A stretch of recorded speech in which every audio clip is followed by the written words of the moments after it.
Welcome to 2K Sports, and we've got basketball. I'm Damon Bruce. The NBA regular season draws nearer to a close.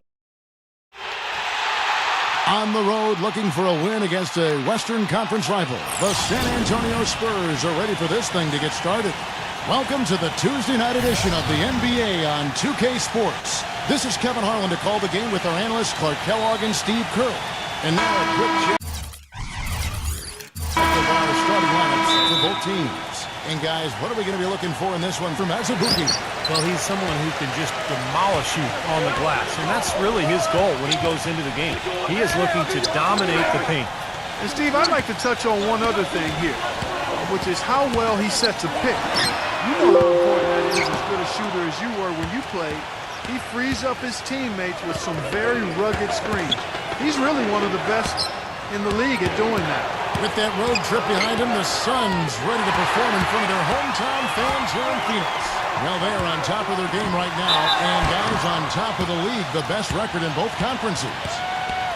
Well, anything less than the kind of success they've had this season would have been a major disappointment for this team and its fans. I mean, that's never become an issue, though. I mean, they're rolling. How about steamrolling, Steve? I mean, this season has been one where they've gathered a nice bit of momentum as we move towards the postseason, and they're going to be very dangerous come that time.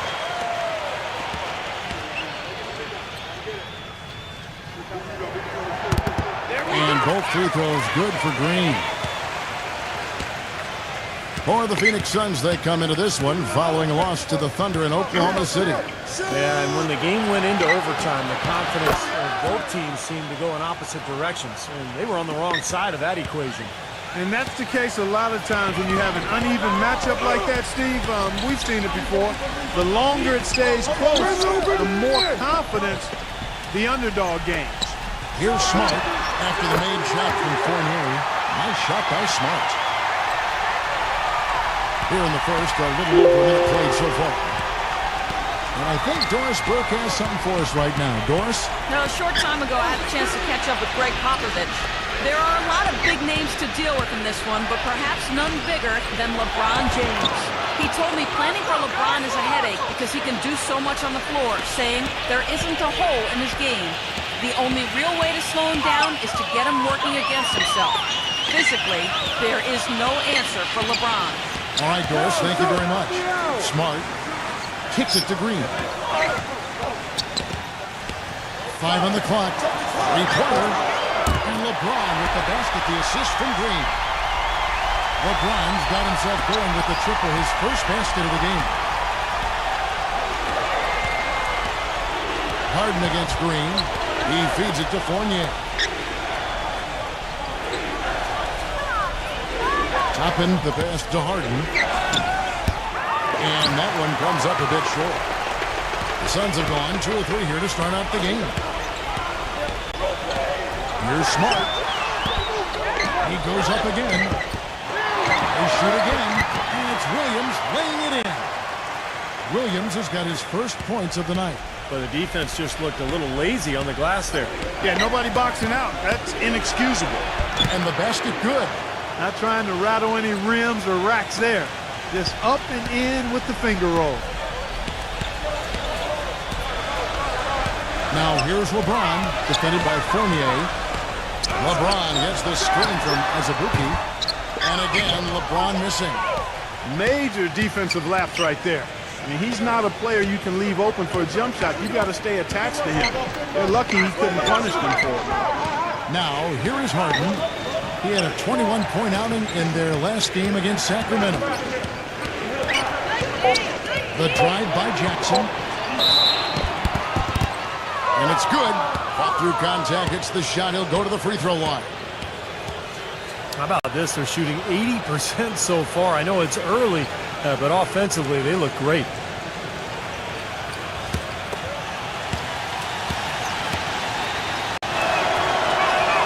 That's good from Jackson.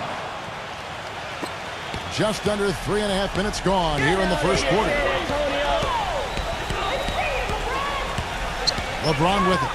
He's coming off a 34-point game against Oklahoma City. And he played great at the defensive end of the floor, too, Kevin. They had a couple of important block shots in that game. So good all-around effort. San Antonio with the ball after the missed three from Smart. It's Jackson with the drive. The finger roll finish at the bucket. Jackson's got 7 points in the game. Took advantage of some shoddy defense there. They've got to at least get a finger on it. LeBron kicks to Smart. Pass to Williams. Good ball movement here by the Suns. They set the pick. Dishes to Smart. They need this. Fournier pulls it down. He's been anything but his usual self this quarter. It's actually been ugly to see.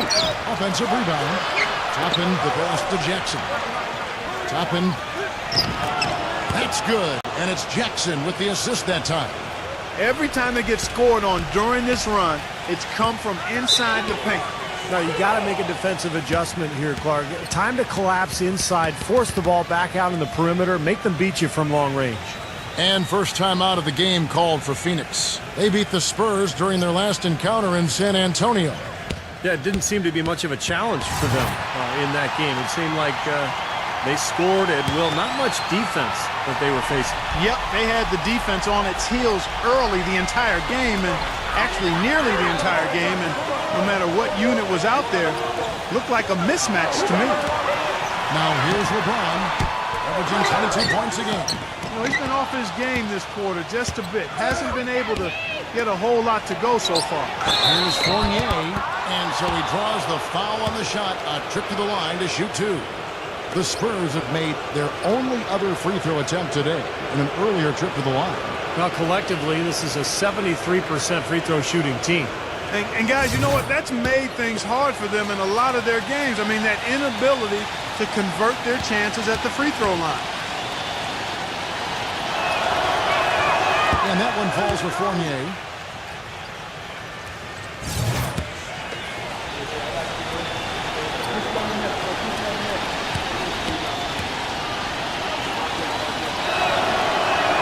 Both shots good from the stripe.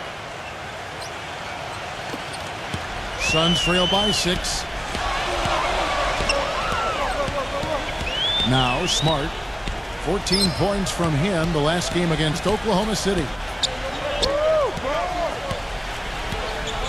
LeBron outside. 6 to shoot. And again, unable to change momentum here. Ouch. Another miss to add to what's been a miserable game for him from the field. They've been hot here early, dropping them in left and right. Let's see how long they can keep it going. This is quite a start.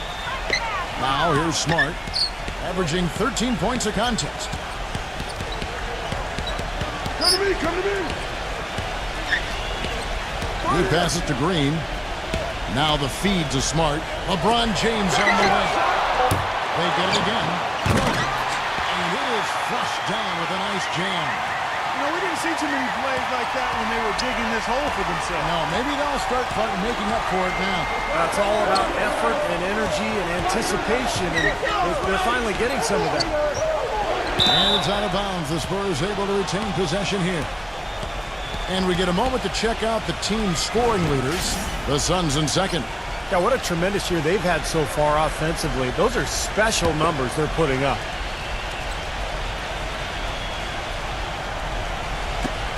Toppin the pass to Harden.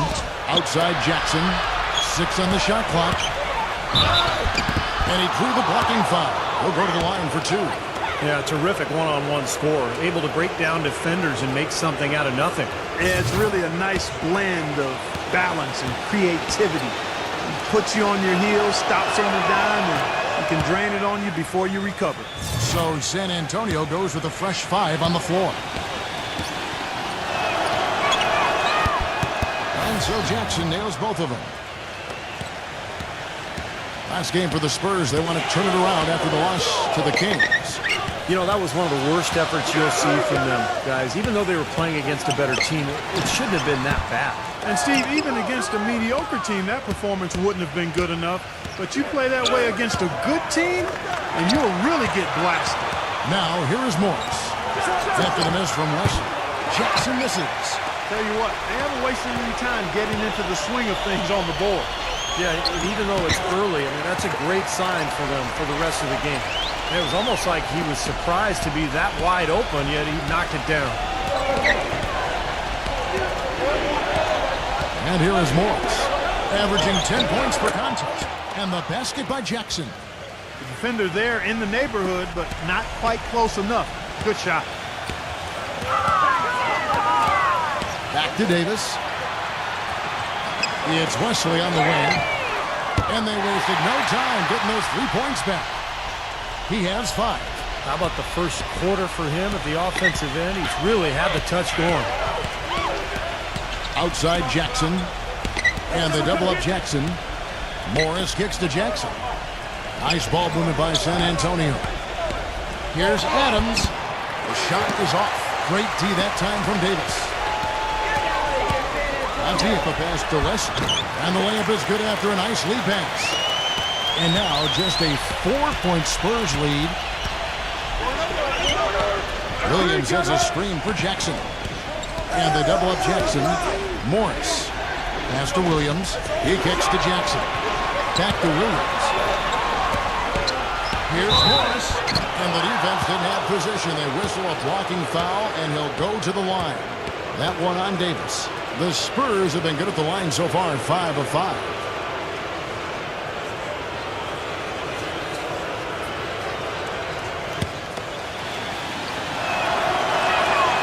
And that one misses. The Spurs making a switch here.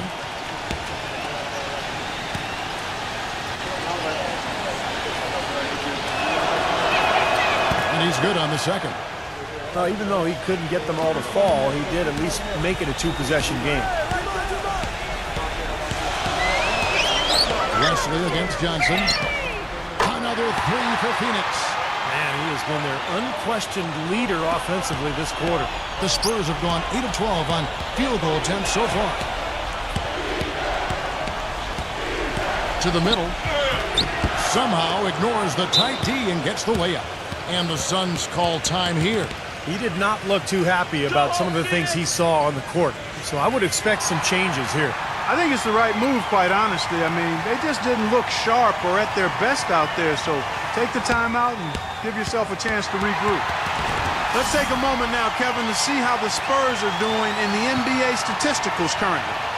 7th in steals, 18th in blocks, and not going too well in the rebounding category, the bottom third of the NBA. They've got plenty of work to do to get that number up. What they try to do, Clark, is pressure the ball. I mean, you talked about the steals per game, and that's the key number of all those stats. They pressure the ball. They really create havoc for the offense. And when they take you out of the flow of your offense, it really makes the ball stop, and the game becomes very difficult for the offensive team. And so here's Phoenix. After the basket by San Antonio. Good.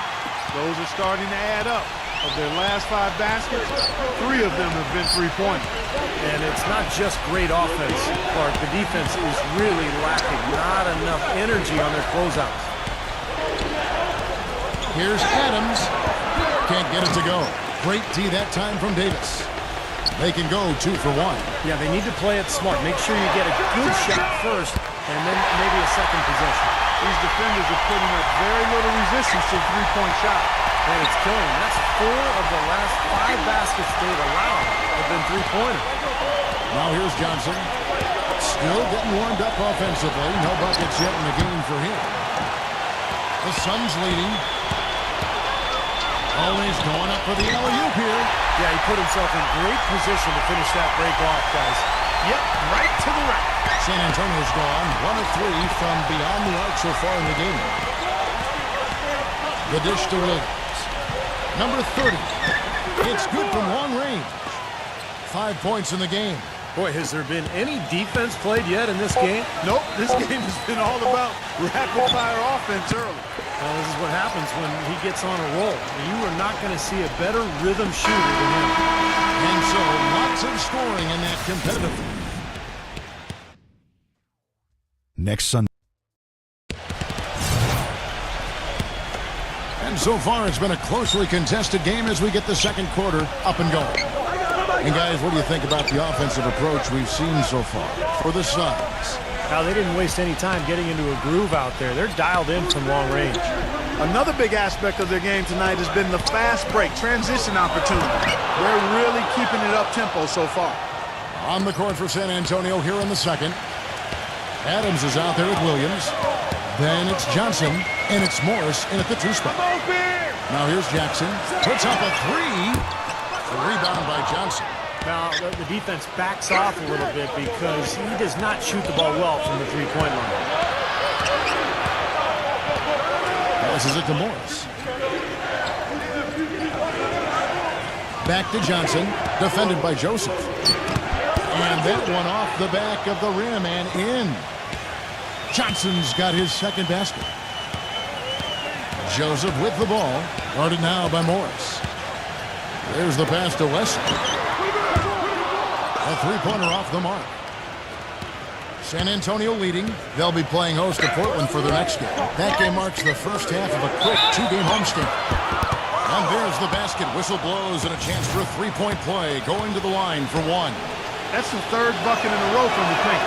This defense needs to clog those lanes in the middle much more effectively. Yeah, and until they do, the problems inside are only going to get worse. And Joseph kicks to Davis.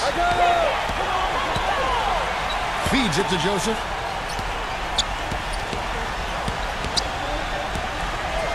Back to Davis.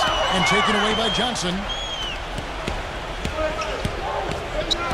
Sharp defended by Appian. Sharp the pass to Johnson. There's a screen by Williams. Morris with the bucket. And the Spurs lead by 7. And that's another assist for a team that is putting on the clinic on how to share the ball. I just love the mentality they've had. If a shot isn't there, they're not forcing anything. They're moving it side to side and working to get a good shot.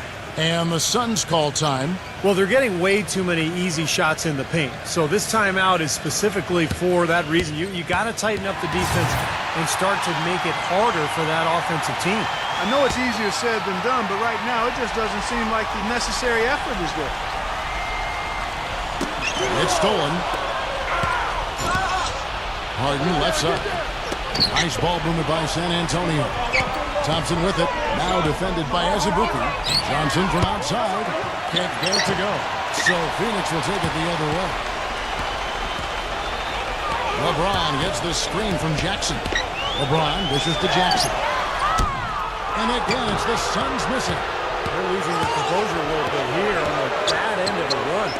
Yeah, they are, and they need to come up with a rally-wrecking play here to stop this run. And here's Johnson outside. Offensive rebound. Here's Tuckin. Persistence pays off as they finally hit a shot. They have repeatedly probed inside in the first half, guys, and it's paid dividends. Yeah, it sure has, Clark. I mean, with as many points as they've gotten in the paint, they really haven't had to do much on the perimeter. Now here's LeBron. Gets it to go. Well, he's so hard to stop, guys, because he poses a ton of matchup problems for the defense. Spurs leading by 7. Here's Johnson.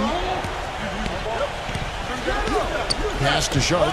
Lets it go. No good on the shot. A bit long that time. The Suns have gotten only one of their first 4 shots in the second quarter to drop. And the whistle blows on the backcourt violation. He went over and back. While there's a break, let's take a look at this past month's assist leaders among small forwards in the NBA.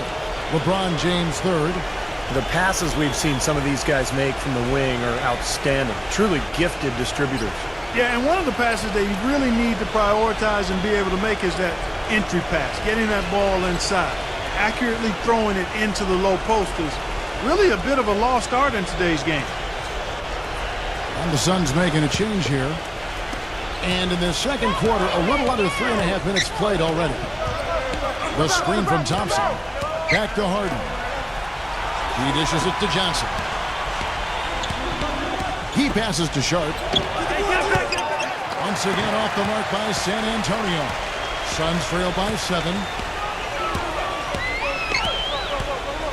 Outside, Green. Kicks it to LeBron. He feeds it to Joseph. Back to LeBron.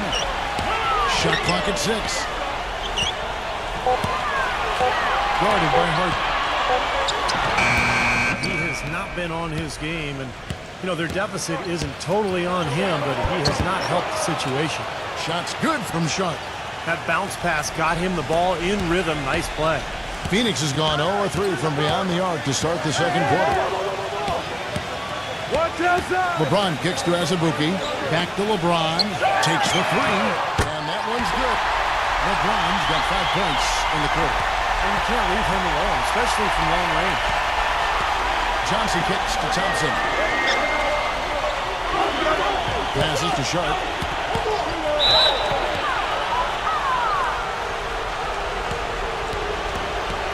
Reggie Jackson's checked in for San Antonio.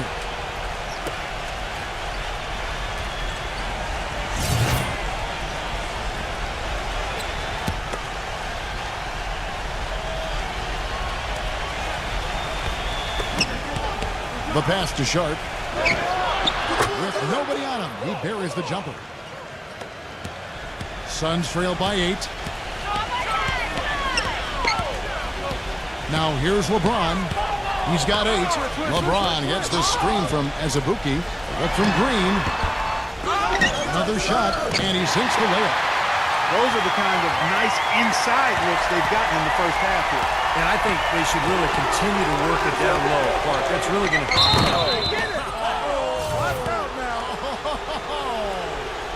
And this sort of awesome dunk is one of the reasons this team is in charge of this game right now. Clark, there is a swagger out here on the court that they possess and are not afraid to show it either. That's right. Those are phenomenal dunks to watch. So much fun. LeBron outside. Dishes it to Green. That doesn't go either for Green.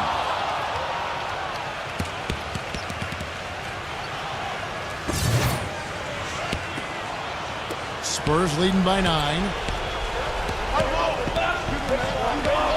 Jackson with it. 12 points for him. Pass to Toppin. Plenty of space. It's rebounded by Smart. The Suns have gone just 33% from the field in what's been a cold second quarter for them. Just 3 of 9. Some nice ball movement here by the Suns. LeBron, no luck. Here's San Antonio. They're on a 19-7 run. Sharp, covered by LeBron. Out of bounds. Phoenix takes possession. While we have a chance here, let's check out some stats for James Harden. 12th in free throw percentage. And defensively, he's been really good. He ranks in the top 20 in the league in steals. Yeah, and going back to his free throw percentage, Steve, I mean, this guy's really been locked in at the foul line. I mean, his mechanics are flawless. The feed now to Williams. And count the basket. He is fouled, and he's going to the line for one more. Boy, we just battled through that initial impact and somehow willed it in. Excellent concentration. That's what you like to see. There you go.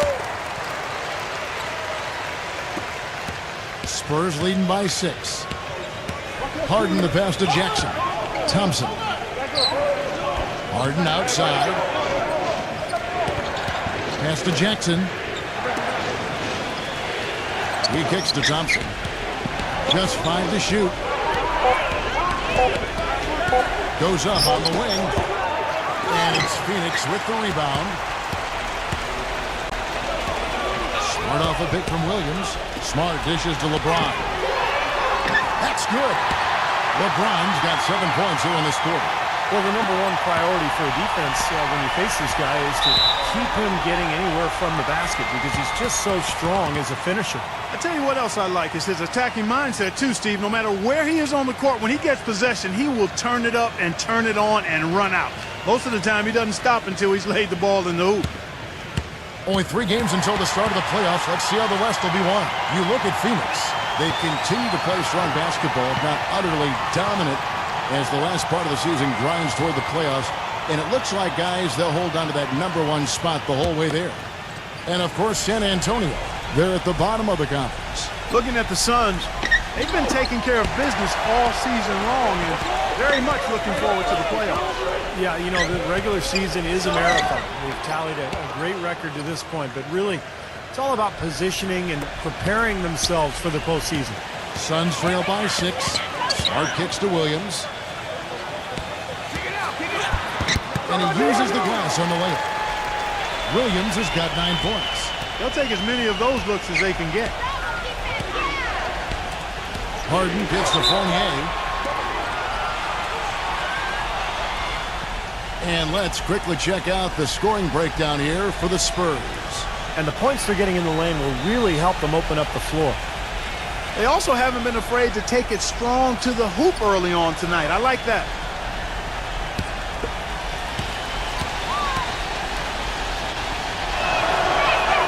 And he knocks down the first one. Shooting 100% in the quarter. They've made them all, taking full advantage at the line. Well, it's a nice job of really making the most of their opportunities.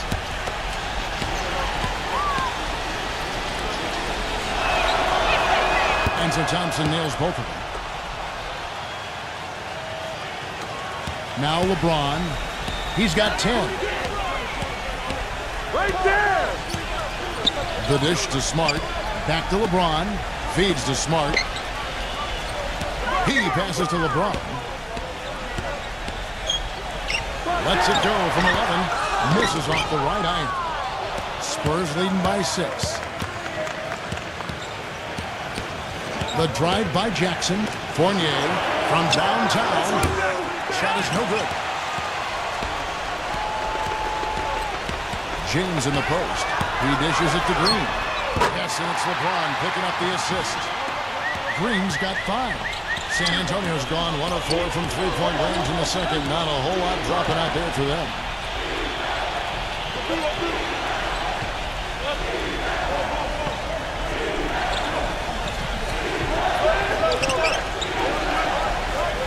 He feeds it to Fournier. And the rejection by LeBron. Williams, a screen on Jackson. There's Green with the 3. It's rebounded by Toppin. The Spurs shooting 56% in this game, really stringing quality possessions together offensively. Kicks to Jackson.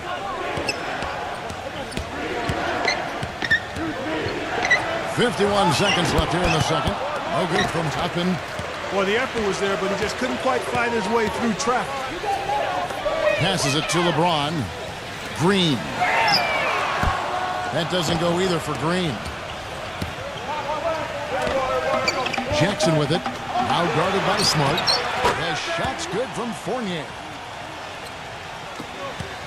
Suns trail by 5. 5-second differential between the shot clock and the game clock. Back to LeBron. For the 3. Harden grabs the miss. Harden's got 4 rebounds in this game. Outside Jackson. And a miss there on the triple. From half court. No good. Close game as we wrap up the second quarter. Now, presented by Sprint. From the the Lakers in The Sprint Halftime Report, presented by Sprint. And it's been a back-and-forth game so far with no ground given through the first half. Third quarter starting here now. It's been one outstanding game from Jackson. He created a lot of opportunities for himself in the first couple of quarters. And I'll tell you what, he was smart with his shot making too. He really took good ones. You know, points per shot attempted is really one of the undervalued stats in the game, and it's a real measurement of efficient scoring. They've got Smart. Williams is out there with LeBron James. And it's Green. And it's Azubuike in at the 5 spot. That's who's out there for Phoenix. Harden the pass to Fournier.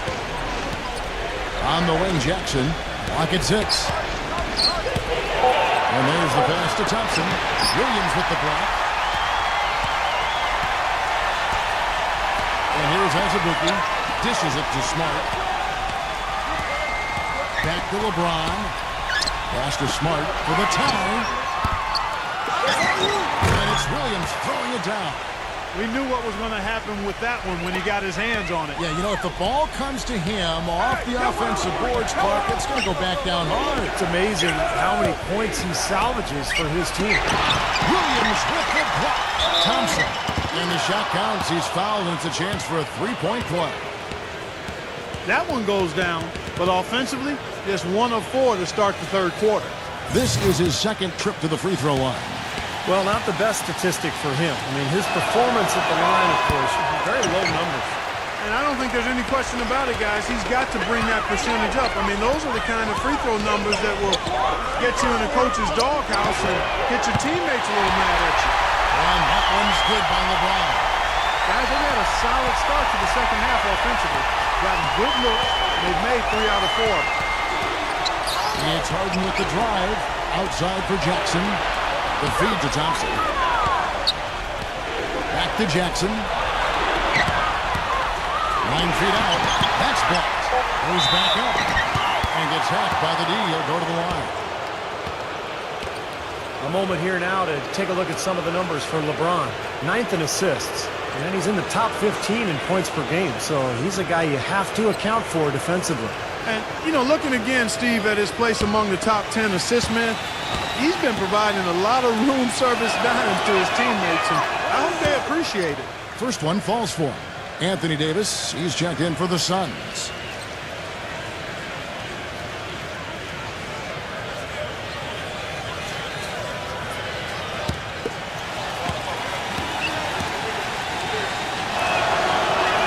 And he makes both free throws.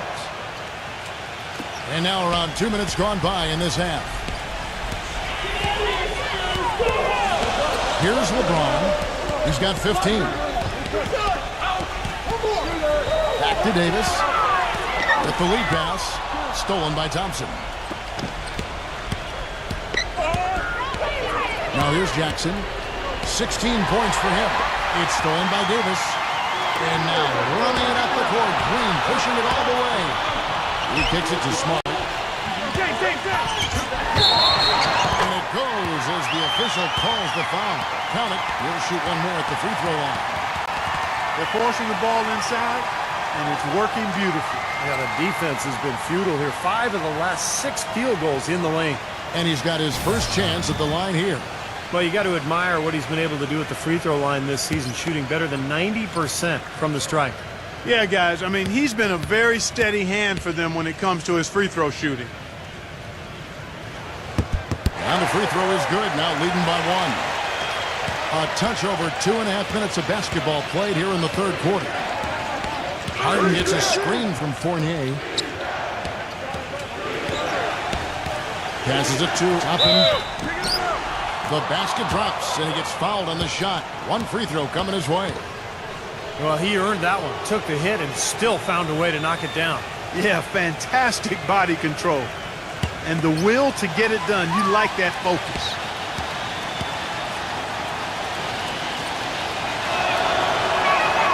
One free throw good from Toppin. Phoenix has gone 1 of 2 from beyond the arc since coming out of the break. Smart kicks to LeBron. Good ball movement here by the Suns. Pass to Green. There's the dish to Davis. Green.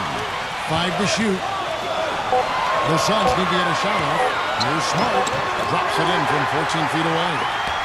Smart's got his 3rd basket of the night right there. This game has taken on a new feel since halftime. For sure, the energy level on both sides has gone way up after the break. Outside Jackson.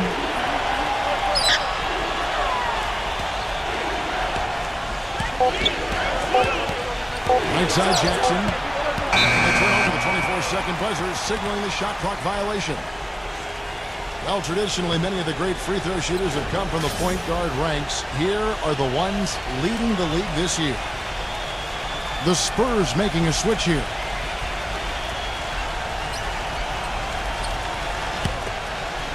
We've gone about 3.5 minutes into the third now. Jackson against Wesley, number 11. Off target from three-point range. Spurs have gone 2 of 6 from the field here in the third. Takes a 3. But they recover. Adams the pass to Jackson. Feeds it to Morris. He dishes it to Fournier. Jacks up a 3. Shot is off. The Suns have gone 5 of 7 from the field in the third quarter. Let's see if they can keep it up. He feeds it to Jackson. Phoenix no good that time either.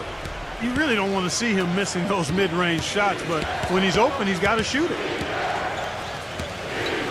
Here's Jackson. That's short off the rim. And for the Suns, they're shooting straight 49% from the field.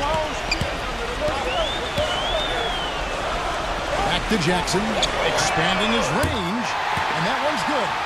Jackson's got himself going there, his first points of the game on the deep ball. Well, they're in great position here, and it's thanks in large part to their three-point shooting. You called that right. They are lighting it up from behind the arc this half. It's Jackson with the drive, and Fournier kicks to Williams. Wesley against Jackson. On the pass to Wesley. Can't hit, and the Spurs going the other way now. Here's Fournier. He's got 6. Back to Adams. Backs him down. Tries to snap the cold streak. And a foul called on the shot. Got him on the way up that time, so he'll shoot 2 right here. And a chance for just a second to check out the scoring breakdown for the Suns. Well, their passing has been picturesque, a thing of beauty in both halves. More than a few of their baskets have come off assists. And how about the touch they've displayed from long range, guys? I mean, as a team, they are really shooting the ball well and executing from the perimeter.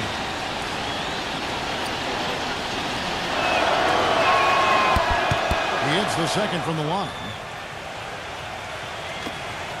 Suns have gone 6 of 10 from the field in the third quarter. Wesley against Harden.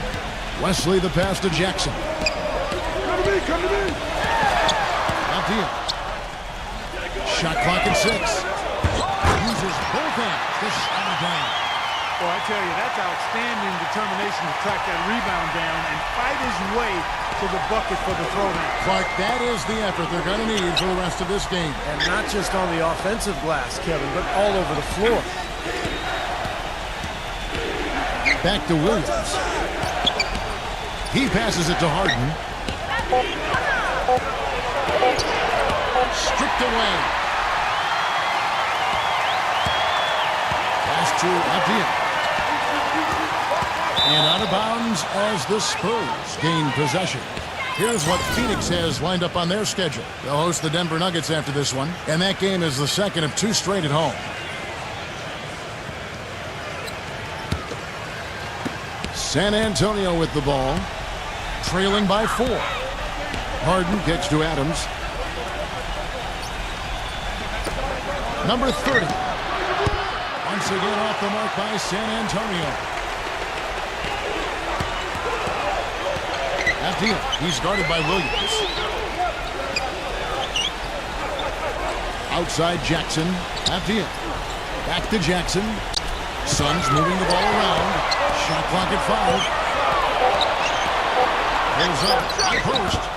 It's rebounded by Adams. Adams has got his 3rd rebound on the night. Fires from the wing. Out of bounds. Phoenix takes possession. All right, a chance to check out some stats for James Harden. This past month, he's really set himself apart. You see how he matches up numbers-wise.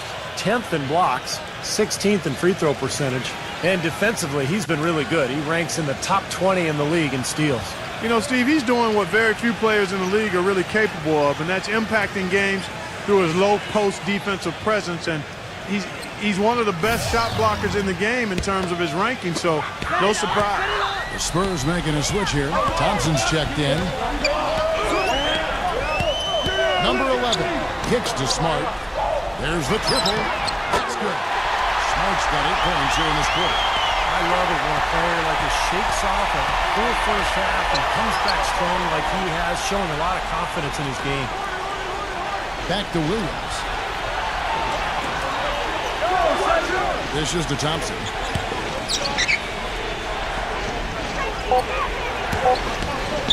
Number 30. And the rejection by Abdiel. Back to Thompson. That's good. Thompson's got 8 points.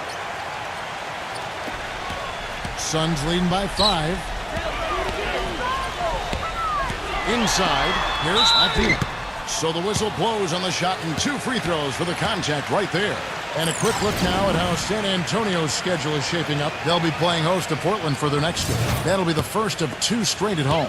The Suns have looked good at the line tonight. They're perfect in 4 attempts. That free throw missing. And the Spurs making a change here.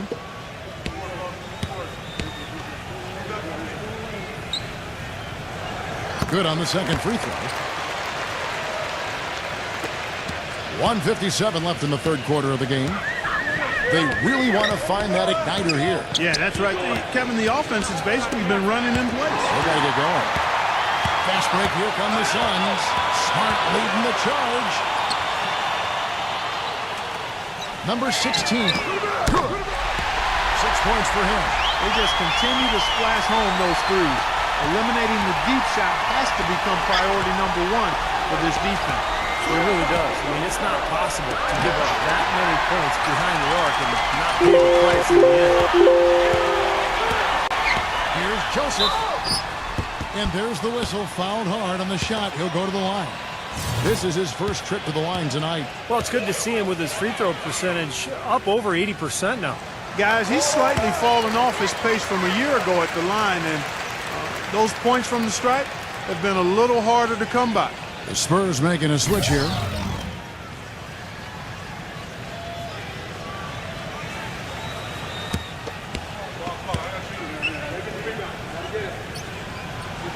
And Joseph drops them both. Spurs trail by 11. Jackson off the pick from Thompson. Jackson drives in. Davis with the ball. Out of bounds. Phoenix will take possession. Well, you got to help out the team whenever you can, and this group of shooting guards have helped out on the glass for their respective teams this year. James Harden, number 1. And a 2-guard who's as prolific as a rebounder as he is, that's a rare breed in the NBA. I mean, it defies conventional wisdom that he's able to pull down as many boards as he does from that position. Well, I start with his athleticism, Steve. I mean, that makes it possible. And he's got a nice feel for playing in the post as well. He doesn't look out of place down there like a lot of shooting guards do. Boy, that was a rugged screen set there, fellas, and the defense didn't even try to go through that. That's good. They're straying away from the three-point game here in the second half. And that's fine as long as they're on the lead and they're getting good shots. They've decided not to take nearly as many three-pointers in this half. The feed to Fournier. Lets it go with the 3. And it's Phoenix with the rebound. Davis has got 4 rebounds in this game. Here's LeBron. Thompson with the rebound. Been a poor shooting performance for him today, but luckily for them, a lot of his teammates have come through. Outside Jackson. Smooth as silk on the finger roll. Jackson's got 18 points. With 1 on the clock, and LeBron gets it to go with the assist by Davis. Just the shot they want. Point-blank range. Well, through 3 quarters of play, down double digits, it may be difficult to overcome. The Suns on top, leading by 10. 2K Sports, back in a moment here from the U.S. Airways Center. The playoff. And we welcome you back to the NBA here on 2K Sports. If you're just tuning in, this is Kevin Harlan alongside Clark Kellogg and Steve Kerr. And we're ready to get going once more. The players having a chance to have a short break and get some rest themselves and get refueled and hydrated with some Gatorade.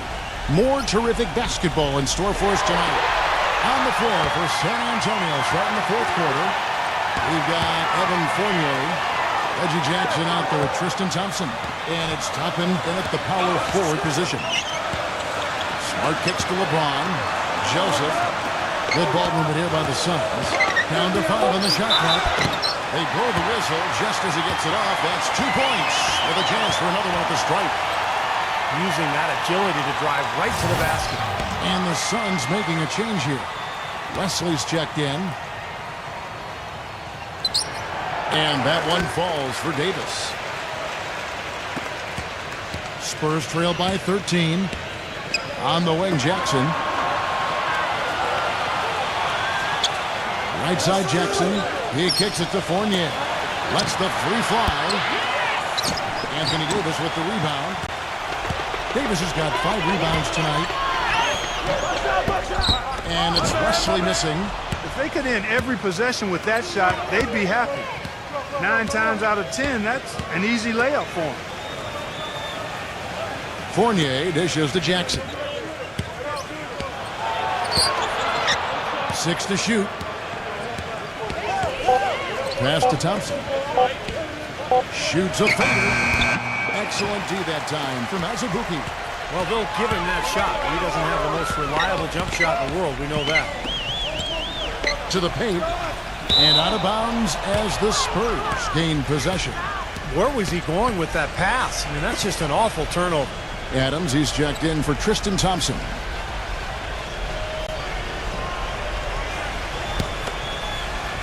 And the Spurs with possession here. It's a 13-point game. Jackson a screen on Wesley. Here's Morris.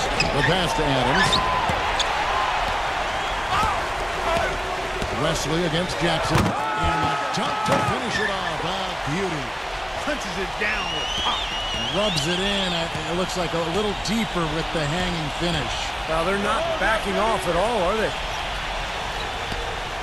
And Fournier kicks to Morris. Williams up on top. Right side Jackson. 6 on the shot clock. Can't get it to go. Great D that time from Wesley. Davis the pass to Wesley. Smart with the ball. He's against Morris. Puts up a 3. Gets the bucket.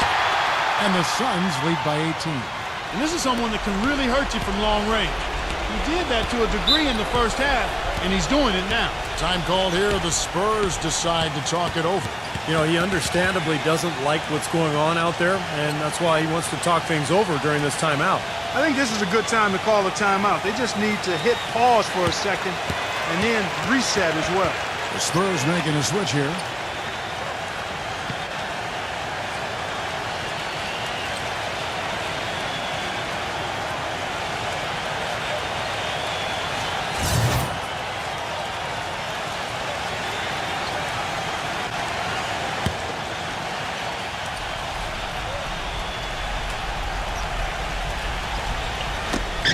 They get a hand on it.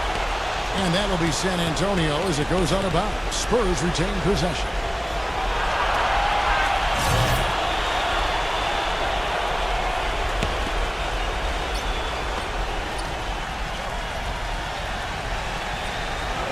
Just a little under 2.5 minutes have passed now here in the fourth. High, arcing shot. Pass to Wesley. And he uses both hands to jam it in. I love the flow that they've been playing with offensively tonight. This is an impressive performance. Well, and that lead they have just continues to grow and grow. Jackson off the pick from Hoppin. Jackson missing again.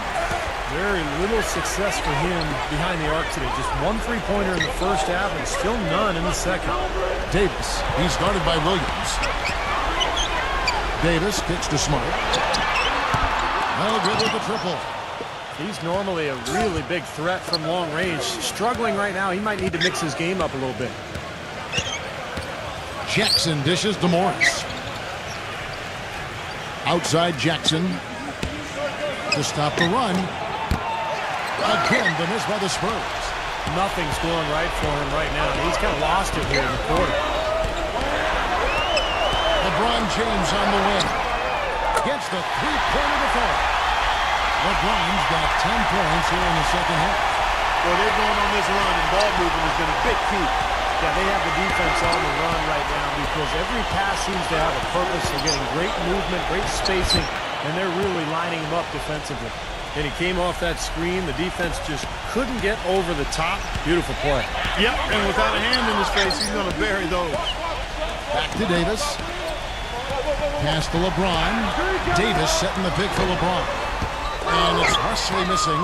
Really good offensive execution. Nice pick. Just couldn't get the shot to go.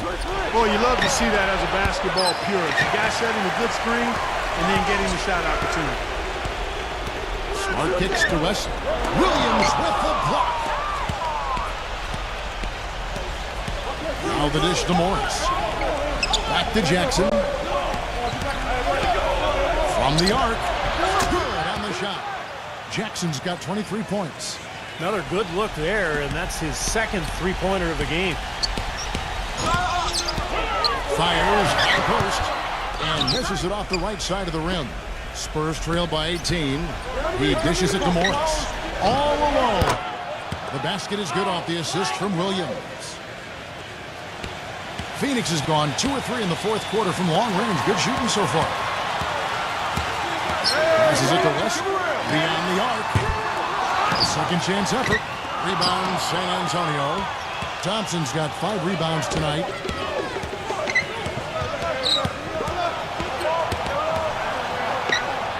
Morris kicks to Williams. He passes to Toppin. 6 to shoot. And the bucket counts, and he's on his way to the free throw line. Try to make it a three-point play. And you love the concentration. Gets hit, but stays with the play. Yeah, he showed a lot right there. Plenty of concentration, finding a way to get that shot to fall. Fournier is checked in for Williams.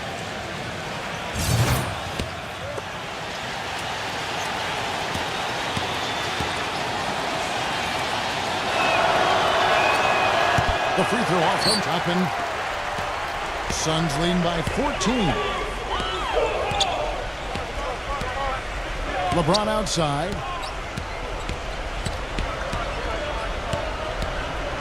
Feeds to Smart. It's Davis on the wing. Good ball movement here by the Suns. The fader gets it to go. Davis has got 5 points now in the quarter. Well, he could have earned some style points there, but he really doesn't need to use the fadeaway when he's that wide open. Harden kicks to Jackson. Fires the 3. LeBron grabs the miss. LeBron's got 5 rebounds tonight. Outside, Green. He feeds it to Davis. And it's blocked by Toppin. Here's Fournier, guarded by Green. LeBron with the block. But they'll get another chance. Harden's shot is good.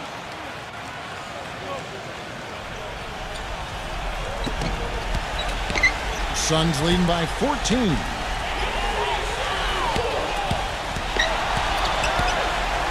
Here's Smart. And so he earns a trip to the line. Official saw the contact and he'll shoot 2. Pretty bad defense letting the offense get right to the rim, but Smart played a foul once he was there. But you know it's going to happen, and they sent a message right there. Nothing easy inside.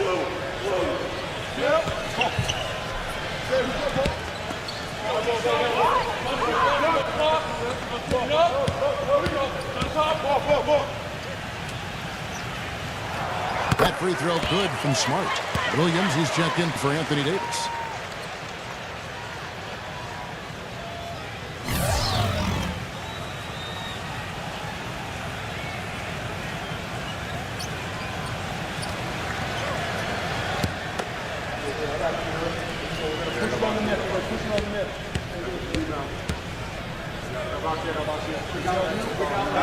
Both free throws good from Smart. Boy, his free throw shooting, just another reason he's such a good all-around player. I got yours, I got yours. It's Harden with the drive. Here's Jackson. Drops in the tray. Jackson's got 26. Boy, he found the perfect spot behind the arc there. Big gap in the defense. Suns leading by 13. Smart kicks to LeBron. There's a screen. Dishes it to Smart. Azubuike a screen on Jackson. Smart passes to Azubuike. There's the feed to Smart. Just 5 on the clock. On 7. Stolen by Jackson. And that fourth foul might force him to scale back the aggression defensively a little bit. He does not want to pick up number 5.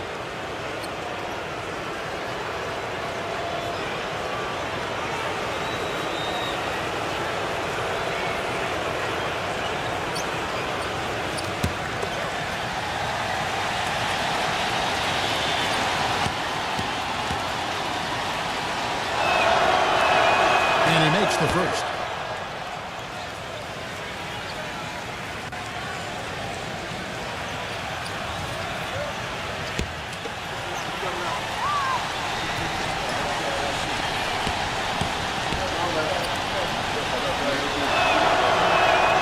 so Fournier nails both of them. And it's going to be out of bounds. The Spurs will take it. That is not a difficult pass. You'd think they could keep it in bounds. San Antonio calls timeout. Look at LeBron James. He's really been playing well. He's dialed in from long range. They got to stay in his hip pocket and deny him the catch. Let's go quickly over to Doris Burke for an update. Thanks, guys. I was able to hear Greg Popovich coaching his team during that last break. He was not happy with their play to this point, telling them we're getting out hustled, plain and simple. There's still time, but we've got to dial up our effort. Kevin, we'll see if they have enough to get it done.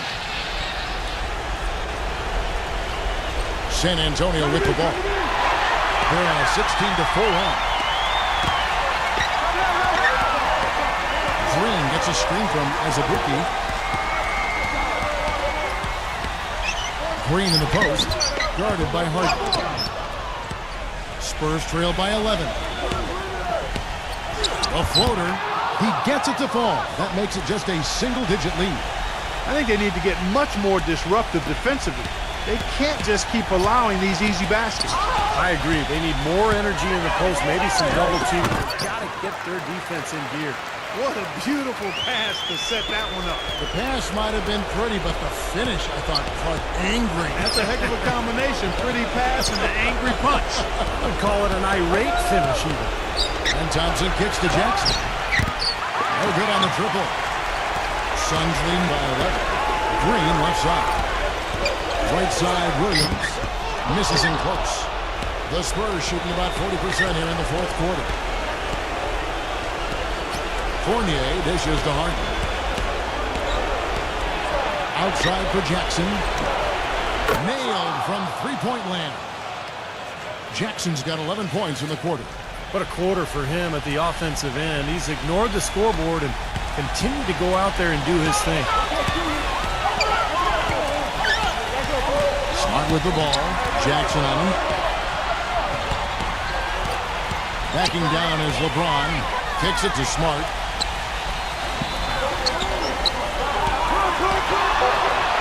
With a floater. Gets it to go. And the Suns lead by 10. Boy, as he kept it up in the second half. He's on fire. San Antonio calls timeout. They're behind by 10. 51 seconds left in the fourth quarter.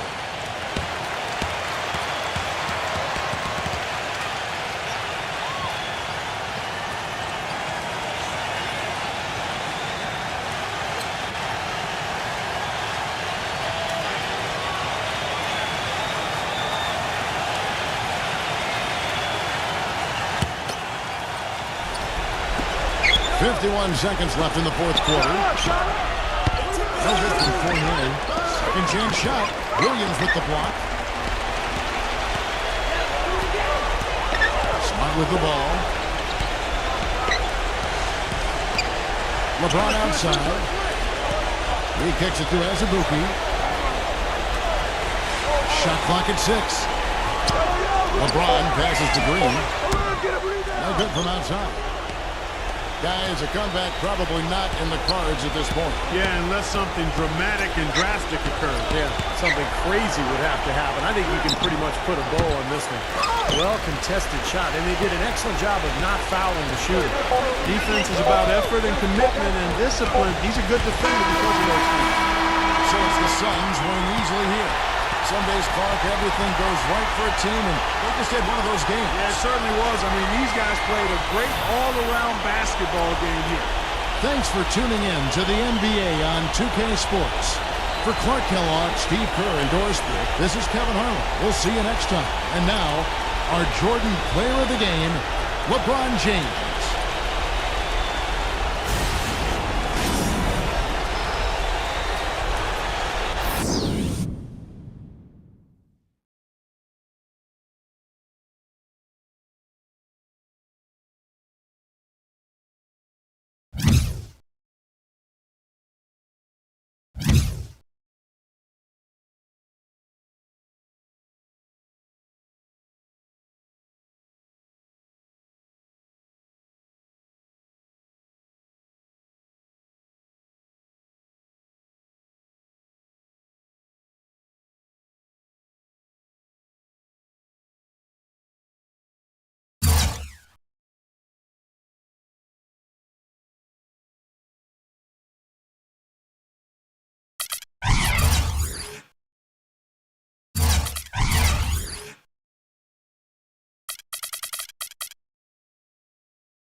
Welcome, basketball fans, to 2K Sports. I'm Damon Bruce. Welcome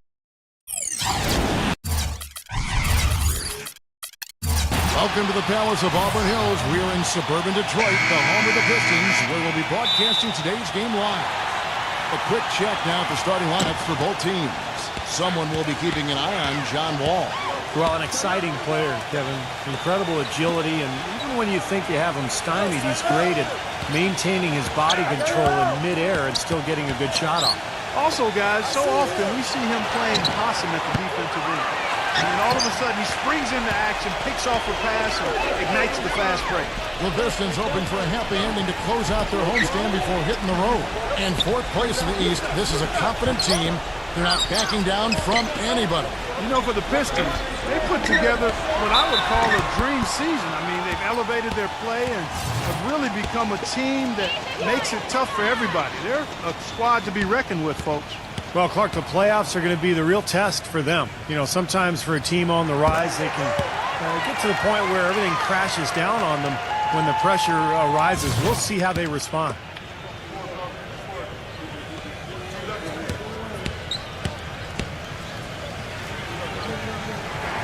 Both good from the line that time. On defense, Detroit. They come in fresh off a win against the Heat. You know, so often in the NBA we talk about how you have to earn your points the hard way, but it didn't seem like that was the case. Everything came pretty easily. Too many of their points came the easy way, Steve. You're right. On dunks and layups against a defense that didn't really put up much resistance. The Nets shooting their first free throws. First trip to the line in this one.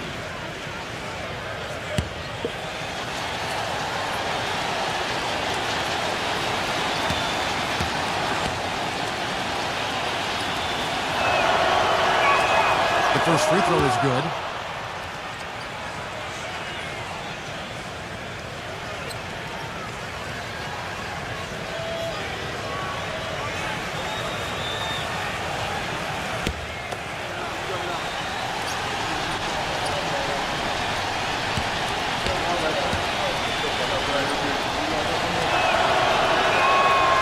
Second free throw, no good.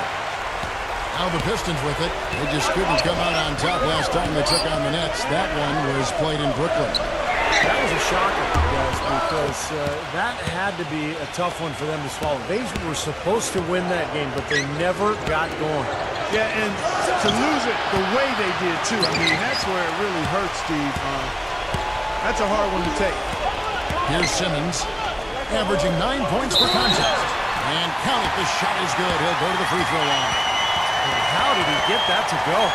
Even after the whistle, I like the awareness, the alertness, and the presence of mind to finish the play. Pistons have been perfect at the line so far, albeit just 2 for 2.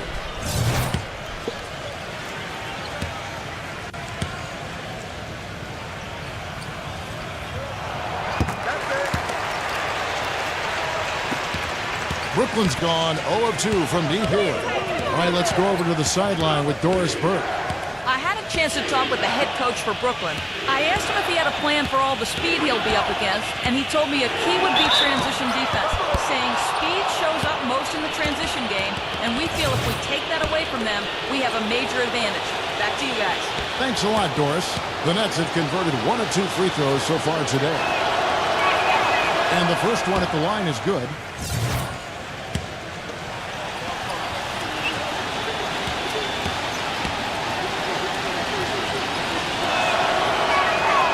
So Wall nails both of them. First quarter of play with about a minute and a half gone. Down low, number 31. Now Wall. Coming off a solid outing against Minnesota. Nailed from three-point land. Wall's got 5 points so far. The Pistons have gone 1 of 3 from the field to start this one so far. The tray. It's rebounded by Murray. Brooklyn's gone 1 of 3 from beyond the arc so far in the game. From down in the low post, it goes. Looking at the last game for the Brooklyn Nets, it was a win against the Minnesota Timberwolves. You know, they had a great start to that game. A couple guys got hot early, and it seemed to become contagious. Everybody started shooting the ball well at that point. You know, typically if there's a hot shooter, the defense can make an adjustment and lean everything towards stopping him and let somebody else beat you, but that wasn't an option in that game. And the Nets with possession here, following the bucket by the Pistons. The Nets working the ball around now. Wall's shot is off. The Pistons have gone 2 of 5 here, making 40% so far to start out the game. Missed it. Off target from three-point range. You know, even though he missed that three-point shot, I think the defense has to do a better job of challenging the shot. Yeah, because you know if you continue to give up open looks like that, you're in big trouble.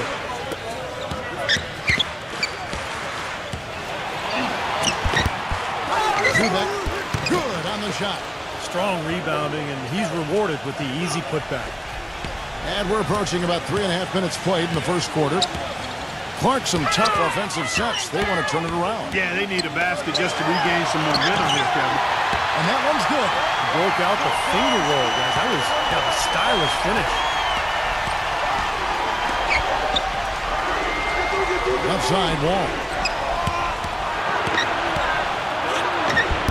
The shot is off. The Pistons go the other way with it.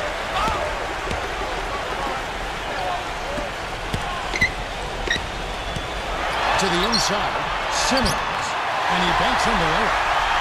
Simmons got his first points of the night. Superb assist there. He played the role of the maestro on that. All with it. 5 points in the game. No one near him. Murray, no good. You just assume he's going to knock those down when he's as open as he was there. That's good. He's got 5. What a smooth finish. Well, he's certainly the one they want on the end of those breaks. He always finishes strong. He feeds it to Wall. Pass to Murray. Kicks it to Wall. Drills the three-pointer. Wall's got 8 points. The Pistons have gone 5 of 9 from the field here in the first.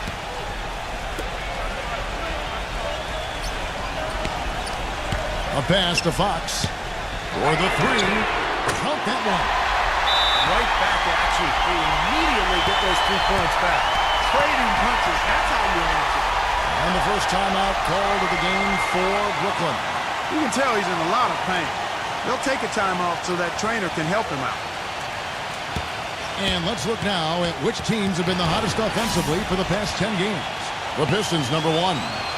Well, this is only a trend over a few games out of a very, very long season. But the coach has got to be pleased that his team has been able to score big with some consistency. The Nets making a switch here.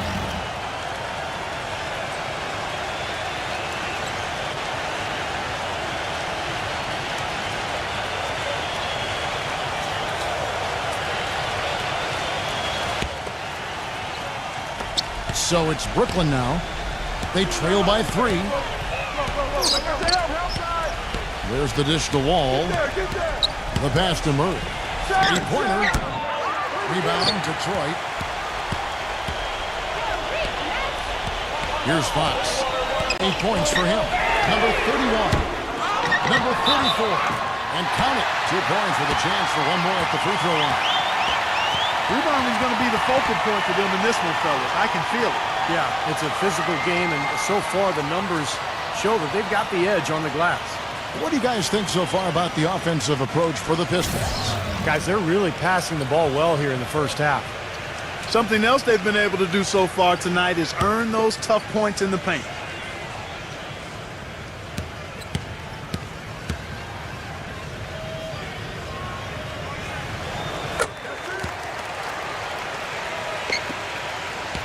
Nets trail by 6. Passes it to Man.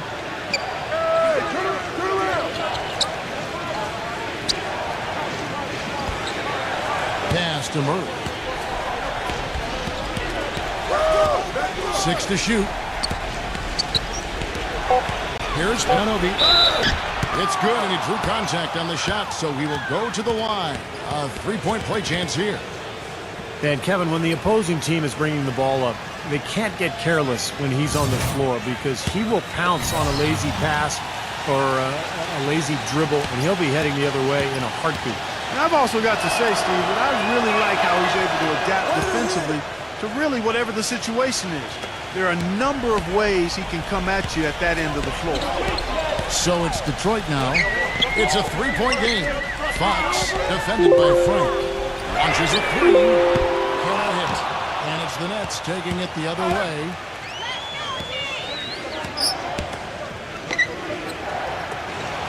Lets it go with the three. And good on the basket. Book it. Well, he's going to keep banging those home if you give him that much space. Noel passes to Bagley. There's the feed to Noel. Here's Fox. Bagley up and in from the low block. It's a great play under the boards for him, and that's the standard that he sets. It seems like all those second chance points, I mean, they're there for him game in, game out. And Brooklyn has possession, trailing by 2. One shot on the way, and that one's good.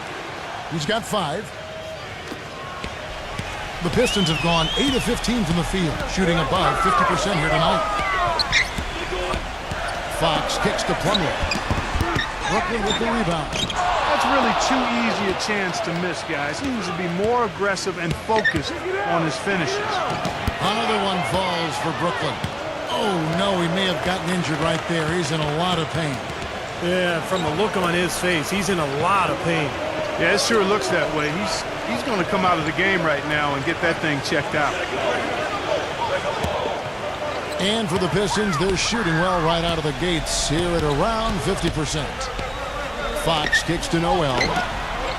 Can't get it to go. And it's the Nets taking it the other way.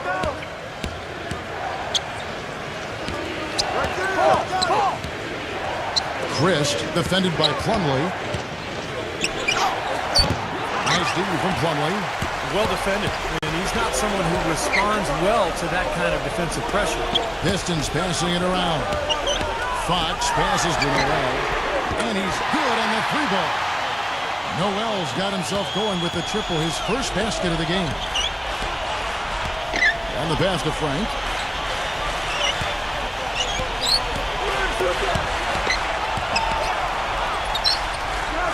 .153 left here in the opening quarter. It's off his leg. And the ref's whistling a kick ball. And the Nets making a change here.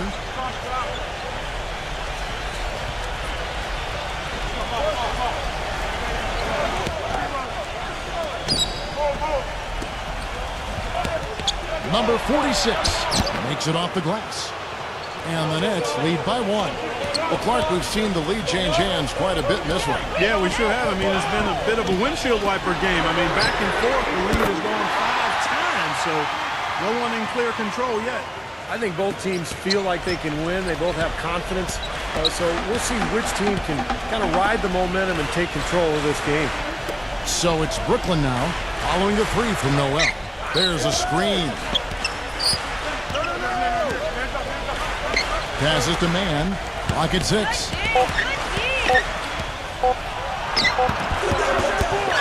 Here's Frank. Another shot. And so he draws the foul on the shot. A trip to the line to shoot 2. And look now at the last month for the Nets. How did they stack up in the league statistically over that time frame? 9th in three-point field goal percentage. 10th in steals. And they're in the top half of the league distributing the basketball as well. Not too shabby. Room for improvement, but acceptable. Yeah, this is a team that shoots the ball well, and I think the key is their accuracy from the three-point line. You look at that number in the top 10, as you talked about, Clark. You know, they've leaned on this of late particularly, and I think their success from the three-point line has really allowed their offense to open up and become more balanced. And so he hits both. And 1:01 left to play in the first quarter. Now here's Noel. He has 6. He passes to Fox. He dishes it to Noel. 6 on the shot clock. That's good. Noel's got 8 points. 43 seconds left in the first quarter of the game. Pass to man. Fires from deep. Gets it to go. And the Nets lead by 1. Wow, this has been a thriller. I mean, the way these teams are battling, just going back and forth. Would you like to bet that this game may end on a buzzer beater? How much would you bet? Brooklyn's gone 4 of 8 on their three-point attempts, doing a lot of work from way outside here in the first quarter.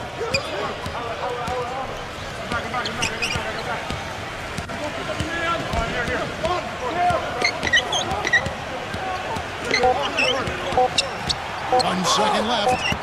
Nice lead from Fox. Well, it's been a high-scoring competitive game through the first quarter of play. Nets out in front, leading by just 1. It's the NBA on 2K Sports from the Palace of Auburn Hills.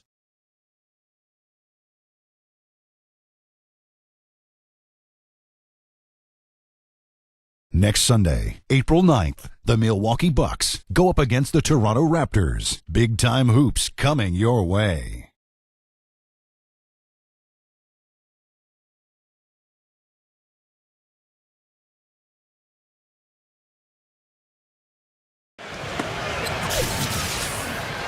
And so far, it's been a closely contested game as we get the second quarter up and going. All right, we'll take a look now at how the points have been generated so far. A scoring breakdown for the Nets. Now, they didn't waste any time getting into the groove out there. They're dialed in from long range. You know, the other thing they've been able to do in the early going is to get to the free throw line and convert tonight. And now, brought to you by Gatorade, all fueled up and ready to go. Let's reset our lineups. So for Brooklyn now, Noel with it. Now defended by Man. Takes a three. Brooklyn with the rebound.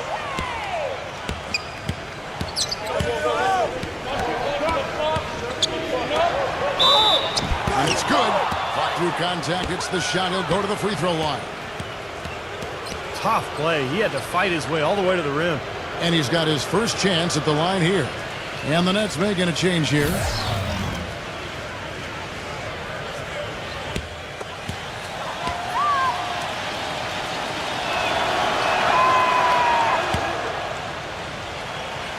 Pistons trail by 4. Fox kicks to Noel. Detroit, no good that time either. Well, it looks like he's cooled down a bit after hitting those 2 in the first quarter. And there's the pass to Man. The three-pointer, no good. Not able to find it here in the second. He's off stride and off track just a bit after that one he had earlier. The Pistons working the ball around now. Noel drills it from outside. Noel's got 11 points. Well, he made 2 3-pointers in the first quarter, so he continues to shoot the ball well. Rivers with it. Now defended by Fox. Feeds to Rivers. Shot clock at 6. The Nets need to get a shot off here. The 3. Gets it to go. He's got 10. Well, he's one player who can get hot in a big hurry. It's like he has an on-off switch, and once it gets flipped on, he's tough to stop. And another thing about his game that's really noticeable is how well he handles defensive pressure when he's getting his shot off. He's a very composed shooter.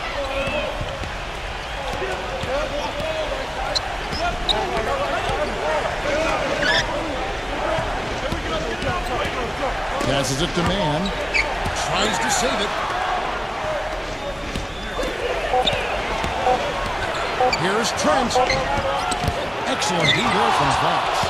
The Pistons trailing. Up next for them is the Pacers in Indianapolis. And that'll be the first of a 2-game road trip for them. They grab their own miss. Ready. Buries the long-range jumper. He has 5. And the action on hold as it appears there's been an injury. Yep, he's definitely in a bad way out there right now. Tough to see.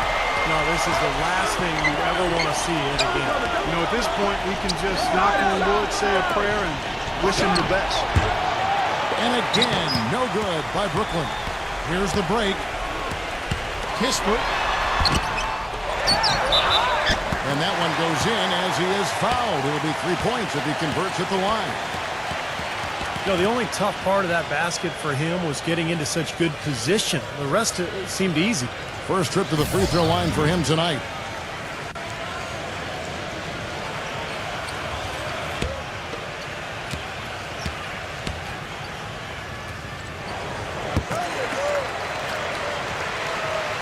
Now about 3 minutes gone in this second quarter of basketball.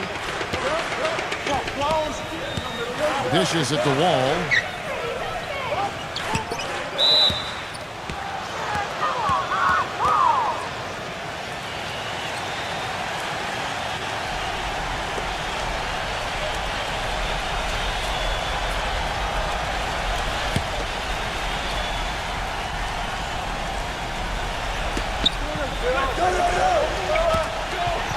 Here's Kuzma. Offensive struggles continue, missing again. And out of bounds as the Nets gain possession. And now a look at the teams leading the NBA in steals since the All-Star break. The Nets second. Kevin, this team isn't ready to give up on the season yet. I mean, they've been after the opposing ball handler every second of every game. Nets trail by 4. And in the second quarter, a little under 3.5 minutes played already. He kicks to Rivers. And again, no good by Brooklyn. He feeds it to Noel. Kispert kicks it to Noel. And out of bounds as the Nets gain possession. Here we are, 2 games left before the start of the playoffs. Let's take a look at the possible field. You look at Detroit, advantage in 1 series. And, of course, Brooklyn. They're looking to salvage what they can of the season. Well, you know, I think for Detroit, I mean, they put it all together this season, vaulting solidly into the playoff picture as the regular season winds down. And that makes them dangerous, as we all know. And for a team that's made so much progress, it's important to make a dent come playoff time. They're not going to be satisfied just getting there. I mean, they want to do some damage once they take part in the playoffs. Barkley's shot is good. The number of points they've scored in the paint already today is pretty eye-opening, Steve. No, it's off the charts. It really is. And defensively, I mean, they have to start shutting down some of those lanes to the hoop. Looked to me like the defender didn't get squared up and get his feet set. Good work by the officials. A nice call. That play can be tough to judge sometimes.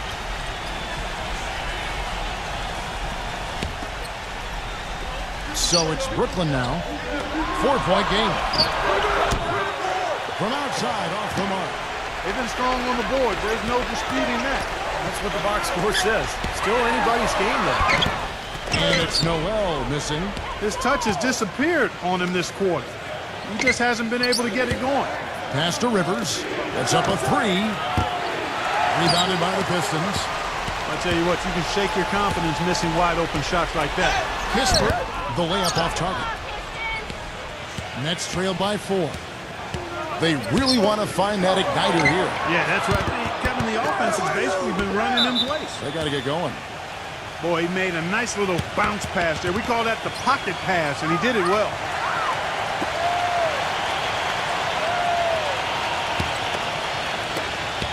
The Pistons have gone 5 of 12 from the field here in the second.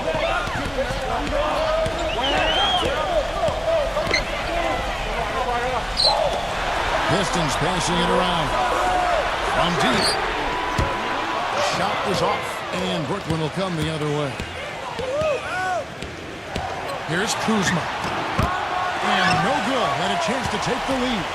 The Pistons shooting 47% from the floor. Getting it done. Reddish. And it's wide right. It's off the rim. He's one guy the defense is not afraid to leave open from that range, and for obvious reasons. And they take the lead. And 11 points for John Wall. Clark, you talked about a back-and-forth game. This is the definition of that. Yeah, no doubt about it, Kevin. I mean, not even through the first half, and it's been one heck of a battle. Well, these are the kinds of games you love. I mean, 2 good teams going head-to-head, an even matchup, and both sides very competitive, on their toes tonight. And he's shaking off a poor first-quarter shooting effort, and he's really starting to turn it on now, guys.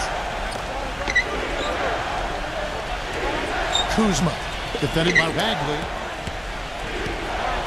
Tries from the block, and it's Brooklyn scoring again. Now Noel, 11 points in the game.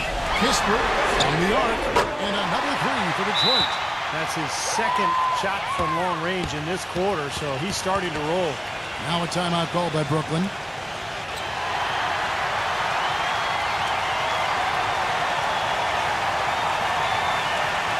And stretching back to the break, here's how the Nets have performed. Second in steals, 8th in three-point shooting, and they're in the top half of the league in blocks. That's pretty good, not too bad. No, they just play hard, Clark. They play hard every single night, and that's really shown in those steals totals that you talked about. They really attack the offense. They try to make every possession a difficult one. And when they're on their game, they're forcing turnovers, creating havoc, and then getting out in transition. They get it back. Zubek, shot, denied. And now the Pistons fast break. Here's Simmons.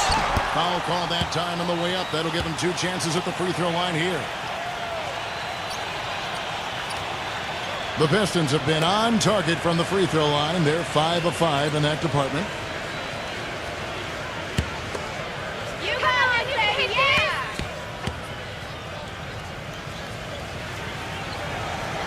No good on that one. Noel's checked in for Detroit.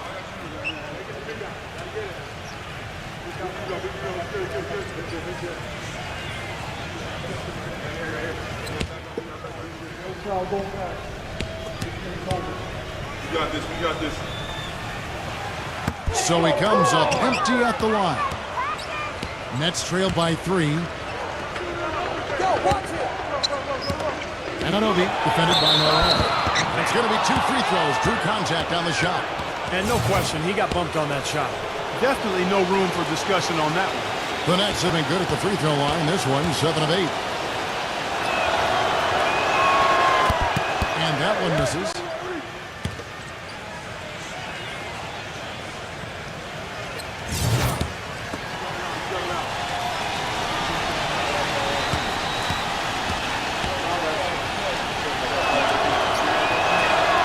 Second free throw, good. Detroit's gotten fond of that three-point shot here in the second quarter. 4 of 9. Kispert leads him in there, takes the assist and lays it in. Pick out the pass nicely. He's got 9. It's obvious he's hurting. I mean, he's going to tough it out, though, and continue to contribute on. You got to give him credit for that. Wall passes to Murray. Back the Wall. He tries for 3. No good. Pistons leading by 4. Noel with it. He's picked up by Wall. From 11 feet away. In transition, here come the Nets. Throws down the breakaway jam. Oh boy, nice one-man fast break on that one. It sure was a stylish finish to cap it off, too. There's a good screen. Number 34. Rebound, Brooklyn. Yeah, no excuses there. Got a really good look at the basket after being freed up by the pick. We say it all the time. The execution was excellent. The result not as good, but good ball movement anyway. Out of bounds, Detroit takes possession.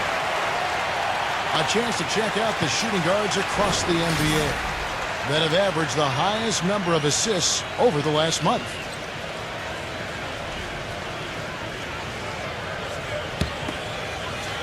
The Pistons shooting in the second quarter around 42%. The dish to Noel. It's blocked. He's been anything but his usual self this quarter. It's actually been ugly to see. Dismissed. Fast break. Here we go. Now the feed to Simmons. Pistons passing it around. 5 on the clock, to the middle, number 34. And the shot is good. 11 points in the game. He presents a defender with a serious challenge, always. 58 seconds left in the first half of basketball. Ball with another miss. Boy, he has been struggling mightily in this quarter, guys. True. He really seems to have tightened up a bit for whatever reason. He looks tight. Here's Simmons. Kispert covered by Wall. Number 31. Another 3 for Detroit. That's pretty much been the norm for them. Getting their points off assists and great ball movement. Nice rhythm and flow for this team. Tremendous communication and alertness. And Wall. Here we go now. 8-second difference between the shot clock and the game clock. He passes it to Murray. Here's the 3. That's good. He has 5. 12 seconds left to play here in the second quarter. Number 31. And another three for Detroit. 6 seconds left here in the second. Here's Murray. So we've reached the end of the first half of play. Pistons lead by 7. And don't go away. After the break, we'll see you right back here for the start of the third quarter. Now, presented by Sprint. Thanks, everyone, for being with us for the midweek edition of the 2K Sports Halftime Show. The Pistons playing well up to the break. Extra possessions almost too easy to come by. They've piled up the second chance buckets. And this dedicated Nets team is weathering the storm. They've gotten a tremendous boost from their reserves, going to them early in the game for production. John Wall certainly contributing with his all-court play. He has 11 points and has been on the mark from deep so far. A look now at some games slated for later on in the evening. The Clippers out in Los Angeles will go up against the Lakers. Tip-off time, 10 Eastern, 7 o'clock Pacific. And one game also on the docket. For the Grizzlies, they'll be up against the Pelicans out in New Orleans. Divisional games are always so important for teams. That one gets started at 8 Eastern. And now, here's what's going on in the rest of the NBA. For the Knicks, they'll be up against the Pacers in Indianapolis. That one gets going at 7 Eastern. And now we'll send you back to the Palace of Auburn Hills. See you next time. The Sprint Halftime Report, presented by Sprint. Now the second half about to start up and begin any moment. Pistons leading by 7.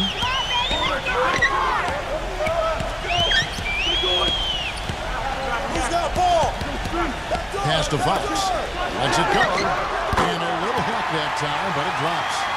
10 points for him. And what jumps out at you guys, the assist total. And they have been dominant in that category. It's the ball movement, the player movement, great rhythm to their offense. Clearly seems to me a different mindset between these teams. And for the Nets,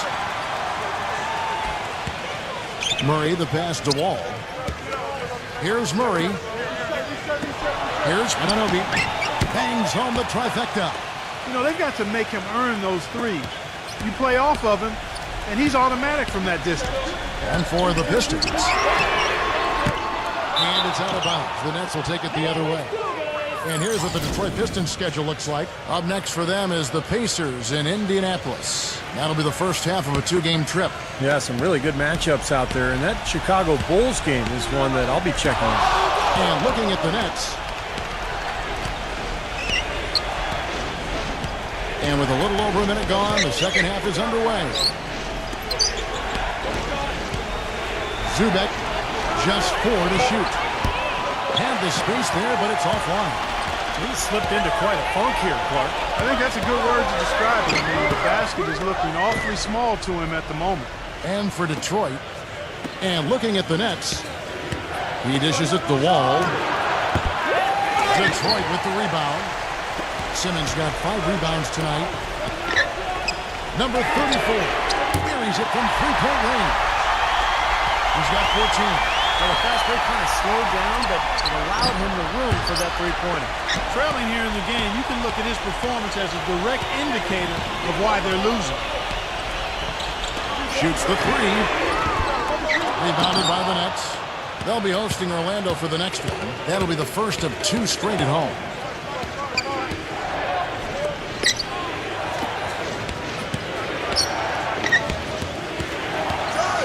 The pass to Murray.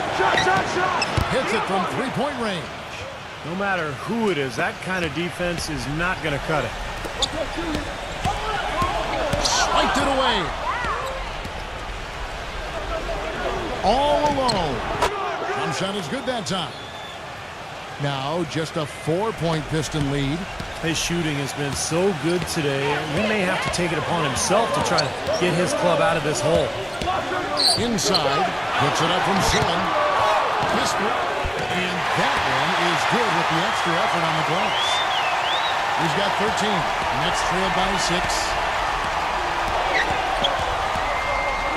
Kuzma, defended by Simmons. Lets it go from deep. Murray, no good. Detroit's gone 1 of 3 from downtown since halftime.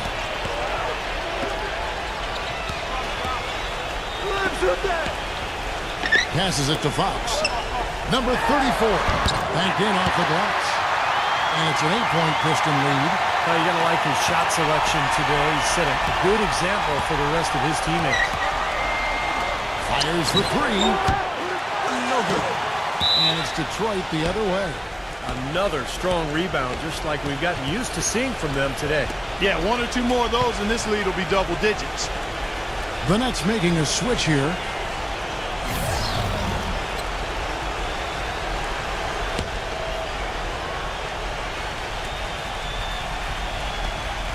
We've gone about 3.5 minutes into the third now. Christ, defended by Plumlee. Out of bounds. Detroit takes possession. With Detroit, since the All-Star break, we get a look at the numbers they've put up. Second in blocks, second in fewest turnovers per game. And they're ranked 3rd overall in team offense. This is a team that knows how to put the ball in the basket, and really that's their strong suit. And Clark, let's talk about those blocks, because you know what that does? When you're a guard and you've got great shot blockers behind you, it allows you to play with more aggressiveness on the perimeter, and that can really disrupt an offense. Past a man, takes the 3, and that is good. 9 points in the game so far. A little confusion defensively. Yeah, you know what? He sent the D a little message with that 3. Number 31.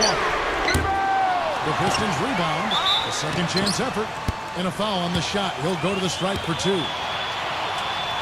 And here is our 2K leaderboard. These teams have been on fire over the course of the past 10 games. 5th on the list, the Pistons. Now, the thing I like is they're getting good shots every time down the floor, and it's due to their unselfishness as a team. The Nets making a switch here.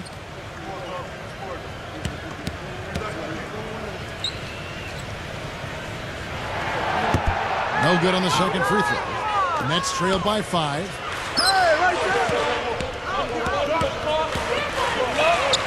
There's the pass to man. Here's Ananobi. Offensive rebound. Zubek rejected by Plumlee. A pass to Fox. The 19-footer is on the money. 12 points for him. And now we'll get a perspective here on the hustle game. How it's been going for the Pistons. Contested shots and block shots. They're bread and butter defensively. They're giving up no easy looks. And I love their hustle because they're getting a lot of second chance opportunities just as a result of playing hard. Here's Kuzma. Gets it to go from beyond the arc. I'm sure that's a load off his mind after not hitting a single three-pointer in the first half. Feeds to Simmons. Pass to Fox. Dishes it to Plumlee. And a foul called on the shot. Got him on the way up that time, so he'll shoot 2 right here. So far in the game, he's 0 of 2 at the line.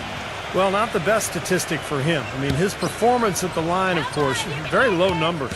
And guys, it's something that he's going to have to work on more and more because he's still not getting the kind of shooting percentage he would like from the line. The Nets making a switch here.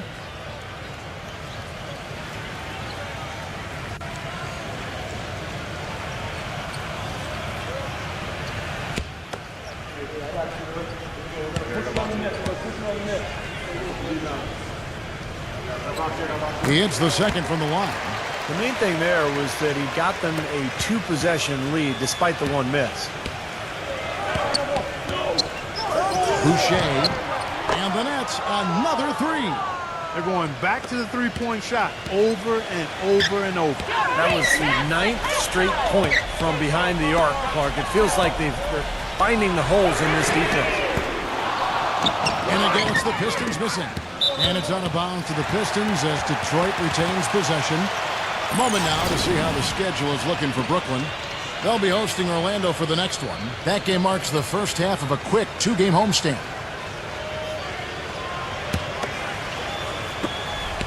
Brooklyn trailing.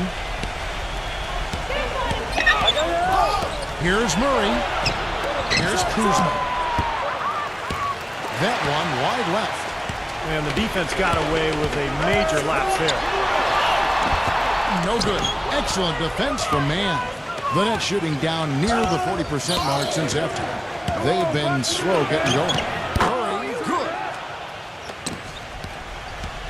Detroit's gone into a slump here from three-point range, shooting just 1 of 5 here in the third. Here's Fox, and that one's on target from the wing. He's got 14. Well, this quarter has gone awfully well for him. It seems like every chance he's gotten, he's pretty much converted. Here's Kuzma. Can't hit the step-back jump shot. Pistons shooting around 40% in the third.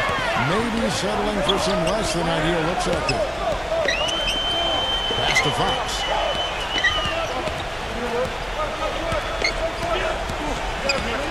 Six to shoot. The jump hook. And he hits it just before the shot clock expires. And the Pistons lead by 4. Took advantage of some shoddy defense there. They've got to at least get a finger on him. They set the screen. No good from Mann. Well, I think he kind of alligator armed that one. Short stroke. After doing a nice job to get open, he didn't finish the shot. That one goes. Count. He's got 16. A little bit of a defensive breakdown there. He's not the guy you want to leave open on the perimeter. You've got to stay attached to him. Now a timeout called by Brooklyn. Yeah, he's seen enough of this interior scoring that his defense is giving up. So the message during this timeout is time to lock things up inside. You know, sometimes a group can just get spaced out on defense. They're not connected and playing 5 as 1. And usually a timeout can help you refocus and recalibrate that defense.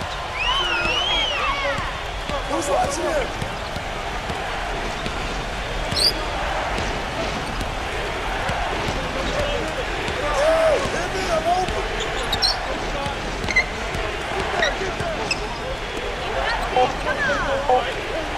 Here's Ananobi. And they call over the back here. Too much contact. Yeah, that was kind of clumsy looking. He was not going to get away with that. He climbed all over him like he was on the ladder. I mean, that's an easy over-the-back call there. Pistons leading by 7. Here's Simmons.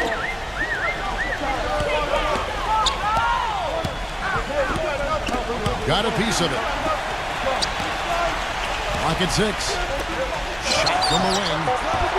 Fox, no good. Nets trail by 7. Wall attacking. Here's Kuzma. Another miss, and they've really hit a rough patch here. Here's Fox. And so he earns a trip to the line. Officials saw the contact, and he'll shoot 2. He made the only free throw attempt he had earlier in the game. Well, you look at the numbers on the season, he's shooting 86% from the free throw line. And boy, I tell you what, he's really coming to his own this year. I mean, that is an enormous step up from what he shot at the line last season.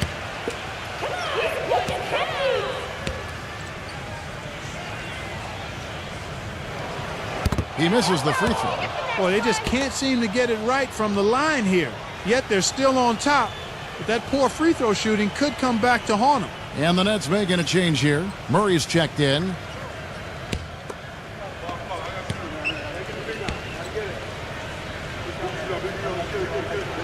Good on the second free throw. Nets trail by 8. They could use a big shot here to get this offense going. Sure could, Kev. I mean, too many empty trips. They need some points.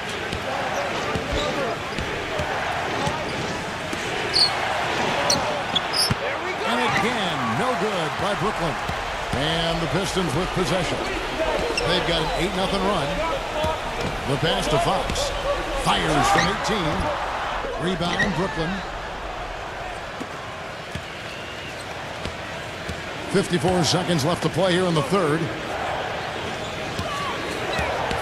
Passes it to Murray. Nets passing it around. Fires the 3. The shot's good from Mann. 12 points for him. 2-for-1 chance here. Yeah, let's see if they use the clock to their advantage. To the paint. Tipped. And here's Wall. 11 points in the game. Pass to Murray. The 3. And the Nets, another 3. Right now, the defense needs to do a better job of closing out on this guy. He's heating up from outside. Right there. Here's Simmons. There's the screen. He passes to Fox. Trying to answer back, but that three is off the mark. Here's Mann. And the release was before the buzzer, but it's off target. It's still anybody. Sunday, April 9th. All right, the fourth quarter of action getting underway. We've had a great one so far with both sides coming to play. Switch. Get him.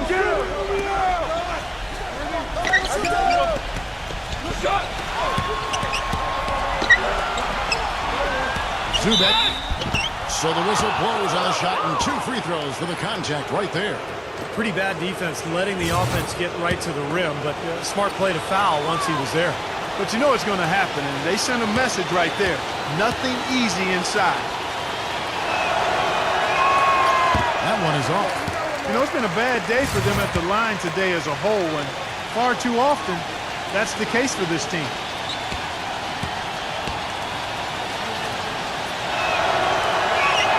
And he sinks the second. The Pistons leading. On the court for the Nets, getting the fourth quarter going. Now the pass to Bagley. Kispert, number 41. A pass to Fox. And good, he nails it. 19 points in the game. And the Nets shooting around 40% from the floor here.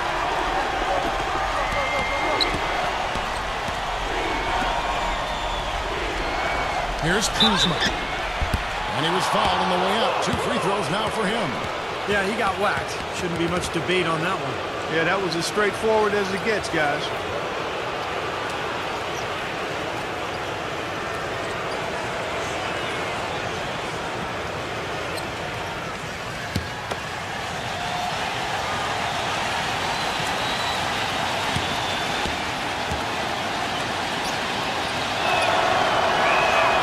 And he can't get the first one. And the Pistons making a change here. Simmons is checked in.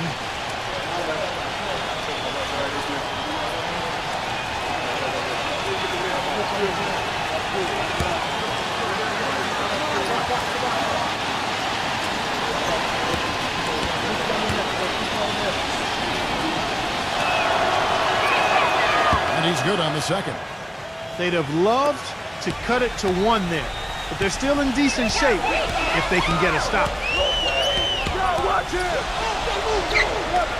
And they play through about a minute here in the fourth.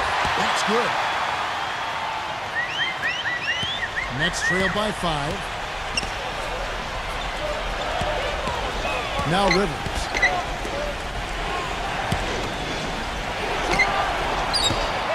And it's off the back rim. No good. And the Pistons with possession here. Their biggest lead of the game was 9. Reddish. So he gets the whistle. Contact on the way up and 2 shots coming up. Kuzma. And so he's picked up his final foul. And he will sit for the rest of this game.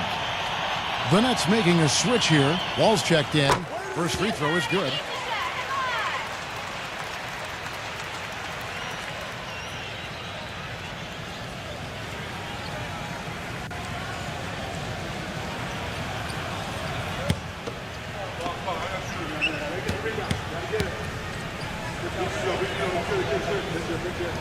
And that one goes in. 2 from the line that time.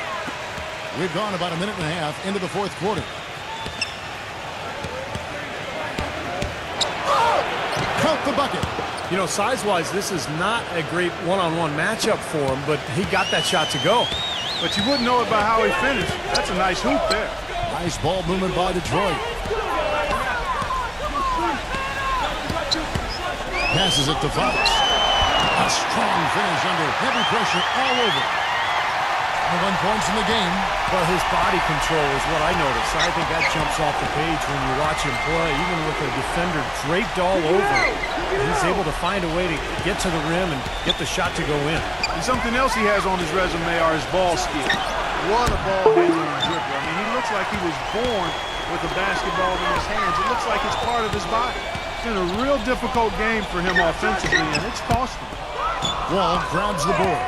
Well, there was no hand in his face right there. I thought for sure he was going to knock that down.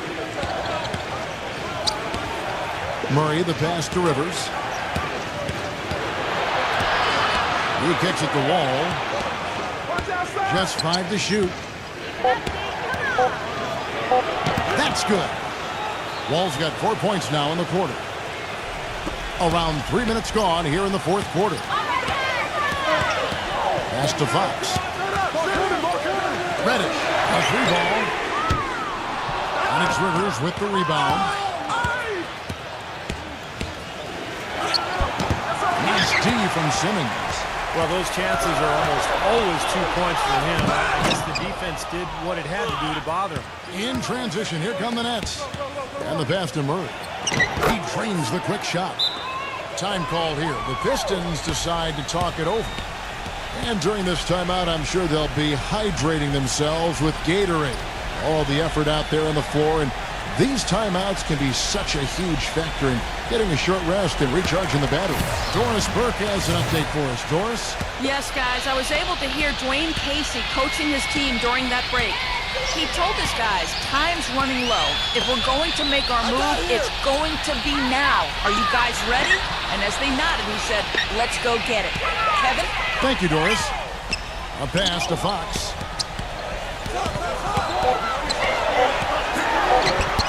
Rebound by John Wall. Wall's got his 5th rebound in this one. Good job there, recognizing the mismatch and then just going straight up with the shot. He's got a major height advantage. There's Murray.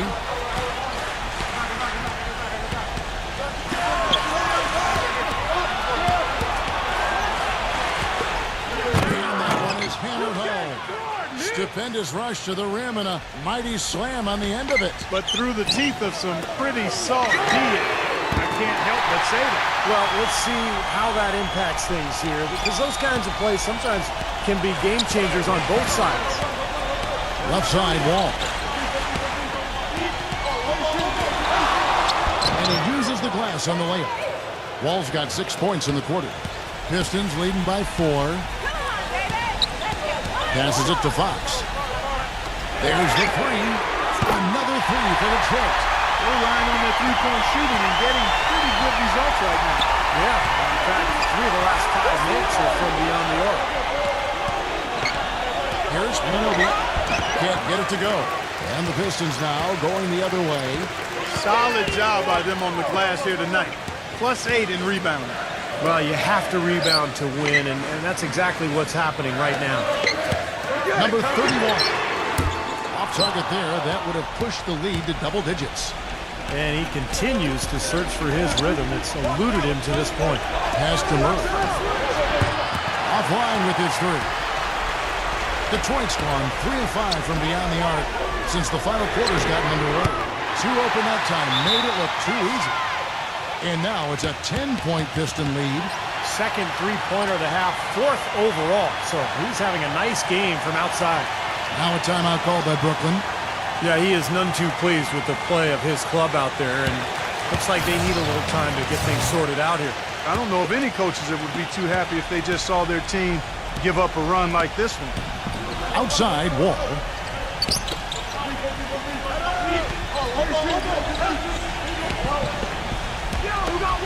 Left side, Wall. And it's blocked by Simmons. Hisper. They get the rebound. From downtown. Number 34. A beautiful reverse layup. 21 points in the game.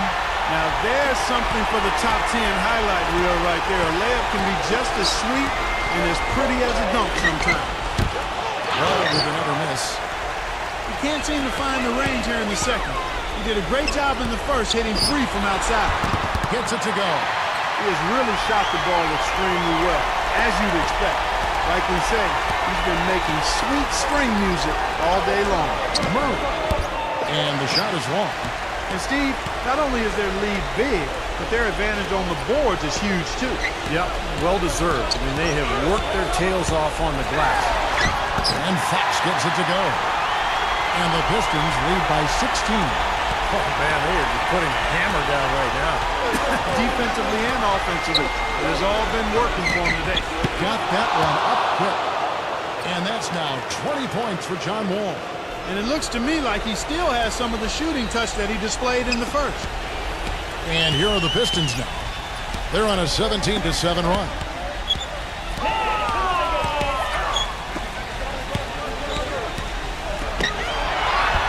Laid in with a nice touch off the glass. He's got 25. They've been getting way too many high percentage looks close to the basket. And tell you what, when they're getting them, they're converting. You know, the play in the paint, an aspect of this game that has gone entirely their way. And, you know, the rebounding edge here has been key because they're getting a lot of extra possessions offensively as a result. Guys, you're absolutely right. It's made all the difference. Nice ball movement by Detroit. 6 on the shot clock. Here's Fox, defended by Mann, and lots of contact there. Missing the shot. He'll shoot 2. Well, at least the defender got his money's worth on that one. Yep, that was an easy whistle for the official.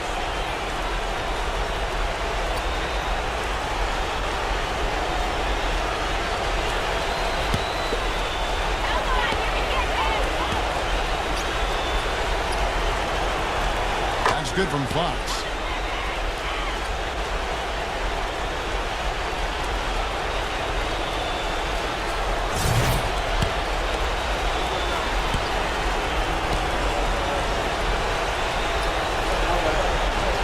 And he makes the first, but misses the second.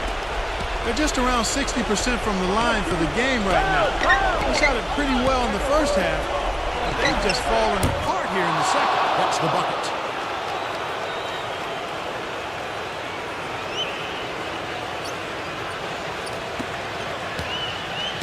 They can take their time on this possession. You know, guys, that wouldn't be a bad idea. I mean, it gives themselves a little break, too. Catch their breath, you're right.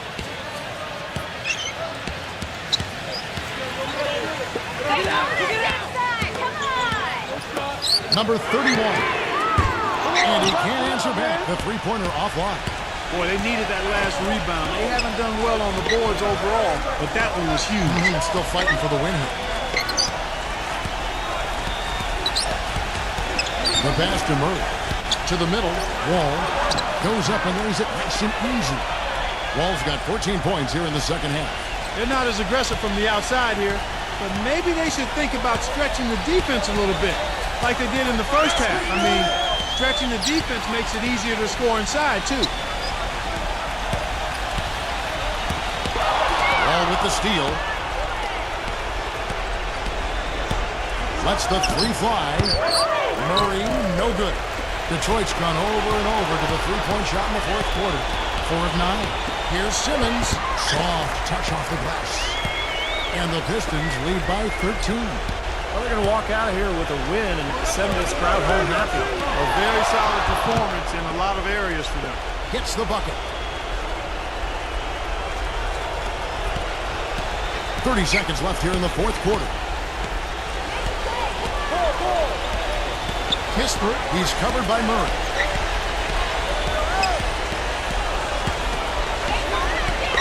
Number 34. Good on the baseline, Jay. And a terrific run to really put this ball game away. And now let's see how many more points they can throw up there before the horn sound. Blocked.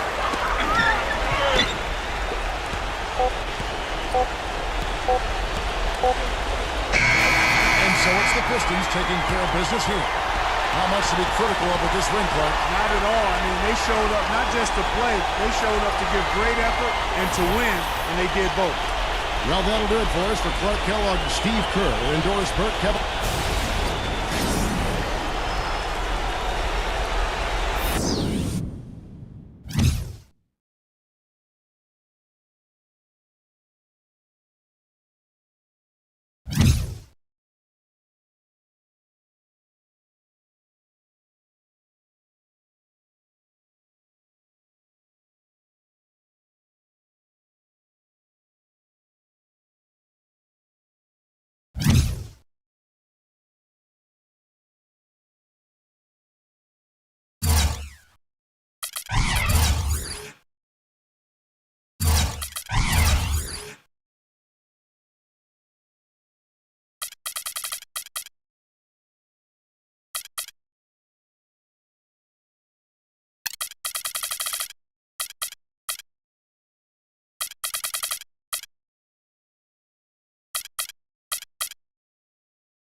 Hello and welcome to 2K Sports. You're watching the NBA. Welcome to...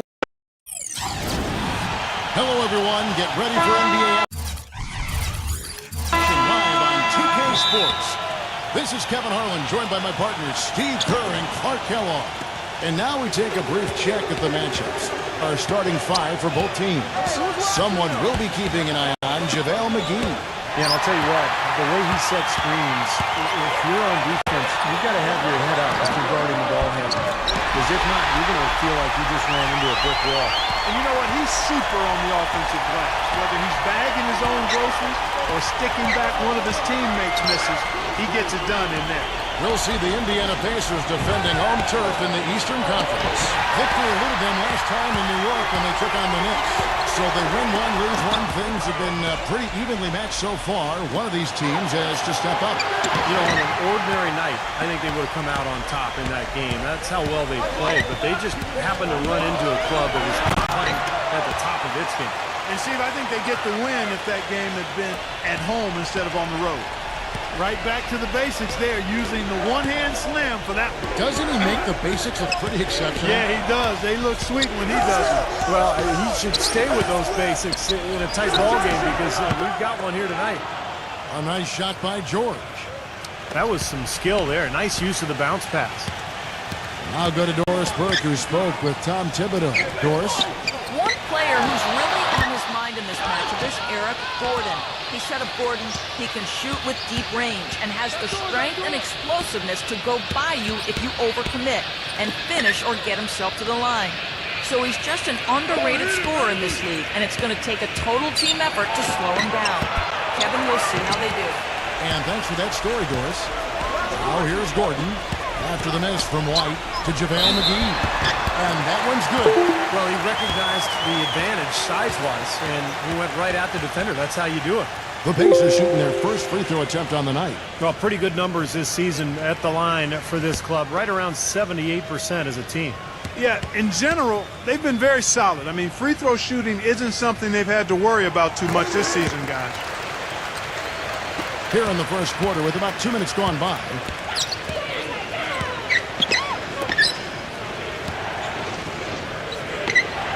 Pass to Jordan. Right side, Jordan. Down to 5 on the shot clock. New York needs to get off a shot. Baseline try. Rebound by JaVale McGee. And they're now 1 for 5 to start this game, so having trouble finding any offensive rhythm. Here's Schroeder. Right now averaging 11 points a game. And George, here we go. Foul call that time on the way up. That'll give him 2 chances at the free throw line here. The Knicks shooting their first foul shots of the night here.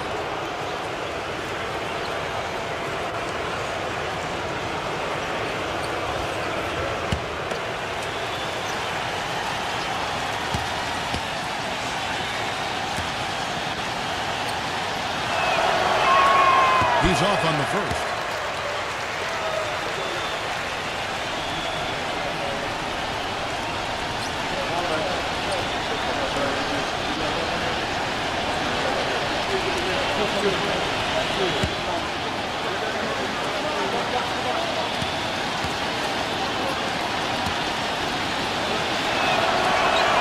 Good on the second free throw.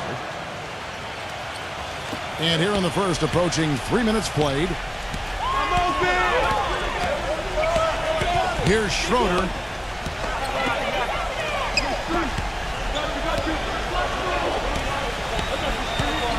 The dish to Gordon. Shot clock at 6. And there's the whistle. Fouled hard on the shot. He'll go to the line. Pacers have gone 1 for 1, making their previous attempt at the line. Easy, boys, come on.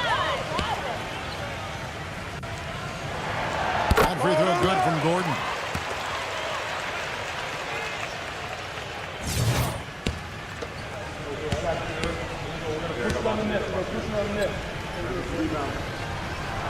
And Gordon drops them both. And in this first quarter, about 3 minutes played. Pass to White.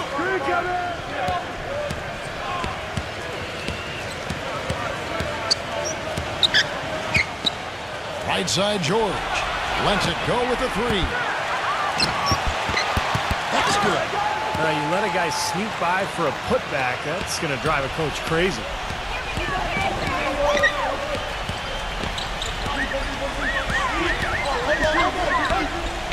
And we're just over 3.5 minutes into the first quarter. Here's Collins, and he banks into layup. Collins has got his first basket of the night. Giving them an opportunity at second chance points with some hard work on the glass there. Sexton, defended by Schroeder. Here's Sexton. Offline with his three. For the New York Knicks, they come in off a good outing against the Washington Wizards. And their inside strength was so apparent in that win. They just blocked shots, controlled the lane, did a good job on the glass. Very alert were they, Steve. Alert, aware, and reacted quickly to shot attempts in the post. Number 28. It's hauled in by DeAndre Jordan. Jordan's got 3 rebounds now in this one. Here's White, and lots of contact there. Missing the shot. He'll shoot 2. Obvious foul. Yeah, he took a hit right there and earned those free throws. This is his first chance at the line tonight. The first one falls. Bradley's checked in for the Knicks.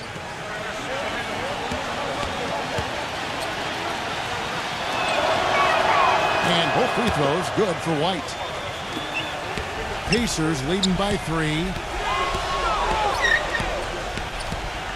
Here's Schroeder. Quiet so far offensively, searching for his first points of the game. And it's Gordon missing. Nobody anywhere close to him. Where's the defense? He's got to make that shot, though. Sexton, defended by Gordon. The 3 from George. Offensive rebound. He's been off his game this quarter just a bit. Hasn't been able to get a whole lot to go so far. Here's Schroeder. That's going to be a goaltending call here, so they'll count the bucket. He thought he had that one clean, but the ref saw it differently. They'll count the basket. The Pacers making a switch here. Noel's checked in.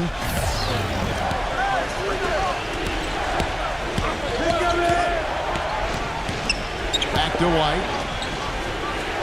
He passes to George.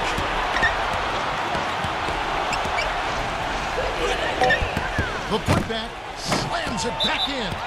Gav, he came out of nowhere to slam that one back in. Well, that's making him pay for letting him get his hands on that rebound. Yeah, is it ever, Kevin? So the Pacers call timeout, their first of the game. Tough loss coming against Cleveland in their last game played. And I think they can be proud of the way they performed. I mean, they executed. They really brought energy to the game. It just didn't go their way. You know what? That was a tough game played in a tough environment on the road, Steve, and they were right in it until the closing moments. Pacers leading by 3. Stolen by George. Leads him in there. Here's White, and he drops it in from the low post. That's kind of his strong suit, the ability to find his way through the defense and finish at the rim. Here's Schroeder, the finger roll finish at the bucket. Beautiful finger roll to cap that drive off. He knows how to finish with some flair and flavor, guys. Sexton, defended by Schroeder. Here's Sexton. Here's Bradley. And, there's a whistle. He was going up for a layup, and while it looked like there was some contact, I wasn't sure they were going to call a foul shot or not, but sure enough they have. So we've got a couple of free throws coming up. And some stats here, guys. The scoring breakdown for the Pacers. And the points they're getting in the lane will really help them open up the floor. The other thing they've had going for them tonight is their passing. I mean, doing a nice job. Plenty of their points early on coming off assists. Brown kicks to Powell. Passes to Grant. There's the feed to Noel. Shot clock at 5. Hurt. Right through the knee for the layup. New York's gone just 1 of 4 from three-point range here in the first. They set the screen. The pass to Muscala. Some nice passing by New York here. Thomas passes to Hayes. 6 on the shot clock. Puts up a 3. It's rebounded by Hart. Indiana leading. Brown outside. Inside. And Noel with the basket on the assist by Brown. The number of points they've scored in the paint already today is pretty eye-opening, Steve. No, it's off the charts. It really is. And defensively, I mean, they have to start shutting down some of those lanes to the hoop. And it's the Knicks with the ball. Here's Bradley. No good with the layup. Boy, blew the easy 2 by profile. Trying to look good. That's a bad decision and poor execution. The basket counts and 1. He'll go to the line with a chance to make it a 3-point play. He's very savvy in traffic. When he gets inside, has a kind of an uncanny way of shielding himself from contact and finding a way to finish at the rim.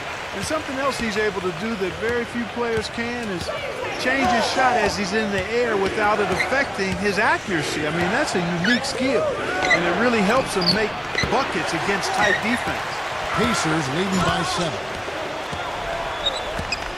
Hayes with the steal, and now the Knicks on the break. Will it go? They get it back.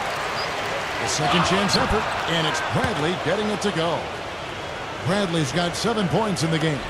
There it is again. On a lot of their possessions this first half, they've established great position inside. Yeah, getting the ball into the post should be their first option every time down. Force the defense to adapt and adjust. Grant, offensive rebound, Pacers. That's his second foul already, and that's going to force him to, I think, tone it down a little bit at the defensive end.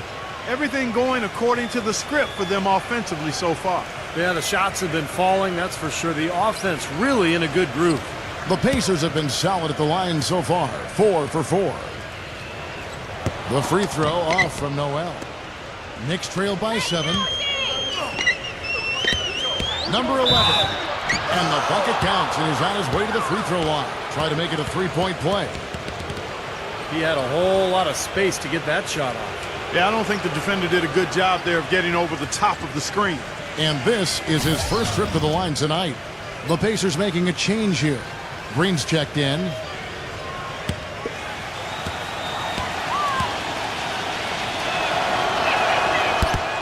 that one misses. Pacers leading by 5. He kicks to Powell. No good. Nice D from Hayes. Thomas with the ball. Now Green defending. Pass to Muscala. Fires from deep. It's hauled in by Brown. Even against solid defense, he's still going to try to continue to make that shot. No doubt. I mean, I wouldn't bet against him in that situation next time. And that's 10 straight points in the paint. I mean, defensively, the wind has just been knocked out of their sails. Need to get more bodies committed down low. There's 57 seconds left in the first quarter. Hayes gets a screen from Muscala. And Hayes kicks to Thomas. He feeds it to Bradley. It's rebounded by Hart. Pacers shooting very well. 58%. The offense is falling right now early for them. He dishes it to Powell. A chance there to push it to double digits, but it's off the mark. And here's Hayes. Now 8 seconds separating the 2 clocks. Hayes gets a screen from Muscala. The shot by Thomas. A picture-perfect screen play, and the jumper's good. Thomas got his first bucket in this one. Thomas against Brown.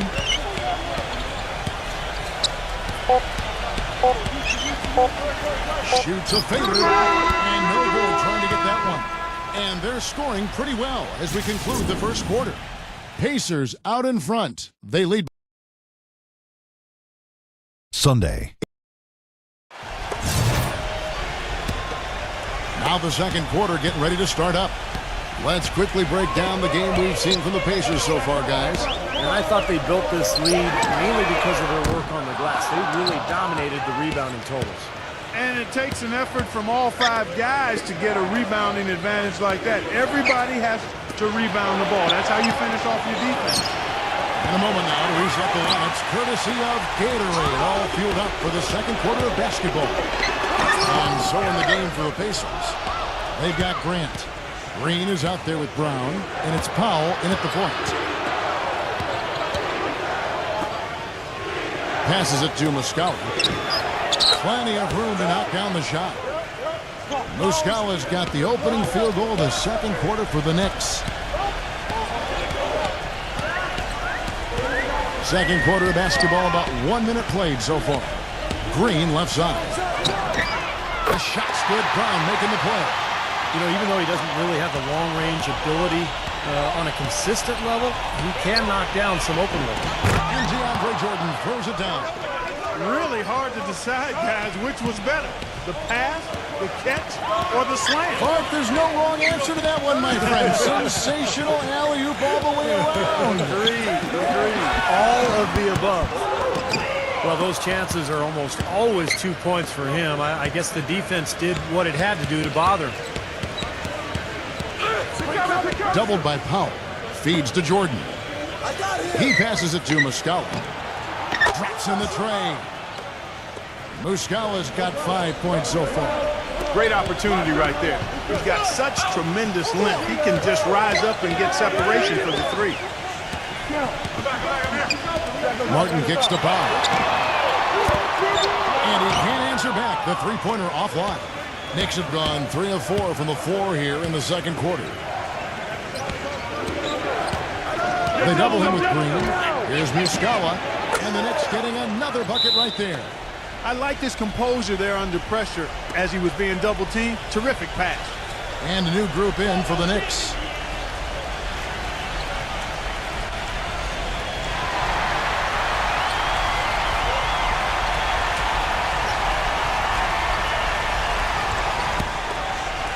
And here in the second quarter of action with a hair under 2.5 minutes played so far.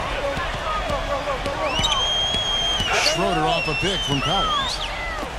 And the pass to Schroeder. Dishes it to Martin. Bangs home the trifecta. Martin's got himself going with the triple, his first basket of the game. I like the offensive awareness to exploit that lack of coverage on that play. They set the pick. Here's Sexton. It's blocked. Here's Schroeder, guarded by Jordan. Gordon, the pass to Schroeder. Indiana moving it around. Martin kicks to Schroeder. Clock at 6. And it's good with time running down on the shot clock. Schroeder's got his third bucket of the night. Took advantage of some shoddy defense there. They've got to at least get a finger on it. White, defended by Gordon. Fires top of the key. And that one goes long. You have to get a hand into his face because that's his range right there. Schroeder passes to Martin. Here's Schroeder. McGee inside. And it goes as the official calls the foul. Count it. We'll shoot one more at the free throw line. That rebound and the follow kind of typify what he's all about. Just gritty, determined play. The Pacers have hit most of their free throws tonight, 5 of 6.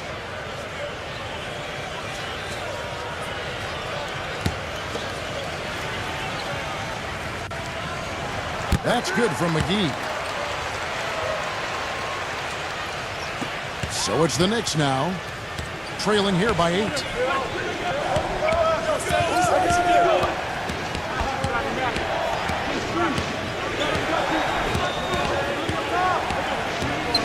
Sexton, defended by Schroeder. And so he draws the foul on the shot. A trip to the line to shoot 2. Guys, doesn't it feel like he treats every possession like it's his last one? I mean, it doesn't matter what the score is. If there's a loose ball, he will go into the stands trying to save it. And here's something else, Steve. He invites contact when he's attacking the rim. He doesn't try to finesse his way through anything. He's going through bodies. The first free throw is good.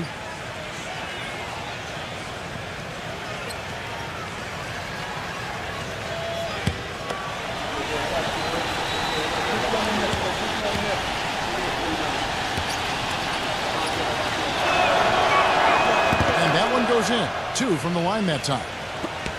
Pacers leading by 6. Kicks it to McGee. Number 28, defended by George. Pass to Gordon. 6 to shoot. And another foul would give him 3 before the half, something to keep our eyes on.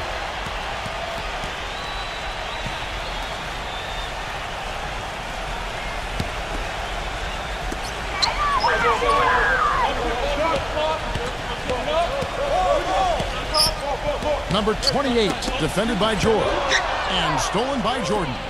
Their turnovers are really prominent. I know they're leading, but eventually it's going to catch up to them if they keep wasting possession. They've been so undisciplined, Clark. That's been the most disappointing thing for me here. Doubled by McGee. Just 5 on the clock. Here's Sexton. Hits the front of the rim and out. Oh, they're now +5 in the rebound category, really controlling the glass. And rebounding is one of those non-glamour stats. I mean, it takes work and effort and tenacity and physicality. But when you look at the scoreboard, you can see the correlation. Shooting at a high percentage. All teams aim to do that. Let's see the league's best. Number 5, the Knicks. You know, this team has been outstanding in terms of shooting percentage. Any team that can shoot this well can only give themselves a much better chance to win. They share the ball, they take high-quality shots, and they're always on the same page offensively.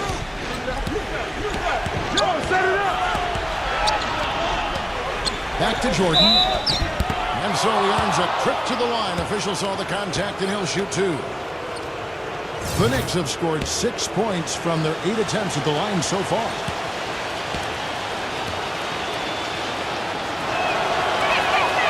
No good on the free throw.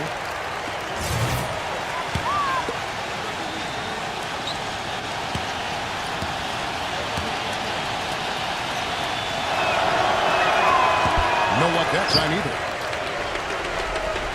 Pacers leading by 6. Gordon goes in. Pass to Schroeder. Now the dish to McGee.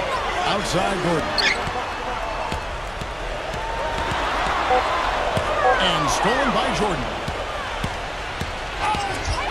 White with it. Now guarded by Collins.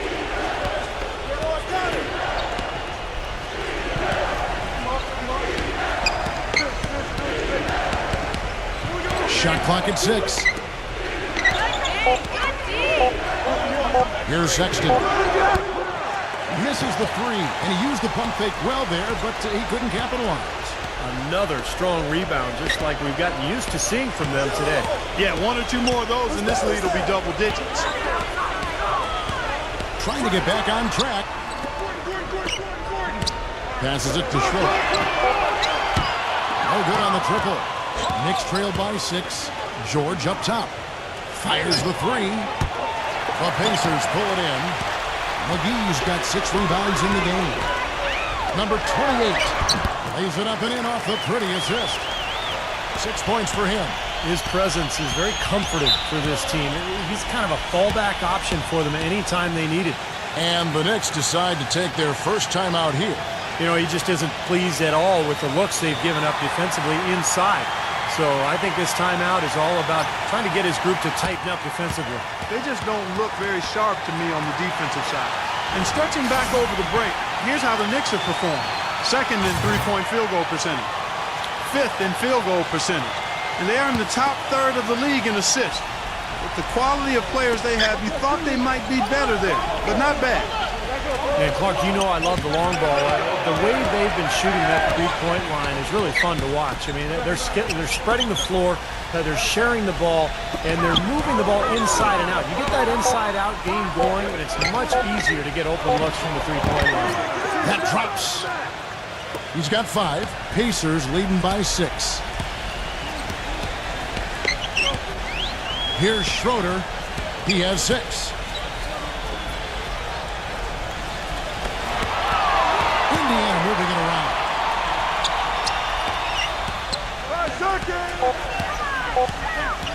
And out of bounds as the Knicks gain possession. Here we are, 2 games left before the start of the playoffs. Let's take a look at the possible field. Take a look at the Knicks. They're good enough for 8th place in the conference right now, looking to hold on to that. And checking out Indiana, they just haven't had the type of record they've wanted. Well, right now for the Knicks, they've just never really found their groove this season. I mean, not yet anyway. They're kind of stuck in the middle of the pack right now. And they don't have a lot of time left to find that groove, Clark. That's the problem. I mean, unless things really come together for them soon, I think they're going to stay in kind of that middle of the pack area the rest of the way. The Pacers have shot 6 of 7 at the line.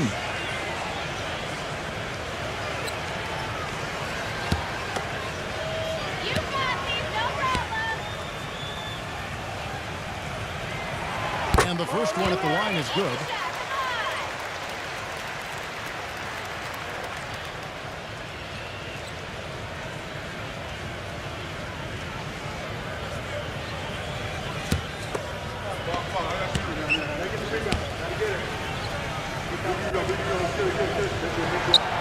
He's off on the second. Knicks trail by 7.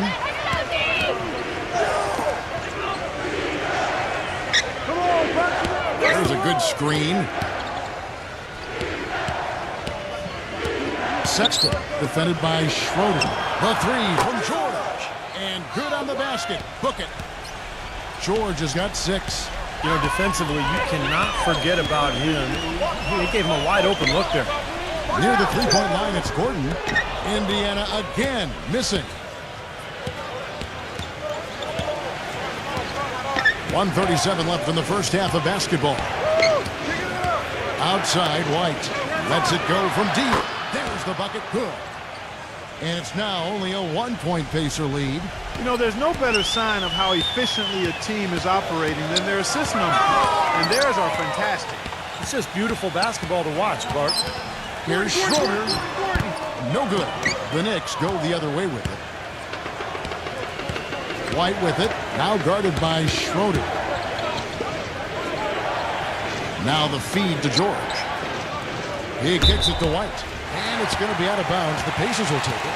And a chance now to check out the schedule for Indiana. And at home for the next game, it'll be Detroit pulling into town. And that game is the second of 2 straight at home.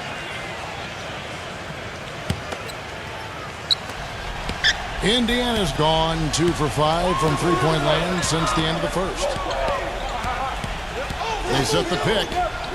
On the wing, Eric Gordon pulls up, releases from the wing and drills it. And the Pacers lead by 3. Well, with the lead they have, I think they see an opportunity to start shooting a few more threes here. Steve, I'm not sure I agree with that. I mean, that's an idea that they probably should park somewhere. You don't want to get too attached to the three-point shot the way they've started off shooting. Great outside shooting fueling this run. And the defense getting bombarded. They just haven't been able to slow them down. Schroeder off a pick from McGee. Gordon outside. And the rebound goes to the Knicks. Now the Knicks with it. They're on a 13-5 run. He feeds it to White. It's George on the wing. Right side George. From deep. And again, New York with the triple. And a tight game here as we end the first half. Now, presented by Sprint. Halftime. The Los Angeles. The Sprint Halftime Report, presented by Sprint. Welcome back, everyone. The second half about to get underway, and it's been a close one so far. What a performance. Just look at the game for Bradley. 10 points, and he's put 1 3-pointer on the board. Going forward, I think it'd be a good idea to let him spend a little more time behind the arc. He looks like he has a nice touch from out there. Here's who Tom Thibodeau is starting the second half with. You got to love the big bucket in the paint in this sort of grinded-out physical game. Yeah, that was your game, Clark. Pound it inside and take the ball right to the defense. That's what I tried to do, man. I knew my limitations.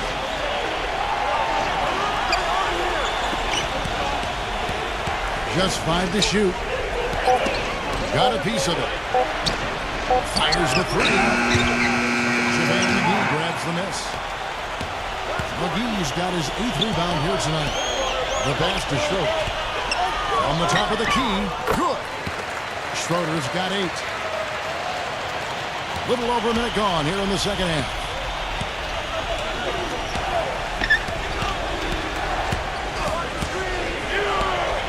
Sexton defended by Schroeder. That's good. Indiana trailing here.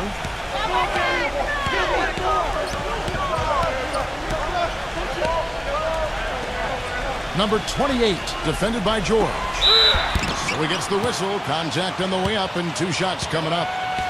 Way to play in attack mode and get inside. And, you know, if you're on defense and you're going to foul, make sure it's a good one.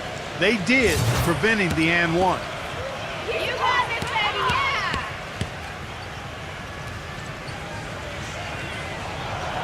Free throw good from Schroeder.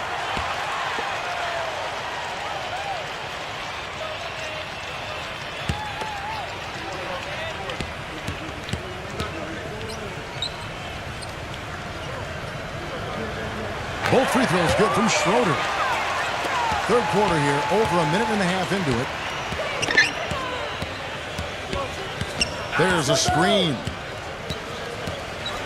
White with it, now guarded by Collins, and it's going to be out of bounds. The Pacers will take it. Here's what the schedule says for the New York Knicks and what it looks like. Looking ahead to their next game, playing at New Orleans, they'll match up against the Pelicans. That'll be the second of this 2-game road trip. I know I'll be looking out for the final score of that Pacers game. I think it should be close.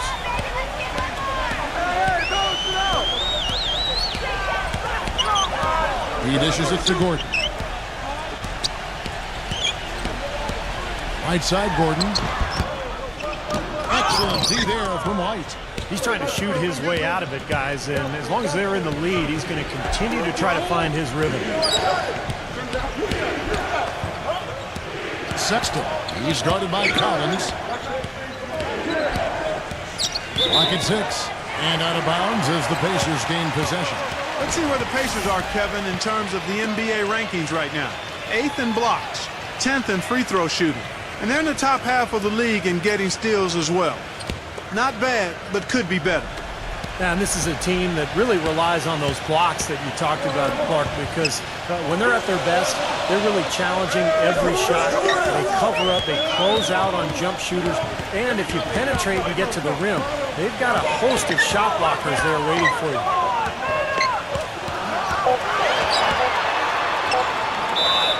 And it's good. Walk through contact, hits the shot, he'll go to the free throw line. Well, we've seen that more than a few times, an easy bucket in the lane. Yeah, the interior defense simply has been lifeless. Noel's checked in for JaVale McGee. Knicks trail by 4.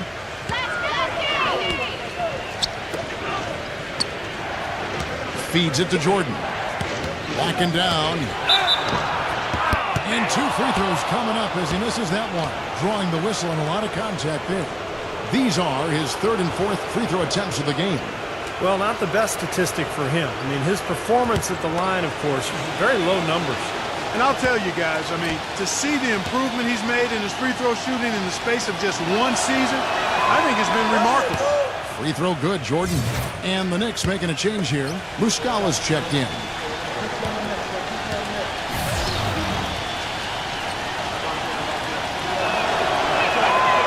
So he picks up just 1 from the line that time. They've been strong on the boards. There's no disputing that. That's what the box score says. Still anybody's game, though. Schroeder gets to Collins. 6 on the shot clock. The Knicks making a switch here.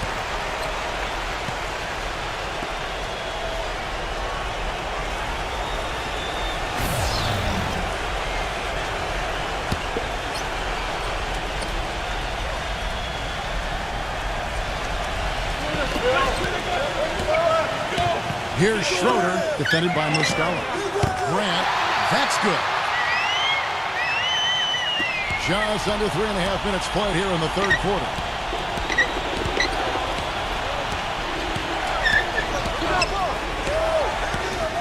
Dishes to Thomas. Pulls it up. That's good on the jump shot. Here's Schroeder. 10 points for him. Schroeder off a pick from Grant. They get the rebound. Noel. And that one is good with the extra effort on the glass.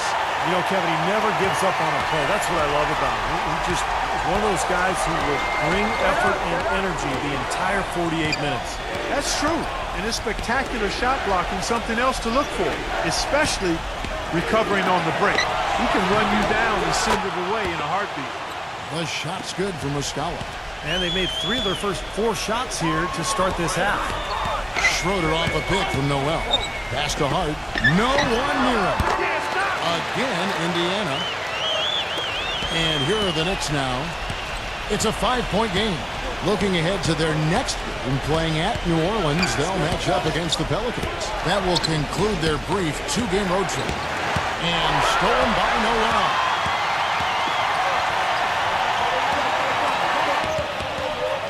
Pass to Schroeder. Stolen. Number 11, defended by Hart. Muscala, the pass to Thomas. Some nice passing by New York here. And again, New York with the triple.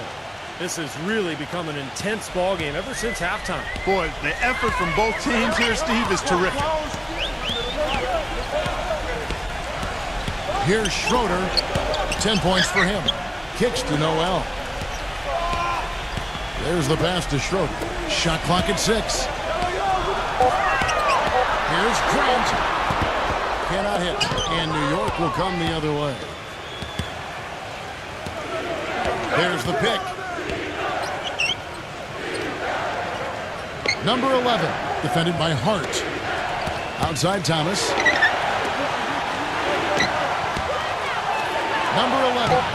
And the Knicks hit again from deep. That's 3 in a row, guys. 3 3-pointers consecutively. These guys are just raining in shots. Yeah, the defenders can't be as soft as they've been on the perimeter there.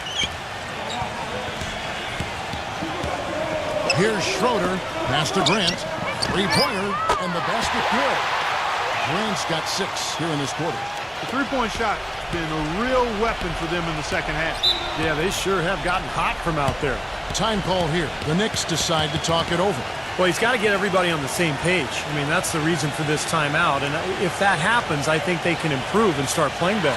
You know, it's a coach's job to always try to be 2 or 3 steps ahead of the opponent and to look for that extra edge if you can. And I think he feels like he might have seen one.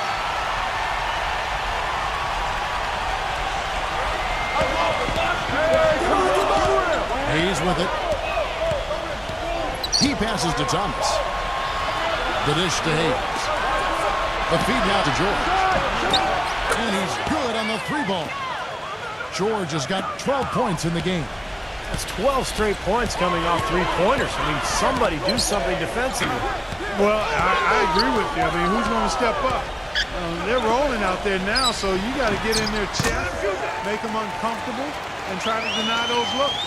Clark and Steve, neither side has relented a bit in this back-and-forth affair. Well, 8 lead changes, Kevin, so far as the teams are battling it out here in the third. That's all building towards what could be a great finish. This will be fun to watch. Thomas kicks to Hayes. Here's Brooks. That's blocked. Here's Schroeder, covered by Hayes. The drive by Gordon. It's hauled in by George. White, he's checked in for Thomas.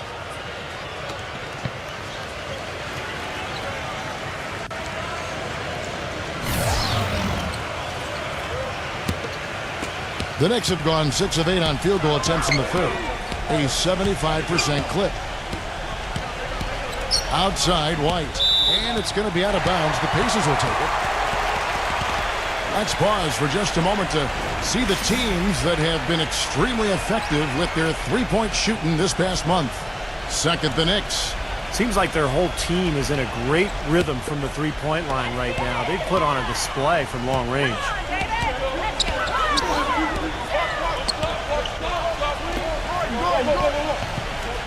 Pass to Schroeder.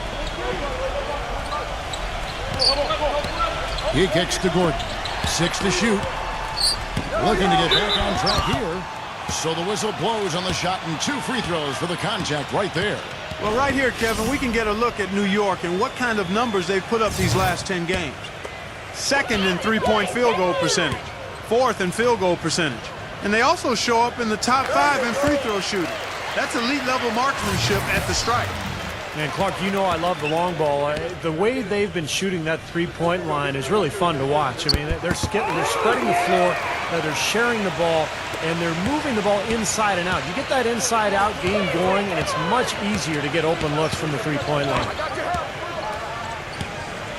Hayes dishes to White.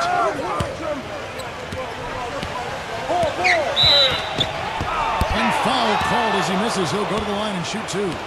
That one's on Eric Gordon. The Knicks have made a little more than half their free throws today, 7 of 12. Well, pretty good numbers this season at the line for this club, right around 78% as a team. And that's a little better than they did last year from the free throw line.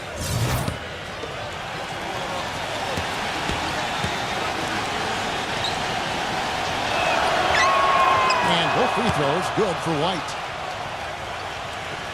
1:49 left to play here in the third. Here's Schroeder.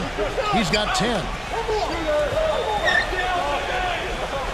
Number 28, defended by George. 5 to shoot. Tries it from the top of the key. Shot is good that time. He's got 12. Yeah, guys, it's his consistent shooting that's really helped get his team into a position they're in right now. 1:11 left in the third. Hayes the pass to Jordan. And he drops in the layup off the glass. Jordan's got his third basket of the night right there. Indiana's gone into the three-point range 4 times since halftime and buried 2 of them. Schroeder kicks to Green. Passes it to Schroeder. Misses the three. New York's gotten 12 of their points from long range in the third quarter, going 4 of 5 shooting. White dishes to Hayes. Outside, George.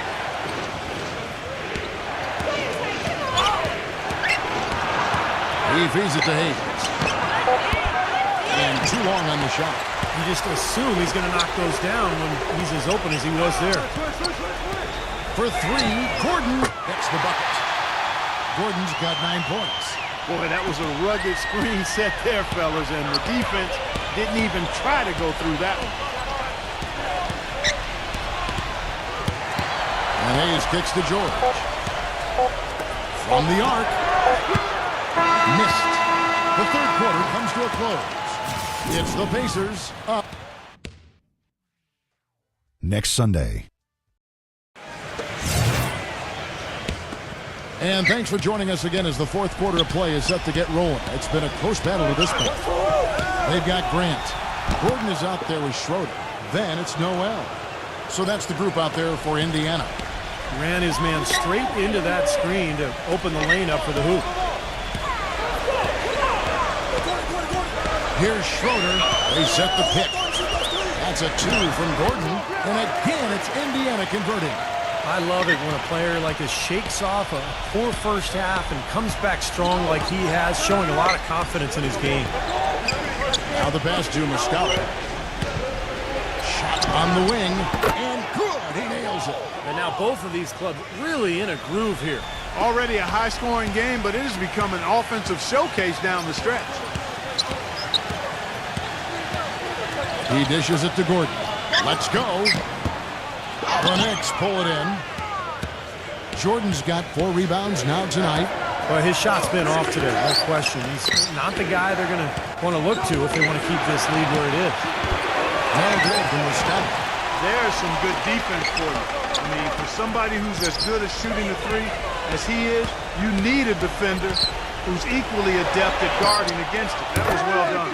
Well done. They picked the right guy to put on him. Time running low, guys, and somebody has got to win this one. You know, quite honestly, Kevin and Steve, I mean, this game, as close as it's been, you really hate to see it come to an end. I agree. Well, then let's root for overtime.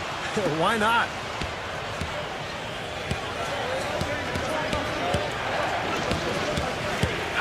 Here's Sexton. Off the mark there with the three-point shot. Tell you, he had all the time in the world to get that shot. Feeds it to Noel. Pass to Schroeder. Some nice passing here by Indiana. And Noel throws it down. Now, this is why the breakaway rim was invented. for plays just like that. Well, he almost brought the whole thing down, Clark, by hanging on that long. Yeah, he did, didn't he? There's a great dunk and also a great game we've got here.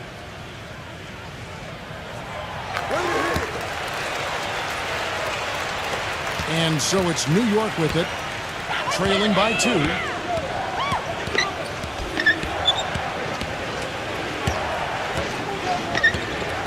Here's Sexton. And it's going to be 2 free throws. Drew contact on the shot.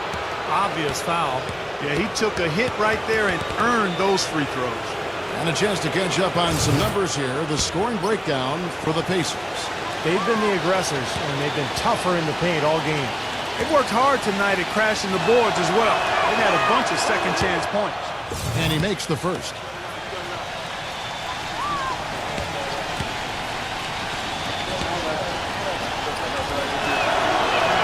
And he makes both free throws.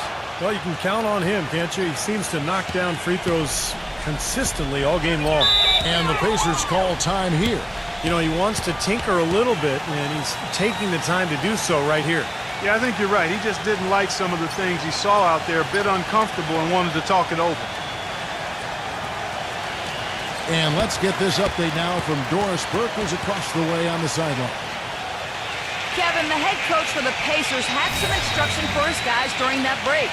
He told them, this is it, fellas. Let's hit them right out of this timeout. Put some pressure on them. Show them how much you want it. Let's go get it. Guys, he's really exhorting them to give them a burst of energy.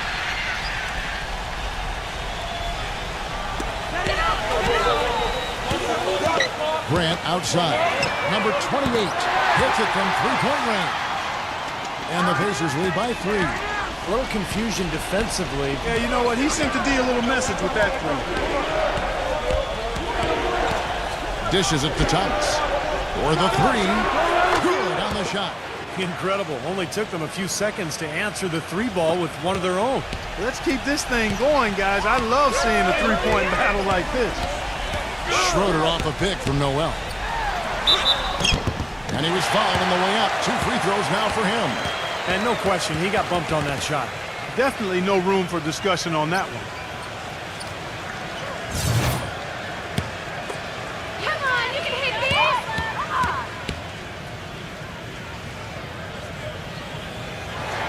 That free throw good from Schroeder.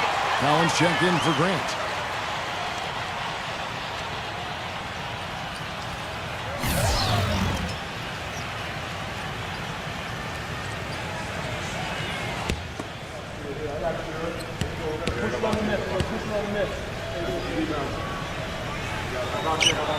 Both free throws good from Schroeder.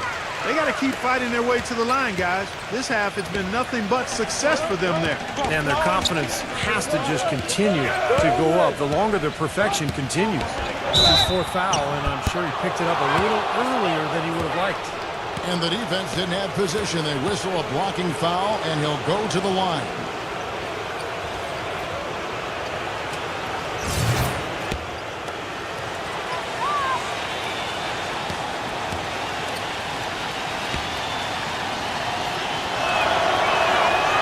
Free throw, no good.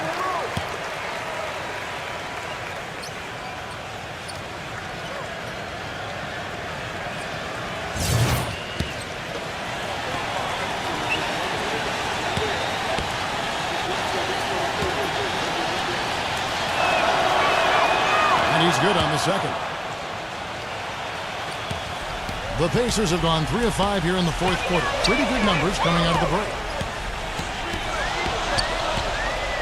Schroeder off a pick from Collins. Oh, hit it, baby!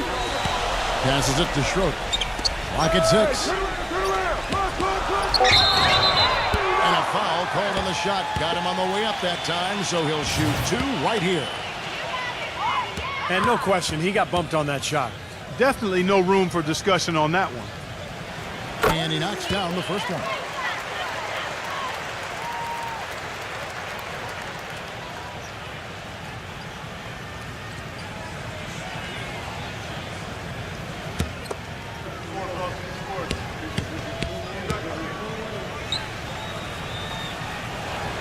Both free throws good from Schroeder. Well, if you're just tuning in, welcome. We've got about 3.5 minutes gone here in the fourth quarter.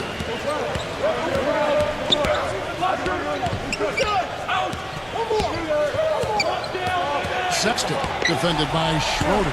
Stolen by Schroeder.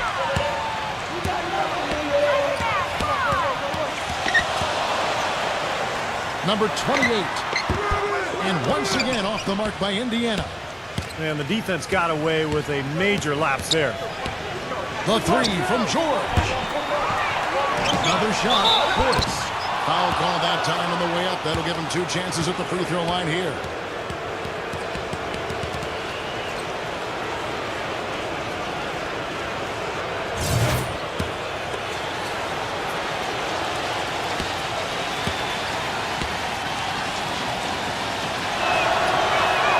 And the first one drops. JaVale McGee's checked in for the Pacers.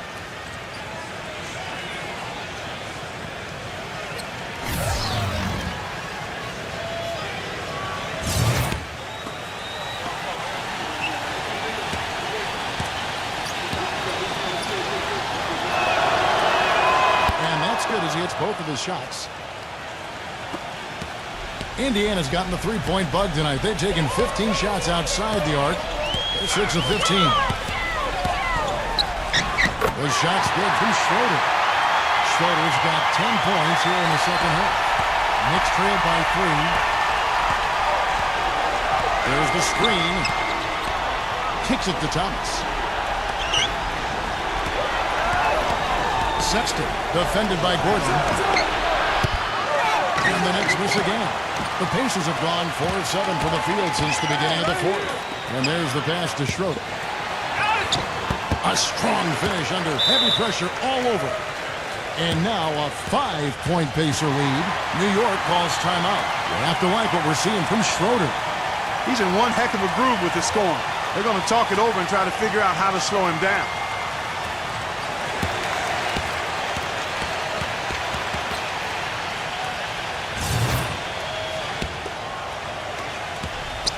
Knicks trail by 5. Jordan the screen. Back to George. Some nice passing by New York here. Intercepted. Gordon the pass to Schroeder. Excellent D from Thomas. New York's gone a disappointing 2 of 6 on 3-point attempts here in the fourth. It's George on the wing. Back to Thomas. It's George on the wing. Kept alive by New York. You know, he just hasn't looked right to me. A bit out of sorts, if you will. Something's off with his mechanics, at least as I look at it. Thomas with the steal. And now the Knicks on the break. George has got the ball, and that one's good. So deflating for a team. Clark coughing up the ball at one end, and then it turns into immediate points at the other end. And it's just as much of a boost for the team getting those easy points off the steal. Stolen by George. And now the fast break. George with the ball. That's good. And now just a 1-point Pacer lead. You know, regardless of who starts the break, it seems like he's usually the one to finish it. And that's because of how well he attacks the rim on the dead run. Number 28, defended by George. Sweet move. McGee's shot is off. Knicks have gone 6 of 11 since the start of the fourth quarter.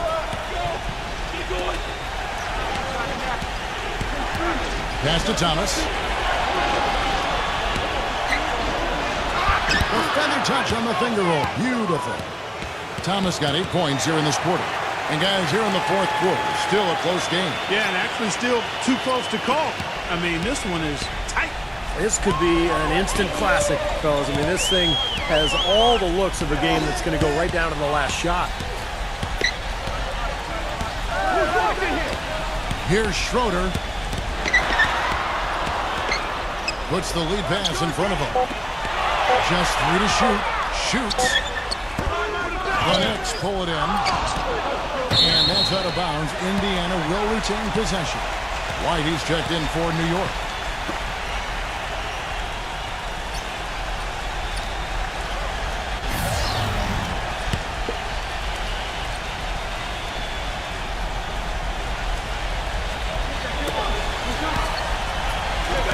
Here's Schroeder.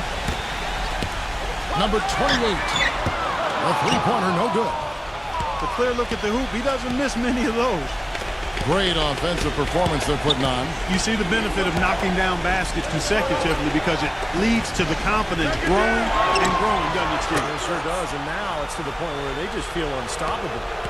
I'll tell you what, the first half may have been a little slow, but both clubs really picking up the intensity here in the second. I'll say that's for sure. I mean, things have really ramped up here.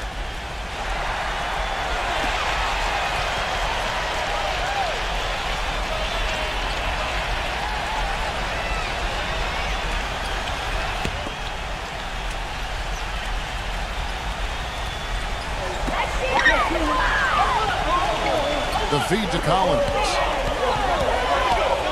Can they get it? It's hauled in by DeAndre Jordan.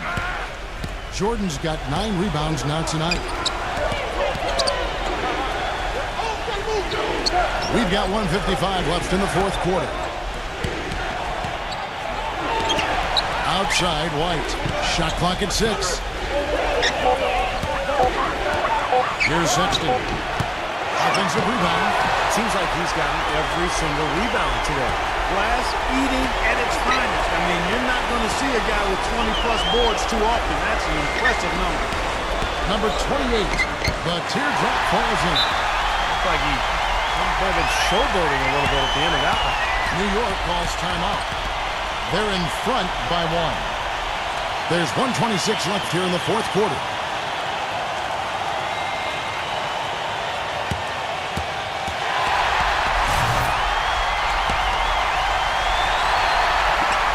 There's 1:26 left to play in the final quarter. There's the dish to White. Shoots. And that one swishes right in. And the Knicks lead by 3. Boy, that was a big shot.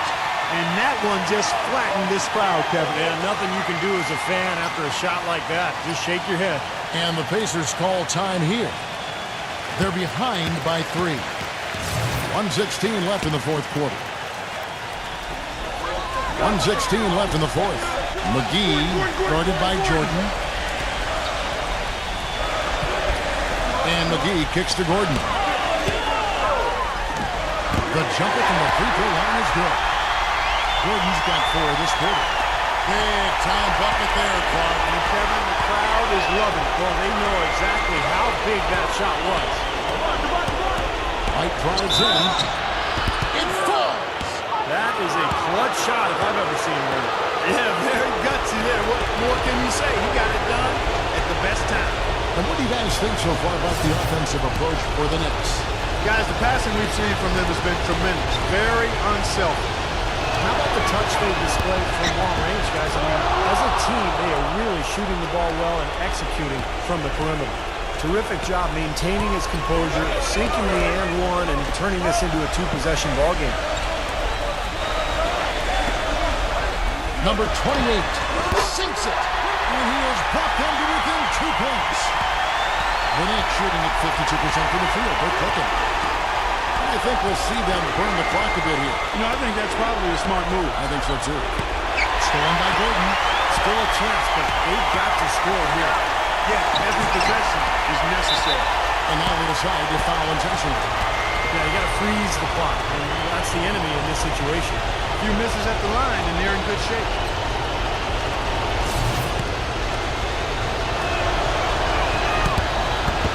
It's the first, and that makes it a 3-point lead.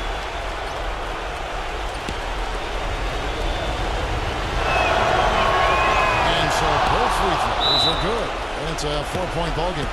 And I'll tell you what, those 2 free throws give them some much-needed breathing room, guys. It's now a 2-possession game. Timeout called the Pacers. They're losing by 4. We've got 22 seconds left in the fourth quarter. Guys, what do you think? Well, this one is far from over if they can get a quick score here and then a fast foul as well. Tell you what, free throws become tougher with the game on the line, so a few missed ones here, and they can get right back in. And they stop the clock as soon as they can with the intentional foul.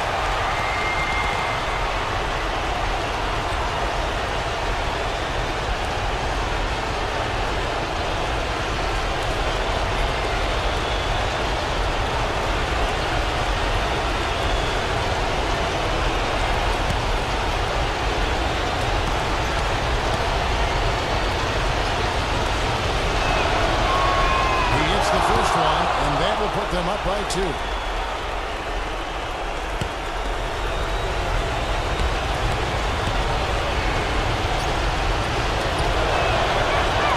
So he gets them both, and it's a 3-point game. And the free throws make things a lot more simple for them. Now you just have to guard against the three-pointer. Schroeder passes to McGee. Here's Schroeder to tie it up. The three won't fall. And there's the intentional foul. No choice but to stop the clock here.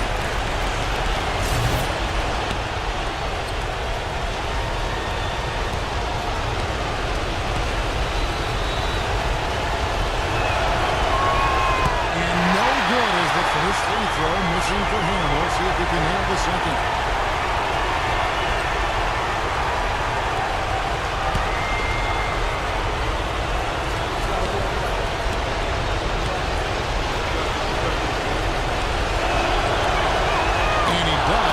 Second one, and that gives them a 4-point cushion. Throws it from deep. Off target with that shot. So a close game sees New York take this one. Clark, it was anybody's game right to the very end. Yeah, it was. The coach is happy with the outcome, but maybe not so much with the margin. And that'll do it for Clark Kellogg, Steve Kerr, and Doris Burke. This is Kevin Harlan saying so long and thanks for joining us as we leave you with the Jordan Player of the Game.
Welcome, everyone. I'm Damon Bruce, and this is the NBA on 2K Sports. Hello, everyone. Proud to bring you Wednesday night coverage of the NBA on 2K Sports. This is Kevin Harlan. Joining me in the booth, as always, Clark Kellogg and the sharpshooter, Steve Kerr. Now a chance to check out tonight's starting lineups. And for Chris Paul, his team will be looking for him to be a determining factor. Well, you know, one of the toughest commodities to find in this league, Kevin, is a great point guard, not only on the floor, but off the floor. Chris Paul is a model leader. He's a guy who is probably as talented as any point guard in the league. But his leadership qualities, I think, put him over the top. You know, it isn't just the inspiration off the court or making big-time baskets. I mean, the way he passes is infectious to his team. I mean, it's contagious, and it usually ends up permeating the whole team. Same goes for his defense. I mean, he'll come up with that big steal and can completely change the momentum with the kind of plays he can make at both ends of the floor. And for the Atlanta Hawks, they want to turn this season series around as they lost their last matchup against the Washington Wizards. That game left them at 1-2 in head-to-head meetings so far. Kevin, that game defensively was an absolute nightmare. They went into that building and just got blown out by a very hot team. Well, they didn't defend those shooters like they should have. And once the fans got into it and the arena started rocking and thumping and bumping, things only got worse.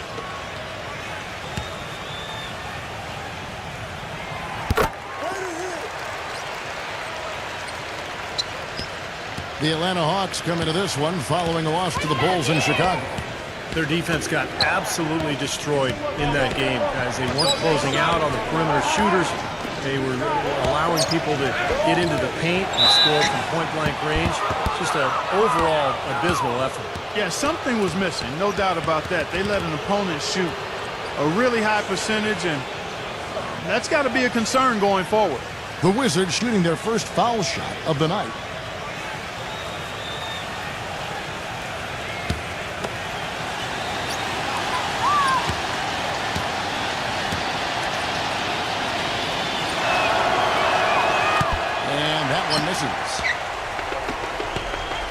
Washington on D.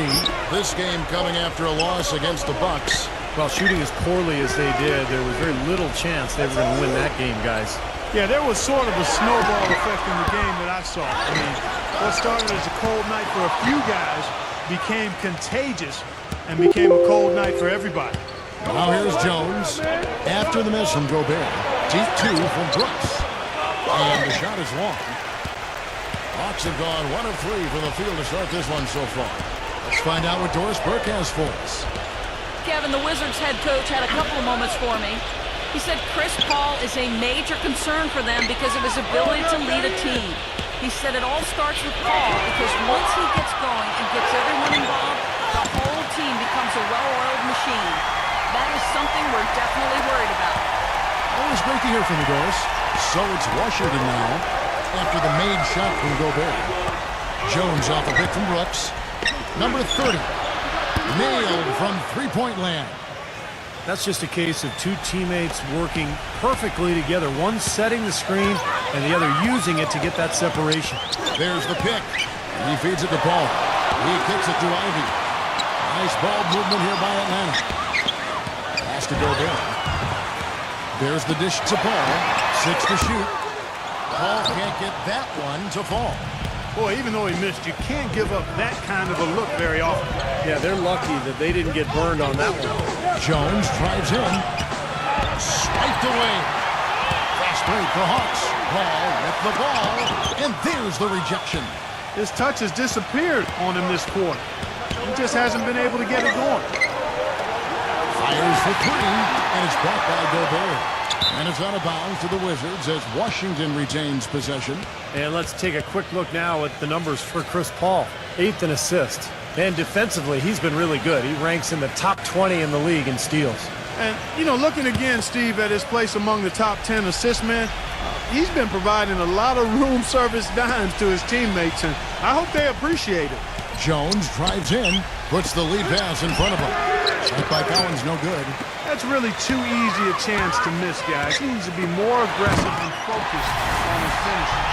Now, that is an incredible reverse throwdown right there. Tremendous body control. I'd even go as far as say, Clark, that was a punctuation dunk. I can feel that. Sending a message. Yes, sir. A message and put it on the highlight reel for later. Now here's Jones. 14 points from him the last game against Milwaukee. This ball grabs the miss. There was just enough defensive pressure to get him off balance and cause that shot to go awry. And the defense fouling there to prevent that layup, forcing 2 free throws here. A nice job that time of attacking the paint and drawing the contact. They'll take that. The Hawks shooting their second and third shots at the line right here.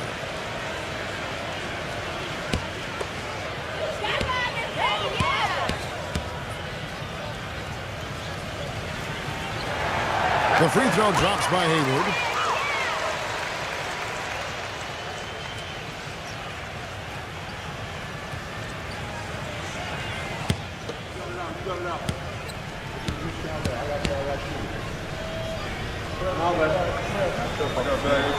Hayward hits them both.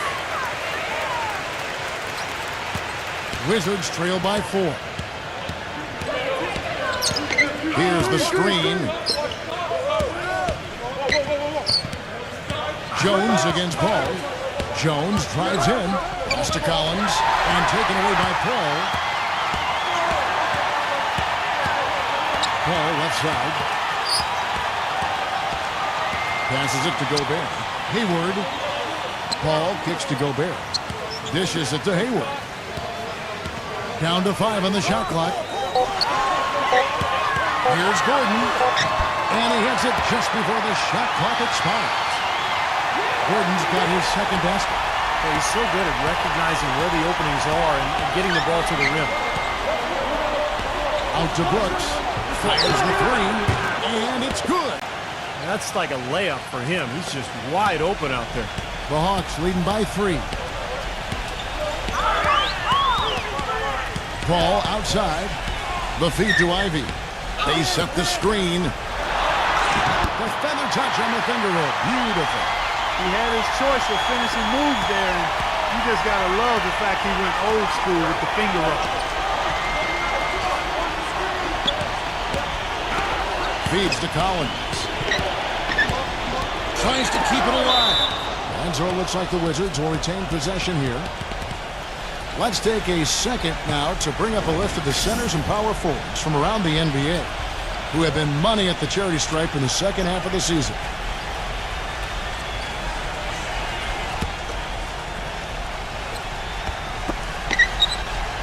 Right here, back door. Here is Ebanks, defended by Gordon. Just 4 to shoot. Ball's knocked loose, and it's going to be out of bounds. The Wizards will retain possession. Here we are, 2 games left before the start of the playoffs. Let's take a look at the possible field. We'll take a look at the Hawks. If the playoffs started today, they'd hold the number 5 seed. Of course, they're looking to build on that. And checking out Washington, down 5 spots from that. Right now for the Wizards, their season hasn't been great, and it hasn't been terrible. It's been fairly pedestrian. A few times it's looked like they're about to turn the corner, but they just haven't been able to sustain that winning momentum. And I'm not quite sure why that is, because I think they've got the talent to be among the league leaders, but it looks to me like it's not going to happen for them this year.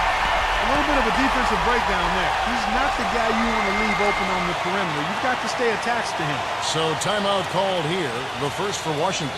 Well, they've really kind of struggled offensively here, so I think this timeout is for him to really draw something up, maybe get an easy 2 and get their confidence back. You know, sometimes an easy basket out of a break is just what you need to get things back on track. And coaches always have plays specifically for that situation, coming out of timeouts for an opportunity to get a bucket. And the pass to Jones.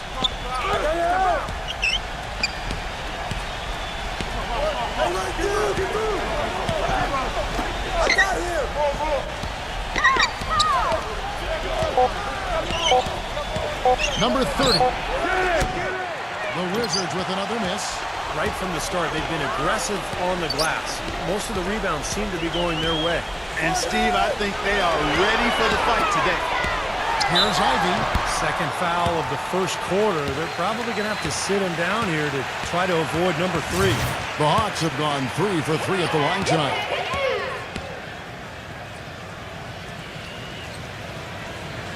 And he makes the first.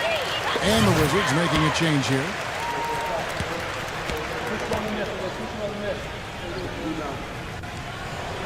Both free throws good from Ivy. Wizards trail by 10.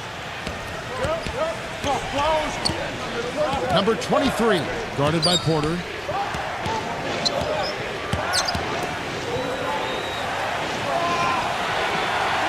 Number 54, defended by Hayward. Number 54, nails the wide-open jump shot. Wow, he was just wide open there. That's way too easy. There's the pick. Back to Gordon. He dishes it to Porter. Outside Gordon. He passes it to Ivy.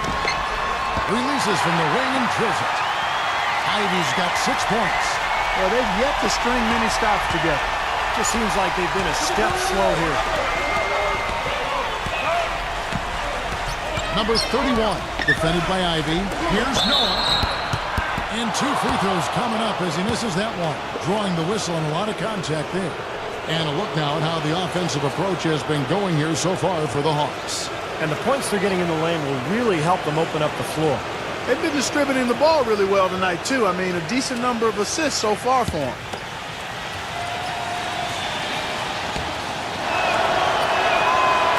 That free throw good from Noah. The Hawks making a switch here.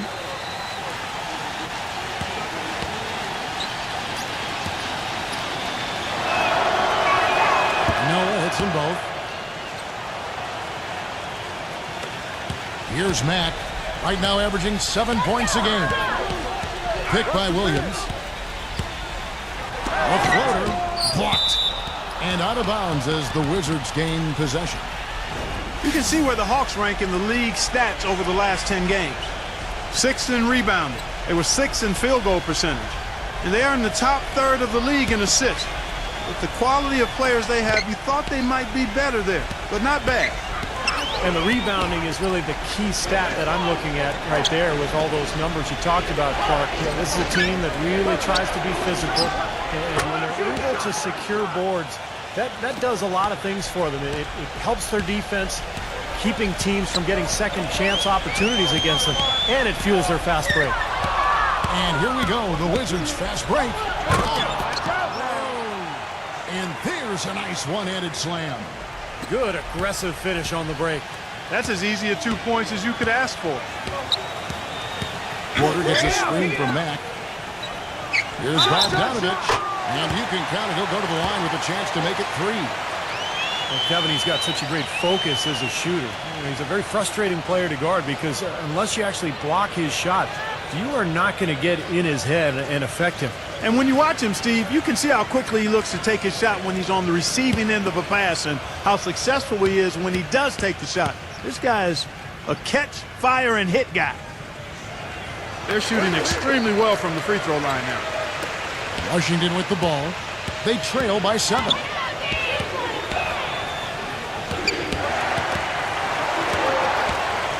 Noah the screen. Number 23. Number 3 off target. Well, with that much space off the pick, you've got to drop that in. Yeah, you got to make that one. I mean, that's a high-quality shot you should make 9 out of 10 times. Here's Bogdanovich. He had a 12-point outing in their last game against Chicago. He also had 3 blocks in that game. He was playing so hard and making so many plays defensively. That was impressive. And the Wizards with possession after the missed 3 from Mack. Kicks it to Noah. Number 31. And Washington again with the bucket. He could have forced a tough inside shot, but made a terrific kick out to find the open jumper instead. Mack, the pass to Bogdanovich. He kicks it to Williams. He feeds it to Porter. Pass to Mack. Money from the wing. And the Hawks lead by 7. Washington's gone 2 of 5 from three-point land here in the first quarter. And the Wizards making a change here.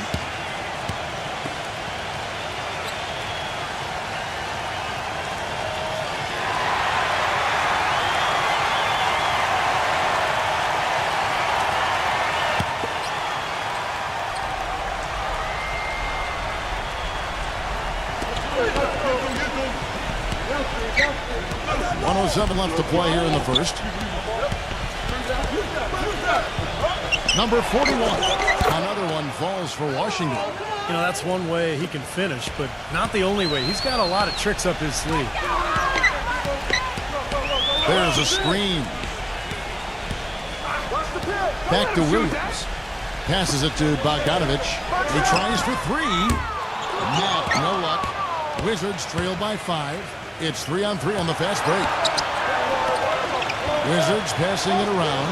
Number 31. Off target from outside.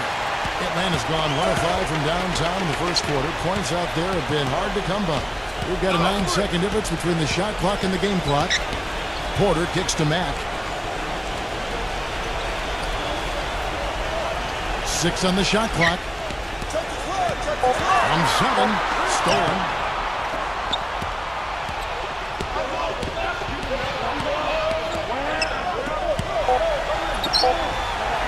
Number 41. And that was his everything. Air ball on the 3.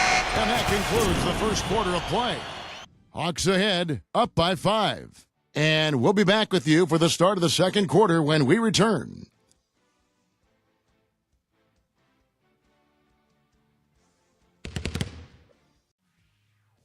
Tune in next. And the first quarter is in the books. Second about ready to get underway. And what do you guys think about the Hawks here in this one? And it's really been a dominant effort on the glass. That's been the key here. Yeah, they've established nice low post presence, which always tends to help you on the rebounding. Williams is out there with Bogdanovich. Then it's Porter. And it's Mack in at the 2. That's the group starting the second quarter for the Hawks. So it's the Wizards now after the miss from Porter.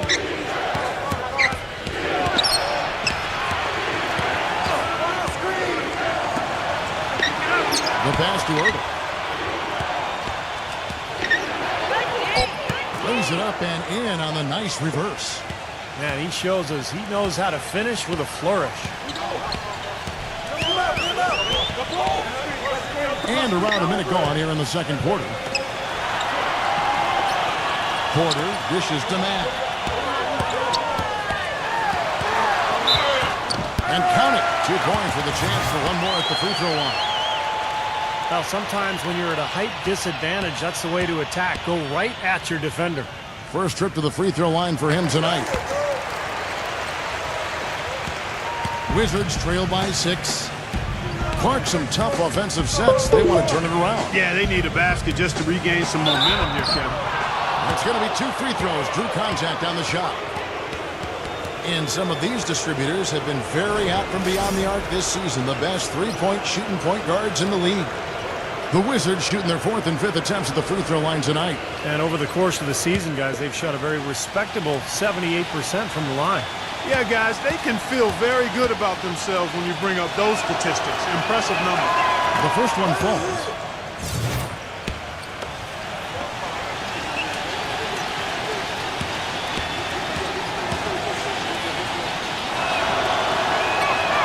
And good on the second, so he makes them both. Boy, I tell you what, he does not look like your typical big man up there at the line. He has an excellent stroke and a percentage to match. Here's Powell. He hasn't yet put up any points in this one.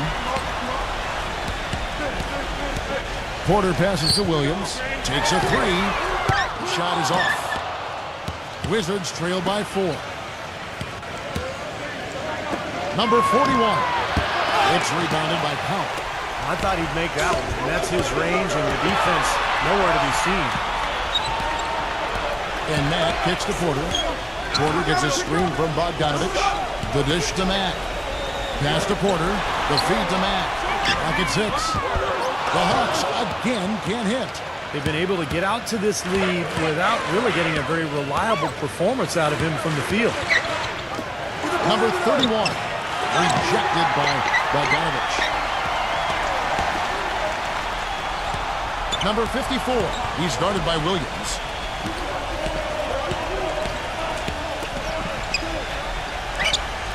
Number 54. Misses the 3. The Hawks leading by 4. Dishes to Williams. Here's Powell. And it's sent back by Ertel. Number 31. Guarded by Porter.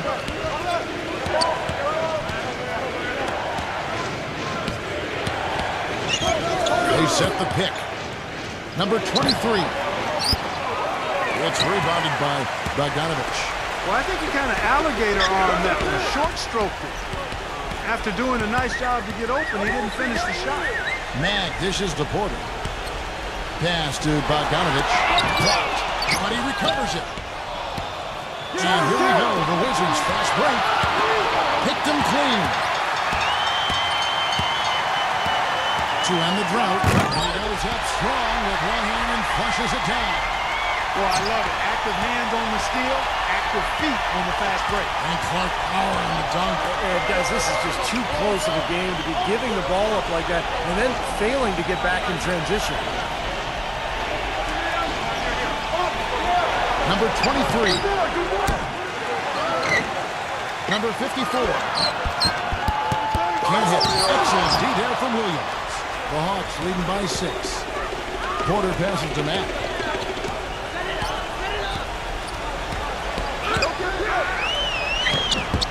Well, the grimace of pain tells it all. He's hurt, and let's hope he's okay. And you see a player have to come out of the game like this, and you just hope for the best. That's exactly right. You do hope for the best. You cross your fingers, say a prayer, and hope it's nothing major. We'll see what the update is here shortly.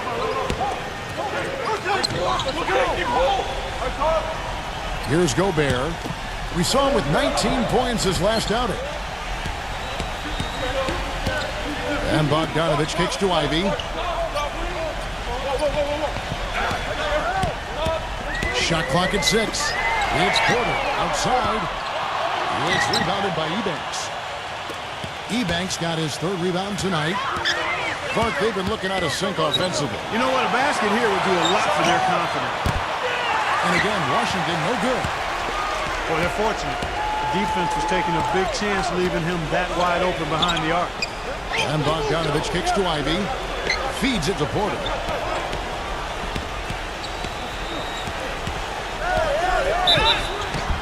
Count it. The defender is called for the block, and this could turn into a 3-point play. But his body control is what I notice. I think that jumps off the page when you watch him play. Even with a defender draped all over, he's able to find a way to get to the rim and get the shot to go in. And also, he catches a lot of defenders off balance, Steve, with his ability to pull up and drain shots off the bounce. It's a very effective skill to have. And the basket good. He's got 5. And now the first timeout called here for the Hawks.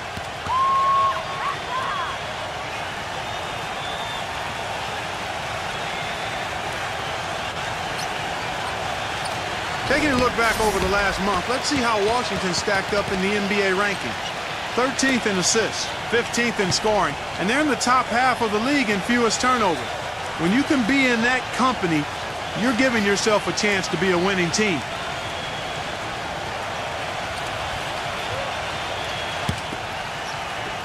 The Hawks leading by 7.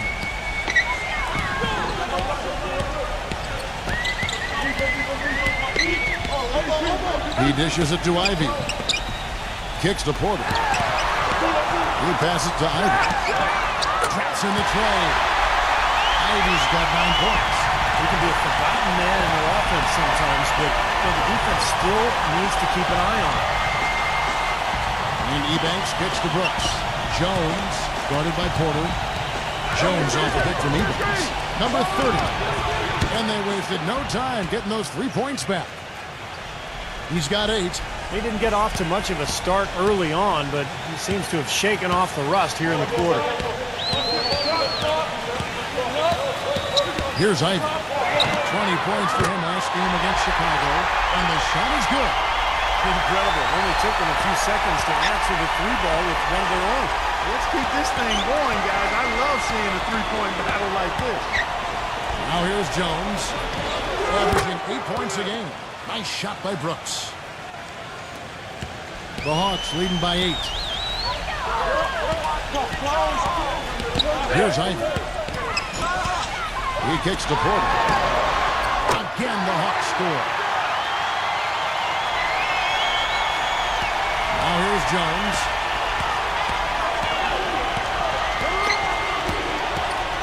He feeds it to Brooks.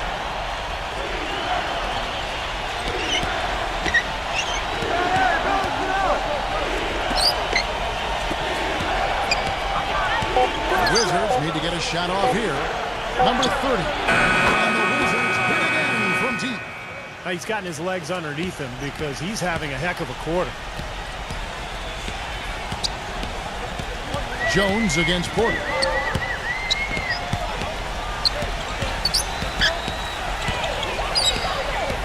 Working on Jones. Again, the Hawks good for 2. It took him a little while to get into the flow of this game, but now he's definitely found his stride and rhythm. Let's take a moment to see the squads that have been the most dominant. Another strong rebound, just like we've gotten used to seeing from them today. Yeah, 1 or 2 more of those and this lead will be double digits. Good on the shot.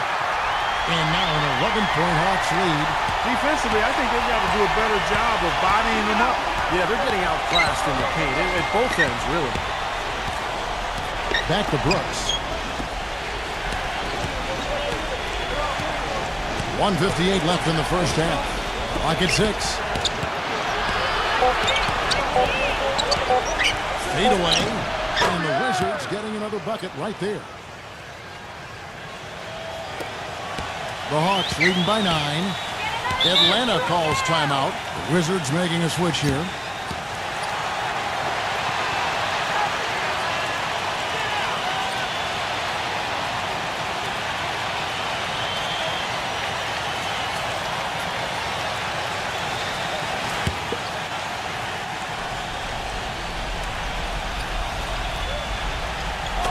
And the Hawks with possession here.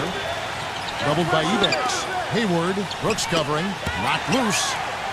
Hayward dishes to Ivy. Gordon kicks to Ivy, and it's blocked. Out of bounds, Hawks ball as Atlanta keeps possession. And here's what's up coming now for the Hawks. They host the 76ers after this game. That'll be the latter half of this 2-game homestand.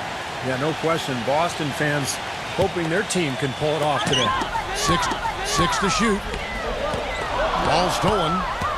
Here's Ebanks. Oh, and that one, no question, powered it down. Well, that's the easiest opportunity an offense can get off a steal. Exactly. No defense for that. And he's got his first chance at the line here. Well, he's been an 80% free throw shooter on the season. I mean, he shot the ball with confidence from the stripe. And, you know, with those numbers, he makes a defender hesitant to get too tight on him. I mean, he doesn't want to get whistled for the foul and put this guy on the line.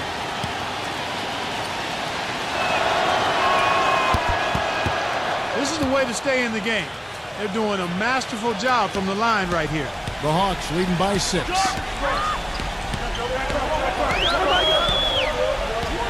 1:14 left here in the second. Paul defended by Jones. Ivy kicks to Paul. Nice ball movement here by Atlanta. Ivy passes to Paul. 5 to shoot. This one for 3. Washington with the rebound. Brooks has got 3 rebounds now in this one. And Gordon over to help. Collins dishes to Ebax. The shot will not go. Nice D from Gobert.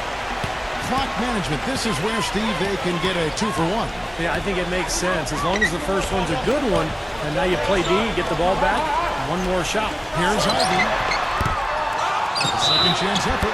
And so he draws the foul on the shot. A trip to the line to shoot 2. Well, it seems like they're getting a little fat and sassy here, complacent in the second quarter. Fat and sassy. Come on, Clark. I mean, we're seeing their free throw attempts diminish, but I don't know about calling them fat and sassy. That seems kind of harsh. First one falls for him. Shooting 100% in the quarter. They've made them all, taking full advantage at the line. Well, it's a nice job of really making the most of their opportunities. There's 31 seconds left in the first half of the game. Number 54, defended by Gordon. The shot by Brooks. With nobody on him, he buries the jumper. Brooks has got 6 here in this quarter. His shooting has been so good today, he may have to take it upon himself to try to get his club out of this hole. Paul passes to Gordon. Back to Paul. And there's the feed to Ivy. And once again off the mark by Atlanta. Number 54. No good. And so we conclude the first half. Hawks lead by 6. And we'll have the start of the second half when we come back after the break. But right now, let's go over to Damon Bruce with the Sprint Halftime Show. And now, brought to you by Sprint. And everything. The Los Angeles... The Sprint Halftime Report, presented by Sprint. And now the start of the second half. Neither side jumping out ahead through the first 2 quarters. An exceptional performance from Ivy. He went off in the first 2 quarters, guys, as he's capable of doing. Defensive approach they use on him in the second half. Yeah, they've got to make some sort of change. I mean, they can't let him continue to torch him like he has been. So the Wizards 5 right now. They've got Brooks. Jones is out there with Collins, and it's Ebanks in at the 4 side. Kicks it out to Gordon. The 3. Now the Wizards take it the other way. Number 30, defended by Ivy. Jones for 3. Good. Jones has got the first basket of the third quarter for the Wizards. Boy, such outstanding patience and decision-making for them offensively. Yeah, absolutely. Their ball movement has been outstanding. They are piling up the assists. Ivy kicks to Gordon. Passes to Ivy. Back to Gordon. Three-pointer. Gordon with another miss. Wizards trail by 3. Brooks with it. Now guarded by Hayward. Brooks kicks to Jones. Back to Brooks. To tie. And again, Washington with the triple. A little confusion defensively. Yeah, you know what? He sent the D a little message with that three. Ivy dishes to Paul. The pass to Ivy.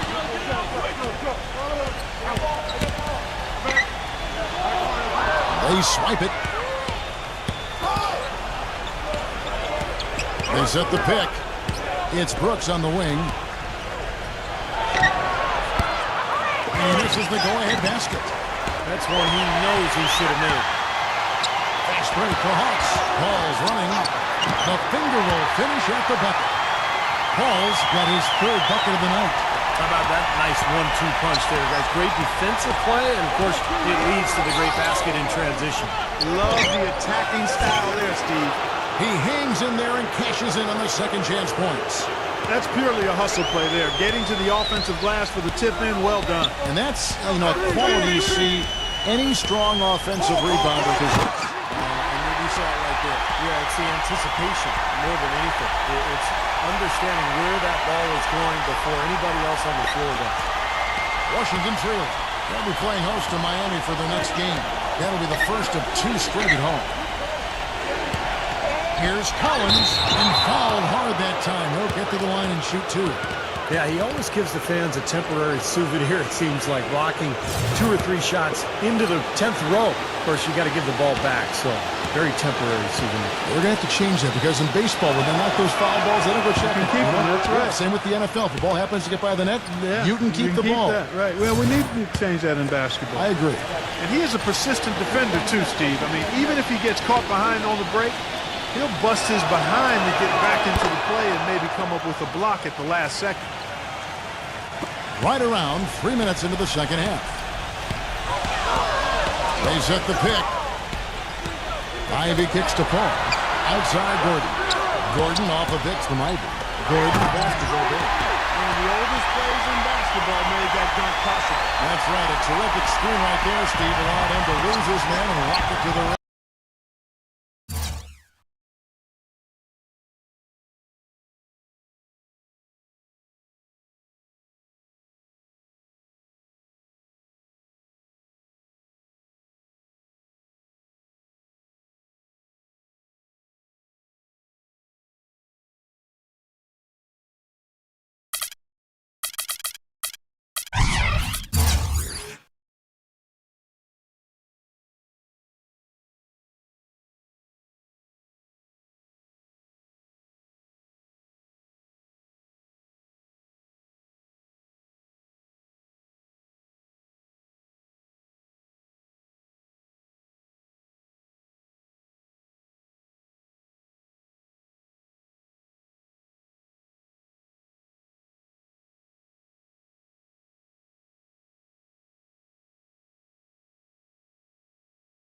Don't you love to see players working together in that fundamental play? Fun to watch. Brooks with it. Now guarded by Hayward. Brooks kicks to Ebanks. 6 on the shot clock. Here's Jones. Changes up. Rebound by the Hawks. Gobert has got rebound number 9 now. What an effort here tonight. Gordon dishes the ball. The Hawks working the ball around. Gordon with a screen on Jones. Hayward passes to Ivy. Gordon launches a 3. And Chris Paul the bucket on the assist by Gordon. Now it's a 5-point Hawks lead. This is really becoming an intense ball game ever since halftime. Boy, the effort from both teams here, Steve, is terrific. Now the dish to Collins. Back to Jones. Pass to Brooks. Here's the 3. Offensive rebound. Pass to Jones. Collins, a screen on Paul. Dishes it to Collins. A beautiful reverse layup. Collins has got 6 in the quarter. See how he used the rim to protect the ball perfectly from the defender on that reverse. Hayward with the ball. Averaging 9 points per contest. And again, Chris Paul for 3. Paul's got 14 points for the game. I'm not sure who was supposed to pick him up, but somebody's going to get an earful from the coach for leaving him that wide open. And the Wizards making a change here.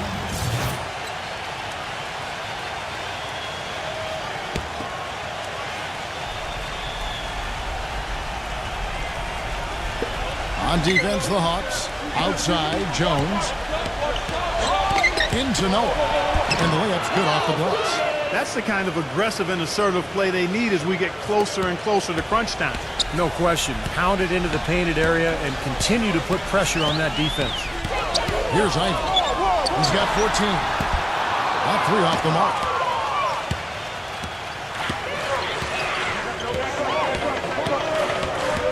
Feeds it to Brooks. Brooks with a screen on Paul. Jones for 3. Rebounded by Ivy. Unfortunately, that's been the result for him over and over, guys. He just cannot find the bottom of the basket. Paul, right side. Hits the three-point bomb. Paul's got 11 in the second half. They're going back to the three-point shot over and over and over. That was the 9th straight point from behind the arc, Clark. It feels like they're finding the holes in this defense. He dishes it to Ivy. Gives him the lead pass. Whoops, they pick off the pass. Number 31, defended by Ivy. Kicks it to Brooks. Launches it. That drops. He's got 5. The Hawks leading by 4. Atlanta calls timeout. Kevin, let's look at where the Hawks stand in the NBA rankings right now. 5th in rebound. 8th in assists. And they're in the top half of the league in scoring as well. Not too shabby. And you put all those things together, and that makes this a very tough team. And what really jumps out at me is the rebounds, Clark. I mean, this is a team that controls the paint. If you're going to miss a shot, the ball seems to be theirs almost every time. That allows their transition game to get going. And then at the offensive end, they'll pound you on the offensive glass as well. That's good. Well, he recognized the advantage size-wise, and he went right at the defender. That's how you do it. Here's Ivy. He's got 14. He passes to Paul. Gets the jumper from the corner to Paul. Paul's got 13 points here in the second half alone. Wizards trail by 4. Outside, Jones. Doubled by Gobert. It's stolen by Gobert. The finish. Takes it up with both hands and rips it down. And what's your take, guys, on the hustle sticks for the Hawks? Their activity at the defensive end, Kevin, has been really impressive. Attacking and coming away with steals. They haven't wasted time getting the ball up the court tonight either, and it's resulted in a lot of fast break points. A slight advantage for them in the rebound category. They've got to continue their work on the glass. Yeah, I agree with you, Steve. I mean, they're on the right side of the ledger, and that is all that matters to them right now with the lead they have. And it's Paul penetrating. Here's Ivy, and it's rejected. But he gets it back. And it's out of bounds. The Wizards will take it the other way. Chance now to check out the Washington Wizards' upcoming schedule. They'll be playing host to Miami for the next game. That game marks the first half of a quick 2-game homestand. Wizards trail by 6. Now Jones. He kicks it to Noah. He feeds it to Brooks. Passes it to Noah. Lock at 6. Brooks outside. Fires from the line. Another shot. And, there's a whistle. He was going up for a layup. And while it looked like there was some contact, I wasn't sure they were going to call a foul shot or not. But sure enough, they have. So we've got a couple of free throws coming up. The Wizards have been coming through at the charity stripe. They've made 7 of their 8 attempts.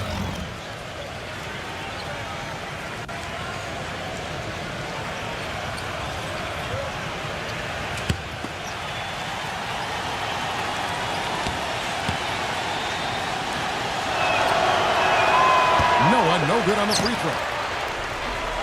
The Hawks leading by 4.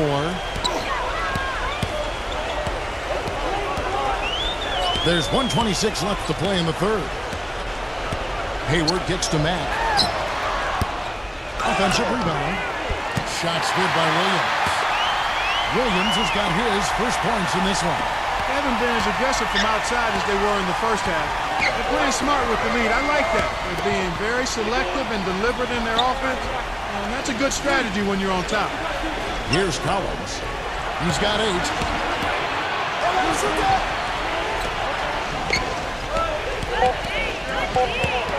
Number 31, defended by Mack. The Wizards with another miss. They are really getting the work done inside with their rebound. Yeah, not giving up too many second chance opportunities, which is always important, and that's been one of the reasons they have the lead right now. And the Wizards making a change here. Eubanks checked in.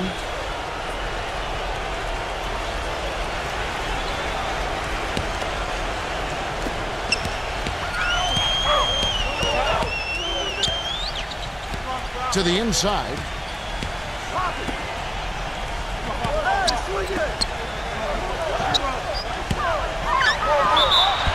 And he's knocked off course by the D. The foul called. He'll shoot free throws. The Wizards have made 7 out of 9 when they've stepped to the line.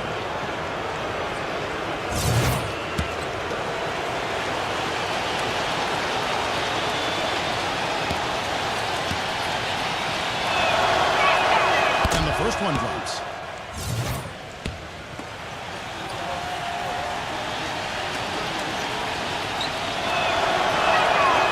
Both from the stripe. 23 seconds left to play here in the third. And here is Paul. 19 points in the game. Paul gets a screen from Bogdanovich. And there's the whistle. Illegal screen. That's 2 unproductive trips in a row, ending in turnover. Then one thing you can't do is string together those kinds of possessions. It'll really snowball on you. 12 seconds left in the third quarter.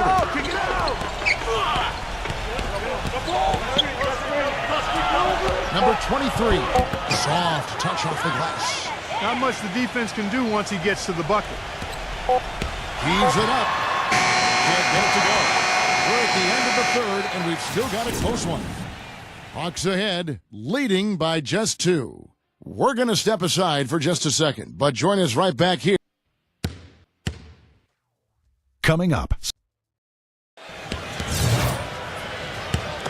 All right, we welcome you back to what's been a hard-fought battle. Fourth quarter should be good. We've got Williams, and it's Powell in at the power forward position. So that's the lineup for Atlanta. Bogdanovich passes to Ivy. The feed now to Mack. Shot clock at 6.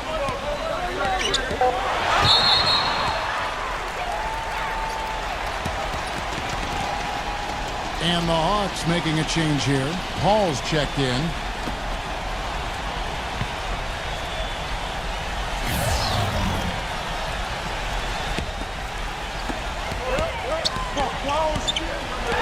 Here's Powell, defended by Eubanks.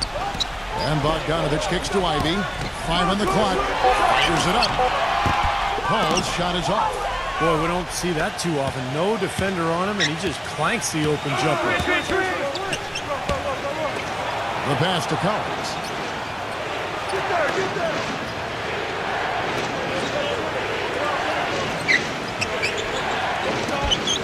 Number 41. The bucket is good. He'll have a chance for one more. Chris Paul picks up that one. They've got to continue to put pressure on the defense by probing inside. That's what's really working for them. And when you're doing the job they are inside, it takes pressure off the perimeter guys. And the free throw is good. Now leading by 1. Here's Ivy. 60 seconds off the clock here in the fourth.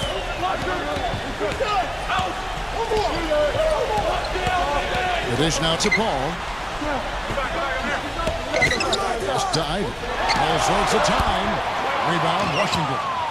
Oh, that's a frustrating one there. Easy look at the hoop. Pass to Jones. There's the 3. The shot is off. And Atlanta will go the other way with it. Here's Ivy. And count the basket. He is fouled, and he's going to the line for one more. That is a terrific effort on the shot. He's giving up a lot of size, but still finds a way to score.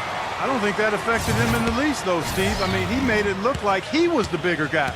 The Wizards making a switch here. Noah's checked in.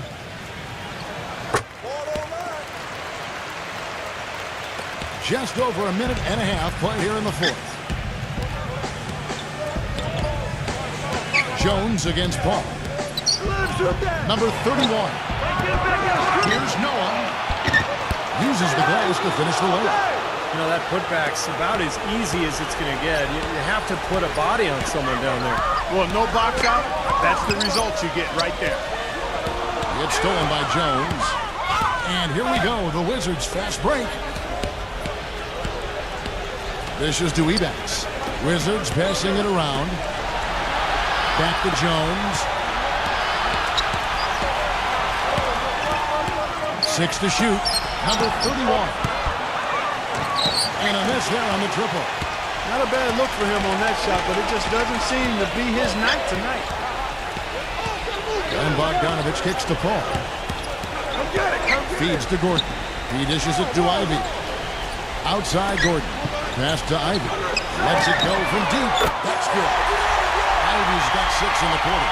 Well, they're in great position here, and it's thanks in large part to their three-point shooting. You called that right. They are lighting it up from behind the arc this half. And just about 3 minutes through the fourth quarter here.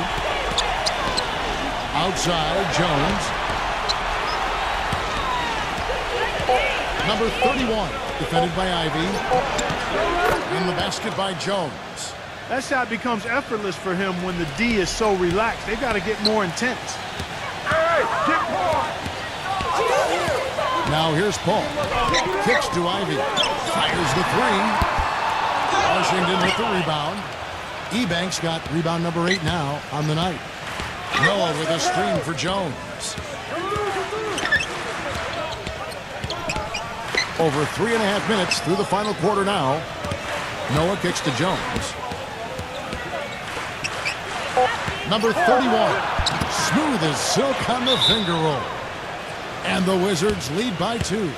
That's some grit and determination in the post. Essential qualities to have late in a close game. Exactly. I mean, this is the time to attack on the interior and generate those easy opportunities. Time called here. The Hawks decide to talk it over. That was a good time to call a timeout to try to settle everybody down and get back into their offensive rhythm.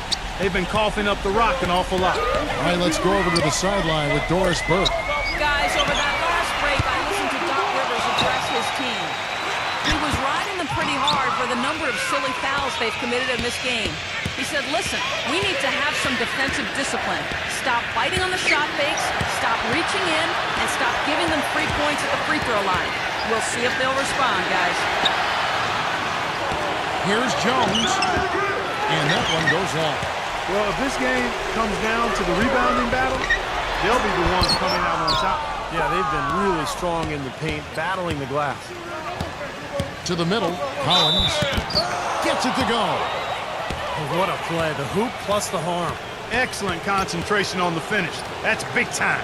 And what's your take, guys, in the hustle stats for the Wizards? Their defense has been outstanding, Kevin. Closing out on shots, blocking a lot of them as well. Something that's also benefited them tonight are the turnovers they've forced and the points that have come along with those forced turnovers. The Hawks trail by 5. He kicks to Paul. He passes to Hayward. Gordon. Atlanta again missing. Here's Washington. Good momentum, 8 straight points. Jones dishes to Ebanks. And stolen by Ivy.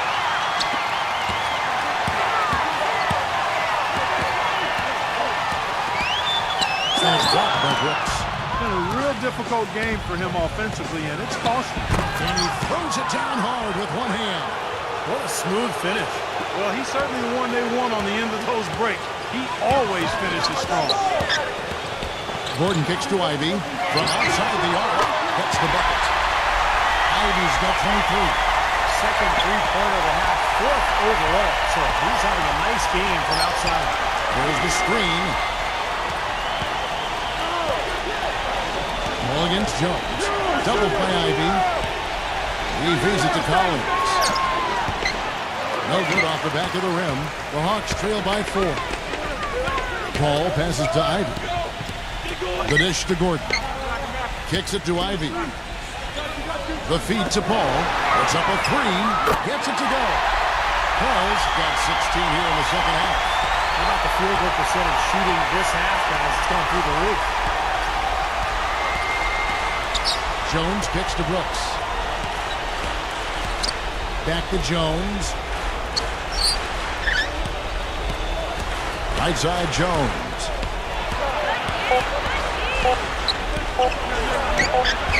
This ball grabs the miss. Paul's got his 4th rebound with that last one here tonight. Ivy kicks to Gordon. Hayward dishes to Gordon to take the lead. Atlanta gets it back. Wizards have gone 6 of 12 from the field here in the 4th and even 50%. Paul with the steal. High arcing shot and plenty of contact on the shot. So 2 free throws coming up. Well, at least the defender got his money's worth on that one.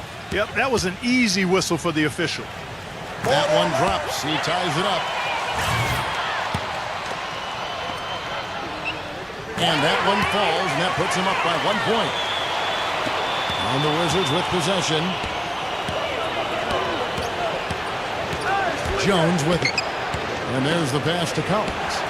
There's a good screen. Number 30. Washington gets it back. Tries again.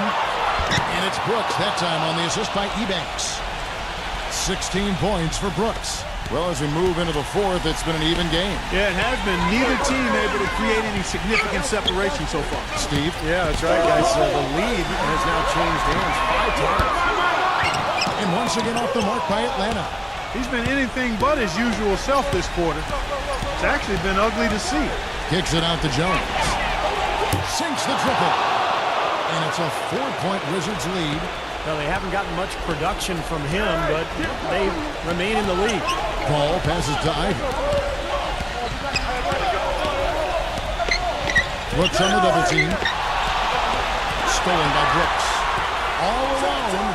Throws down the breakaway jam. Boy, that was a massive sequence of events there. Absolutely clutch defense to trigger the break. And we've seen games decided on plays, Clark, just like that. Effort and hustle plays often are big plays for a team. Yeah, what a time to blow up a play and then turn it into a slam at the other end.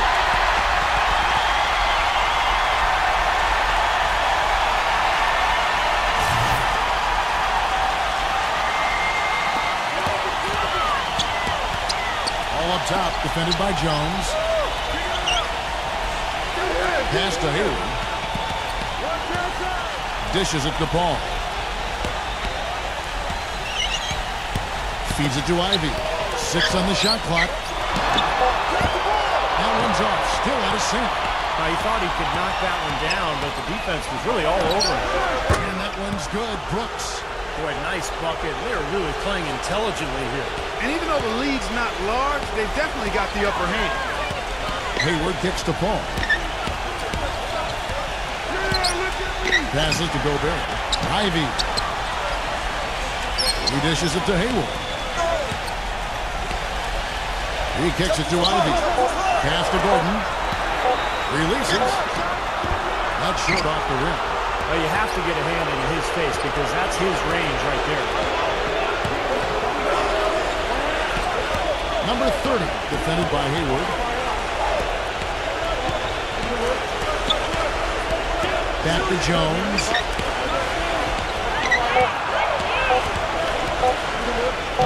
And stolen by Ivy. Well, it looks like their comeback hopes are out the window. I think this lead is safe now. Yep, this one's a done deal. Gets it to go.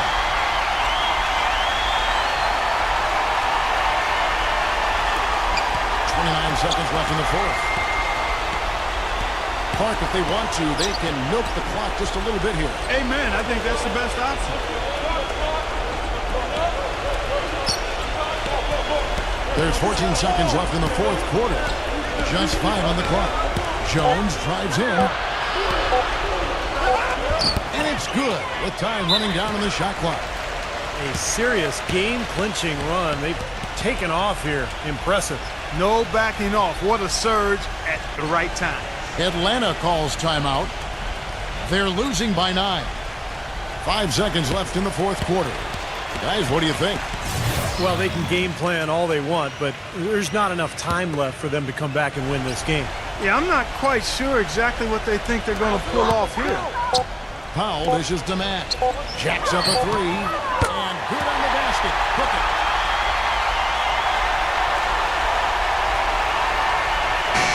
And so it's the Wizards with the W. They came, they saw, they conquered. Hey, Kevin, to me, any win is a good win. And that'll do it for Clark Kellogg, Steve Kerr, and Doris Burke. This is Kevin Harlan saying so long and thanks for joining us as we leave you with the Jordan player of the game.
Hello and welcome to 2K Sports. I'm Damon Bruce, and it's time for a little The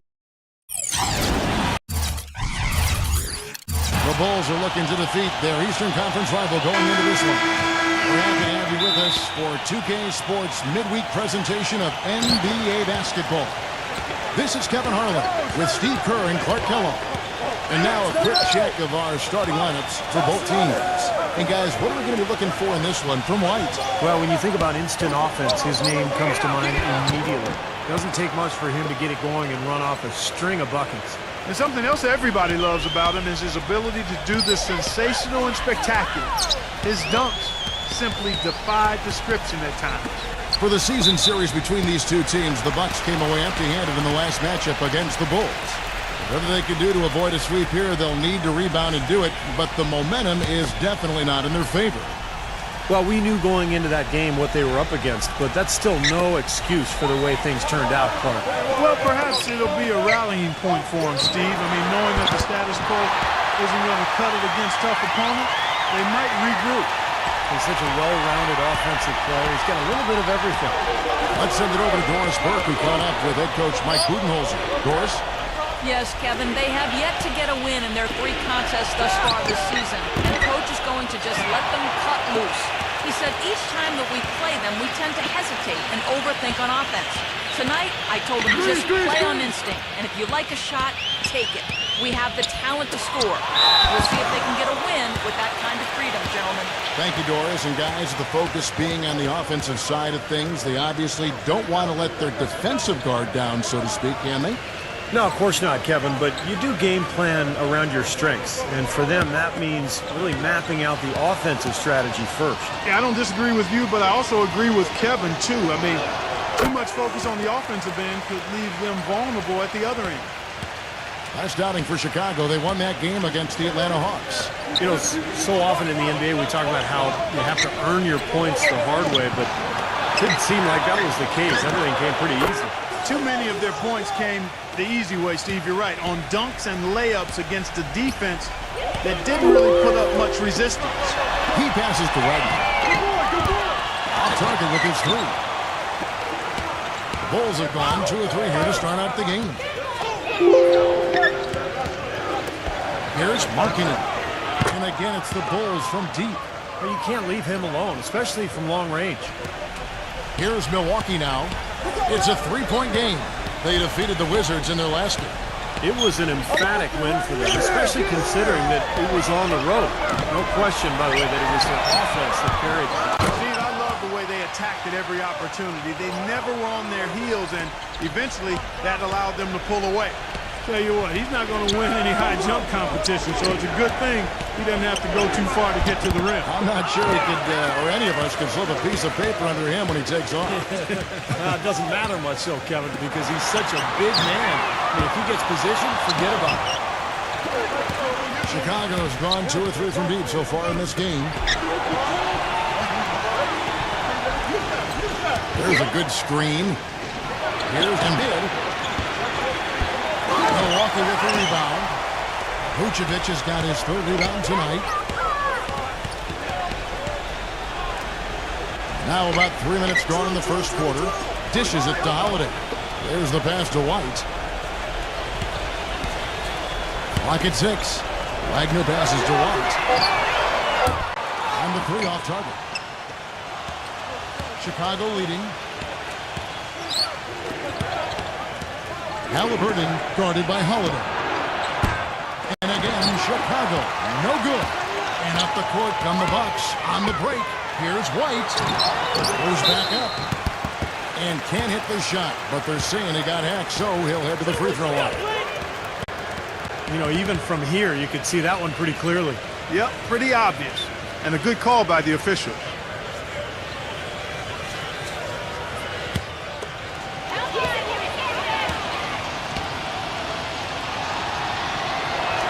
Ties it up, and this next one could give them the lead. The Bulls making a switch here. Middleton's checked in. And the free throw is good, now leading by 1. We're seeing today what makes him one of the best free throw shooters among the league's big men. Beautiful stroke. Just over 3.5 minutes gone here in the first. Such a wide open look. He's got 6. And that kind of defense is just not going to cut it, guys. I mean, they have to get a hand in his face. Outside, White. Back to Griffin. The feed now to Holiday. Drains it from beyond the arc. Holiday's got his first 3 points of the game. The rapid-fire threes coming from everywhere. I thought it might be a little imprudent to try to get those points right back, but it worked. It's rebounded by Vucevic. That's one he knows he should have made. Here's Wagner. And again, Milwaukee with the triple. That is his shot, guys. So you can't just give it to him. You've got to get up on him and get into his airspace there. There's the triple. And the Bulls, another three. Tell you what, he's 3 or 4 now. Looks like his game's on offensively. And Holiday kicks to White. Pass to Wagner. Right side Holiday. Pass to Wagner. Outside White. Wagner defended by Middleton. No good from Wagner. You'd expect him to nail that one being that close to the hoop.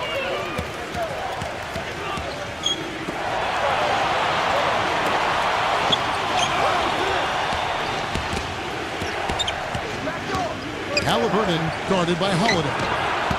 It's rebounded by Vucevic. That's his comfort zone, so defensively, really nice job challenging the shot. Right side, White. Back to Holiday.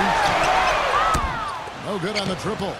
Boy, I'm shocked he didn't make that one. He usually knocks that one down with ease. The dish to Robinson. Bulls moving the ball around. Shoot from the right block. It's Chicago with another bucket. The lead changes hands once again. There has been no separation between these two teams tonight. What an intriguing basketball game, that's for sure. And Milwaukee calls their first time out of the game. Yeah, and guys, I think he feels like he can make a few improvements during this timeout. Just kind of make a couple of adjustments, get his club back on track. You know, coaches are always tweaking and tinkering with things mid-game. Actually, sometimes they overdo it.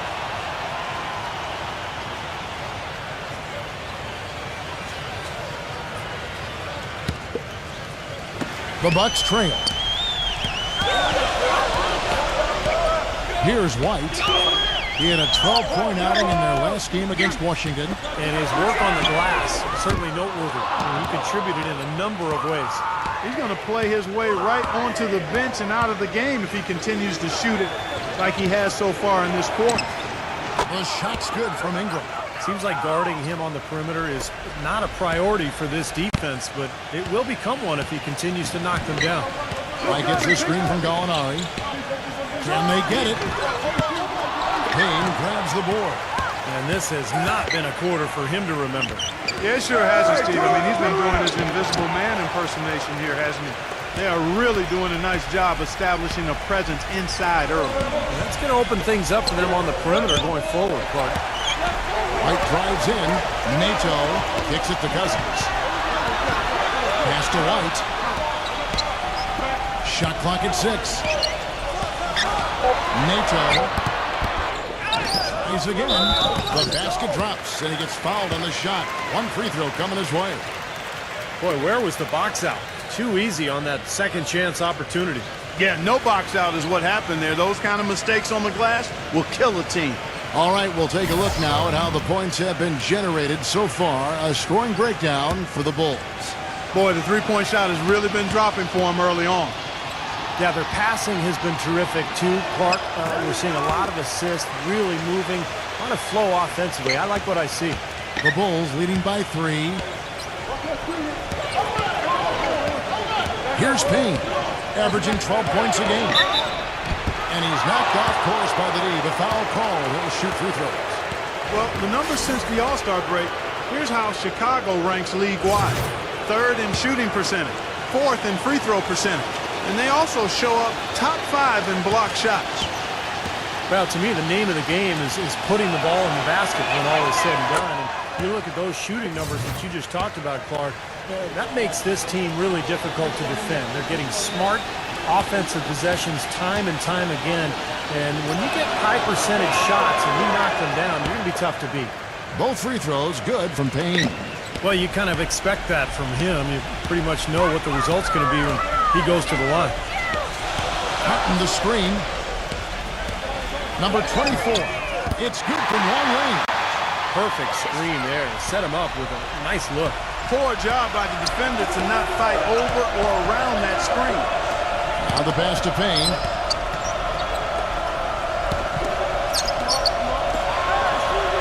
Number 20.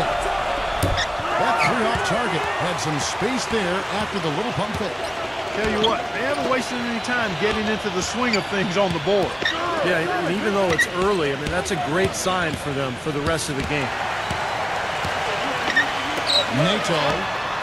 And again, Milwaukee with the triple. Guys, 7 times the lead has changed hands here now. And we still aren't halfway through this contest yet. Yeah, that number could easily go up to double digits before this game is over. Here's Payne. Passes it to Ingram. Fires the three. That's good. He has 6. Most any NBA player can make you pay when you leave them that wide open. That's why you have to stay alert on defense. Number 24, defended by Middleton. Can't capitalize on the good pick. Well, with that much space off the pick, you've got to drop that in. Yeah, you got to make that one. I mean, that's a high-quality shot you should make 9 out of 10 times. Gets it to go. And it's a 4-point Bulls lead.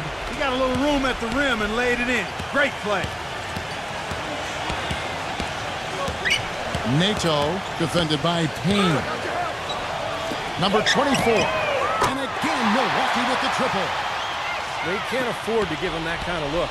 Well, it came off a good screen, but still, as a defender, you got to fight over the top of that. Here's Payne. Pass to Ingram. And a foul on the shot. He'll go to the stripe for 2. It's on DeMarcus Cousins. Well, he really makes things happen offensively for this club. And as a defender, when you go against him, you have to get help defensively. So it's important for your defense to really communicate with him out on the floor. Another area where he excels is on one of the most fundamental plays in basketball, the pick and roll. He will lower the boom on the defender with a solid screen and then is terrific at rolling into space and getting the basket. The Bucks making a switch here. O'Neal's checked in. The 3. Rebound by the Bulls. The shot and game clock separated by 4. Here's Ingram. And the bucket counts, and he's on his way to the free throw line. Try to make it a 3-point play. They can't afford to give him that kind of look. Well, it came off a good screen, but still, as a defender, you got to fight over the top of that. We got 22 seconds left in the first quarter.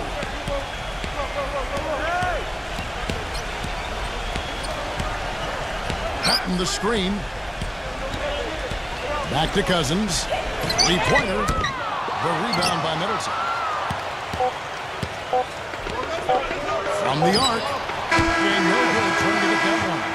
No shortage of scoring here at the end of the first quarter. It's the Bulls up 5. And the second quarter will get underway just after this short break. Sunday. And we welcome you back. Glad to have you with us as more basketball is on the way.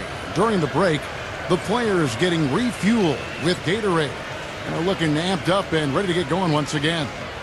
Looking at what we've seen from the Bulls, what do you guys think? It's been beautiful basketball to watch, guys. Really sharing and moving the ball, and as a result, they've got a great flow going. Hand in glove, 5 guys working as one. The power of the fist, we call it. They've racked up a bunch of assists.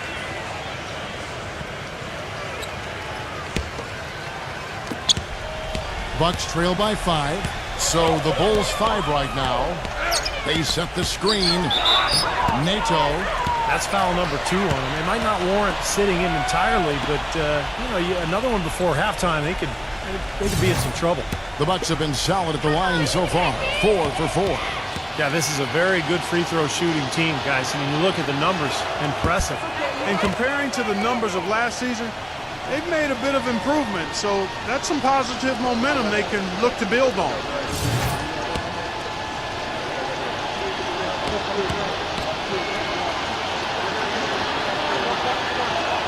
Good on the second free throw.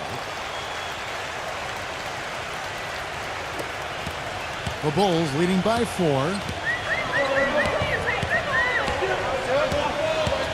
He kicks it to Middleton. Here's Markin. Gets to the corner and buries it. 5 points in the game. The easiest way to do it sometimes is with the bounce pass. He dishes it to Vucevic. And the shot counts. He's fouled, and it's a chance for a three-point play. He had to battle for that lay-in. Excellent, tough defense, but he found a way to get it down anyway. And this is his first trip to the line tonight.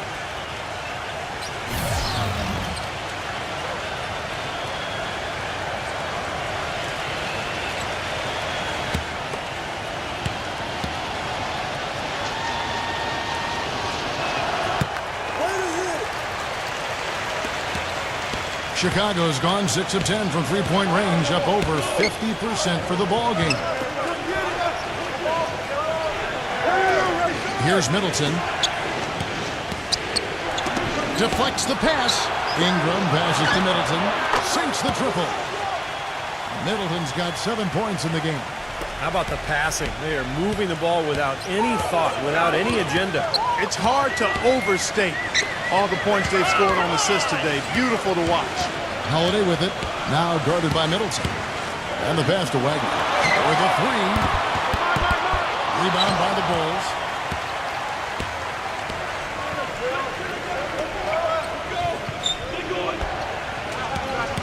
Second quarter of action, about a minute and a half played. And that one's good. And the Bulls lead by 8. Bucks shooting about 42% so far. And Holiday, here we go. Great D that time for Middleton. You see the defenders get out of his way a lot of times when he's on his way to the bucket, but not that time. A chance there to push it to double digits, but it's off the mark. Not able to find it here in the second. He's off stride and off track just a bit after that one he had early. Holiday, the pass to Wagner. And the three ball is good. He's got 9. Of all the guys you want to leave open out on the perimeter, he is the absolute last guy on the list. Attention to detail. Know your personnel. Middleton, rebound Milwaukee. Griffin's got 3 rebounds now in this one. O'Neal gets a screen from Vucevic. Here's Holiday. So the whistle blows on the shot and 2 free throws for the contact right there. First trip to the free throw line for him in this one.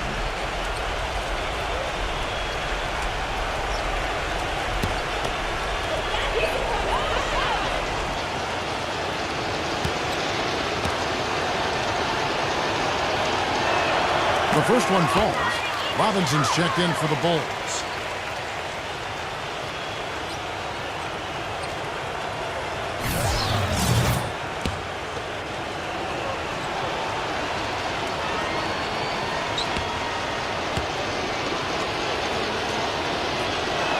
And so he makes both from the line.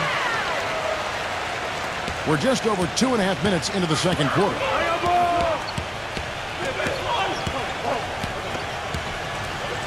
Halliburton defended by Griffin.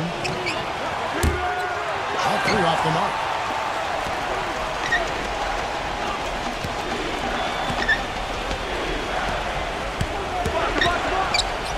Second shot opportunity. Gets it to go.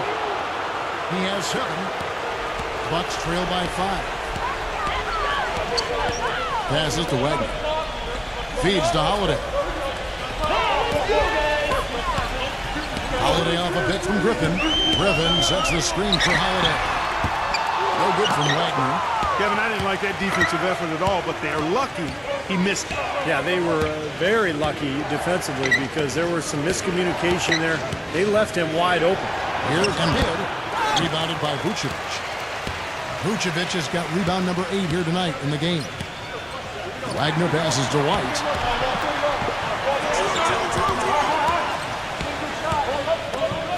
The Bucks working the ball around.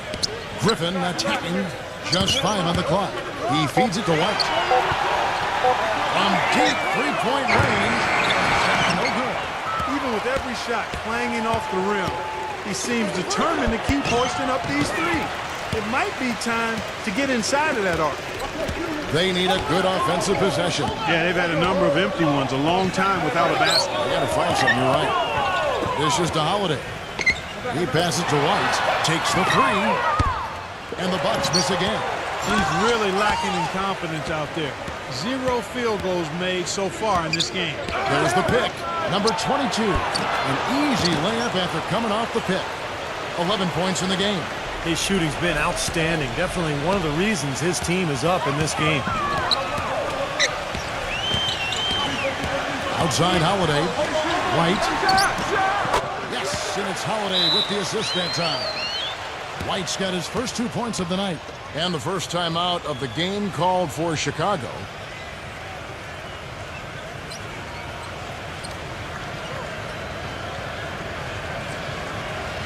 And this, now a list of guys who can shoot it as well as they can pass it. The point guards with the highest shooting percentage in the NBA. Third, Drew Holiday.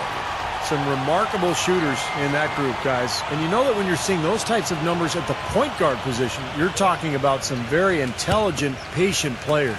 Precisely. I mean, when you watch any of them, nothing's forced. I mean, it's good, smart shot selection, simple basketball. But that being said, don't take anything away from their natural ability to flat out bury that jumper. They can do that too. Here's Embiid. The Bulls keep it alive.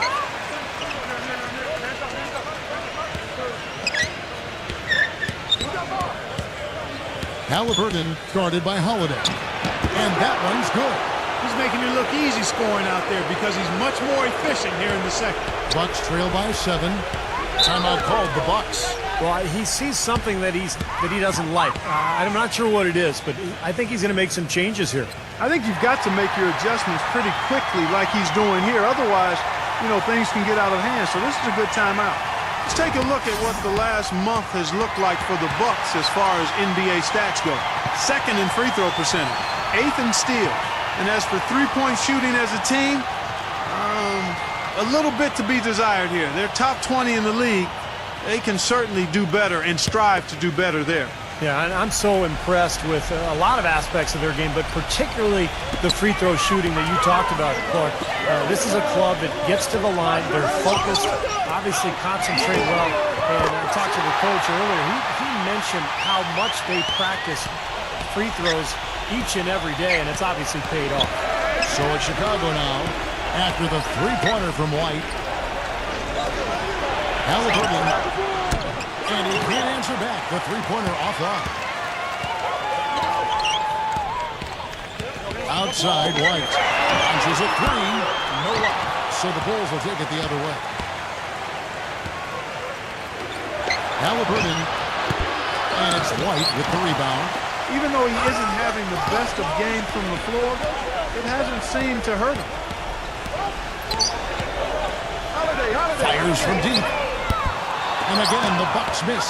He's killing them with his poor shooting. The defense is more than willing to give him those shots now.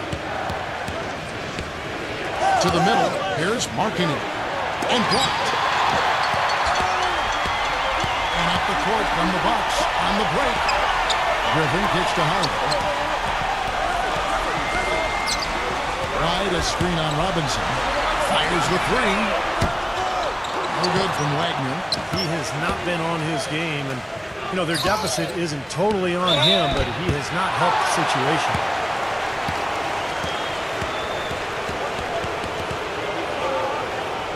Bulls shooting their 6th and 7th free throw attempts tonight.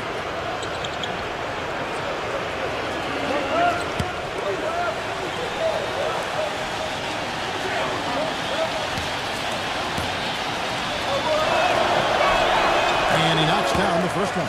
And the Bulls making a change here.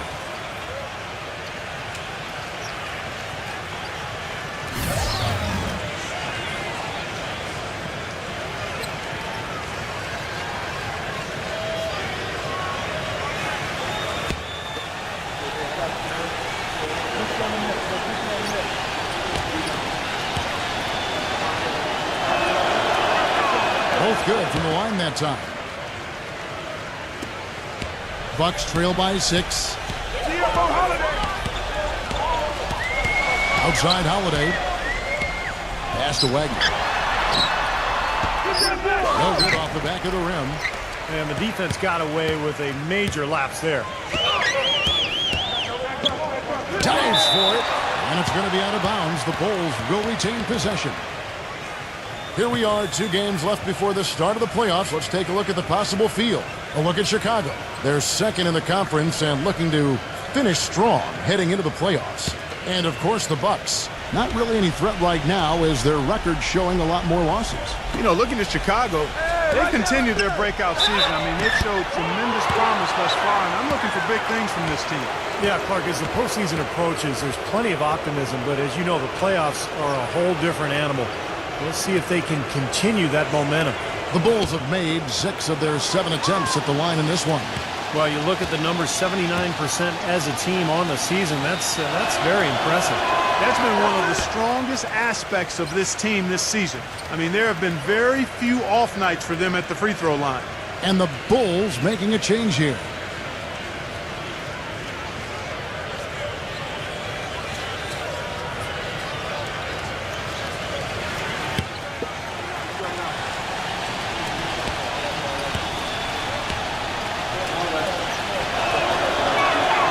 So he gets them both. Still haven't seen them miss a shot from the line in this quarter, so they're doing a nice job of protecting the lead. Well, they're cashing in from the line. I mean, they're making them pay for fouling them right now. Here's Vucevic. A 17-point game for him in the win against the Wizards in Washington. And when you talk about his scoring, Kevin, I mean, with the defense trying to pressure him, I thought he did a really nice job of getting them to overcommit, and you know, that's how he got himself to the free throw line. That drops. The Bulls leading by 6. 1:58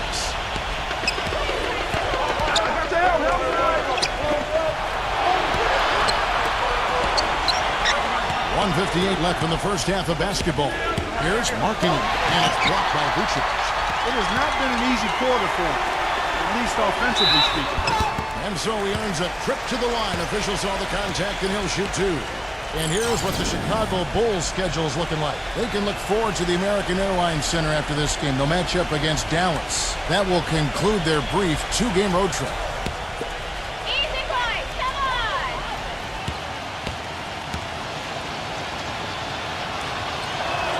on! That's good for Martin. Bulls making a switch here.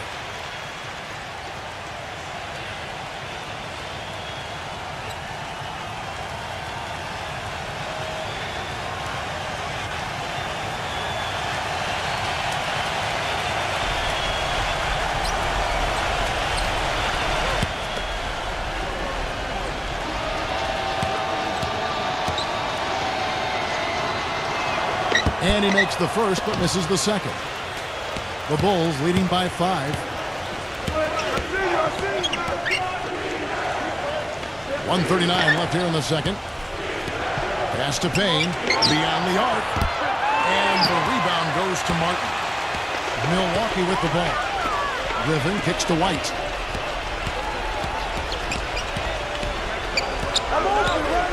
Back to Griffin. Outside, White. 6 to shoot. Nailed from three-point land. White's got 8 points in the quarter. A little confusion defensively. Yeah, you know what? He sent the D a little message with that 3.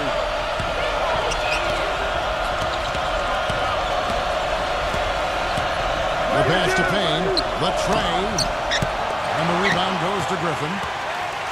Griffin's got 6 rebounds now in the game. Hey, who got him? Now here's White. 8 points for him. The feed to Martin. Back to White. Puts up a 3. And that one's good. White's got 11 points. They're relying on their three-point shooting and getting pretty good results right now. Yeah, in fact, 3 of the last 5 makes are from beyond the arc. Here's Payne.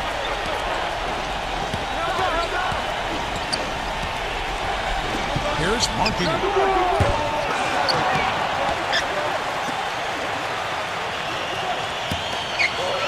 Stafford, defended by Griffin. And that one's good. And the Bulls lead by 1. Well, guys, this first half has been about as tightly contested as you could hope for. Well, neck and neck. How about that? I mean, ferociously competitive. I mean, tight as me. Airplane back. And a tight game here as we end the first half. Bulls lead by 1. And we've got more NBA action on 2K Sports coming your way after this break. Now, presented by Sprint. Welcome. I'm Damon Bruce. A great game going out at Bradley Center. The Bulls are in a close one against the Milwaukee Bucks. They've benefited from some excellent contribution from their bench, providing scoring in bunches when called upon. It's been a major advantage. Meanwhile, the Bucks not to be outdone. We've seen all these blocks, and they are locked in defensively, giving up no easy buckets. Blake Griffin's looked locked in so far. He's picked up half a dozen points. He's been getting it done on both ends of the court. Look at the assists. Look at the rebounds. It's all adding up to a great first half. Looking at the games that are coming up in the NBA, the Los Angeles Lakers will be playing against the Clippers out in Los Angeles. Two division rivals meeting up there. Tip-off time, 10 Eastern, 7 o'clock Pacific. And another game that's coming up, over at New Orleans Arena, the Pelicans will face up against the Grizzlies. 8 p.m. Eastern, that one gets started. And now, a look at the other NBA action. It'll be the Sacramento Kings up against the Mavericks out in Dallas. It's an 8:30 Eastern time for tip-off out there. Thanks so much for joining me here in studio. Second half action is coming right up, and we hope you enjoy the rest of the game. The Sprint Halftime Report, presented by Sprint. We have a close ball game on our hands as we get set for the second half of basketball. We've got Holiday. Griffin is out there with Vucevic. Then it's White, and it's Wagner in at the 3-second. There's a group for Mike Budenholzer starting the second half. They're going back to the three-point shot over and over and over. That was the 9th straight point from behind the arc. Clark. It feels like they're finding the holes in this defense. That is good. And not even 3/4 out of the way. So many lead changes. One heck of a game. I mean, guys, this has been outstanding in terms of the effort that both sides have been able to put on. Look over there at Steve. He's enjoying every second. Me too. This has been great, guys. The fans getting their money's worth here. Both teams just playing so hard out there. Takes a 3. Another shot. In deep. Robinson drops it in. And now it's a 3-point Bulls lead. They've been strong on the board. There's no disputing that. That's what the box score says. Still anybody's game, though. Outside Holiday. And White kicks to Vucevic. Fires from the corner. And that one's good. Vucevic has got 7 points in the game. The Bulls have gone 2 of 3 from the field to start the second half. Marking it. Defended by Wagner. All alone. Here's Robinson. An easy 2 points on the layup. Robinson's got his second bucket of the night. Boy, the D has to show a little more fight on the interior than they did on that trip. They've got a battle inside. Well, this game has been tough, Clark. I mean, they're getting after it. And I think they're starting to run a little bit low on energy, possibly. And they're getting their points now almost exclusively from the three-point line. That's 4 of the last 5. You've got to run those guys off the line. I agree, and the defense is practically giving them those shots, though. And Chicago has possession. Bulls moving the ball around. And the shot is good. He's got 6. Well, with him, what immediately comes to mind is the long-range shooting. I mean, he can knock down shots from anywhere, and, of course, that forces the defense to locate him at all times. And let's give him some more credit where more credit is due for his role as a team leader. I mean, he's somebody who brings out the best in his teammates whenever he's on the floor. Chicago's gone 1 of 2 from beyond the arc since coming out of the break. Number 22, defended by Wagner. Number 22, it's good. And there's a block called on the play. He'll get 1 free throw. Great move there. That spin just dusted off the defense.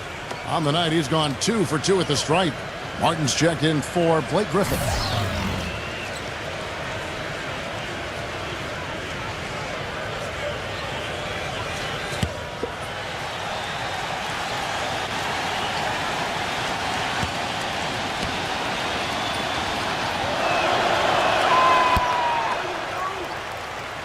Here's Holiday. 11 points in the game. The dish now to White. White gets his screen from Vucevic. It's a floater and fouled hard that time. He'll get to the line and shoot 2. You look at the game so far for White. He's got 11 points, and the three-pointers have been dropping for him. He's got 3 of them. Well, as long as he's continuing to make them, I think they should make him more of a focal point of this offense. Easy play, come on! First one falls for him. Bulls making a switch here.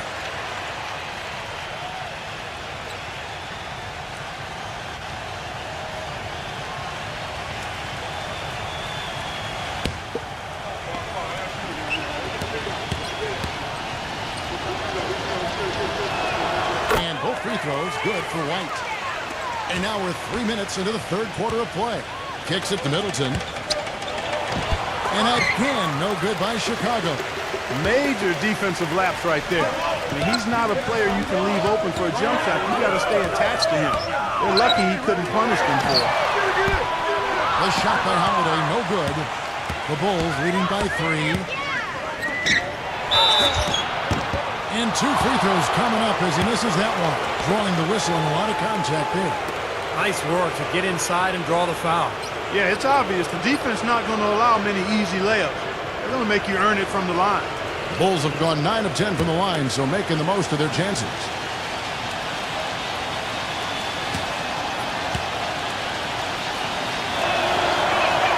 And the first one drops. And the Bucks making a change here.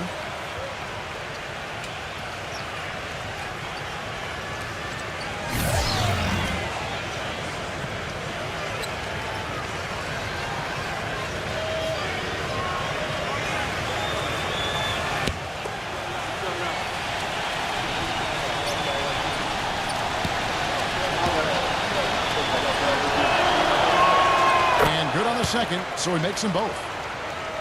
A little under 2.5 minutes off the clock now here in the third.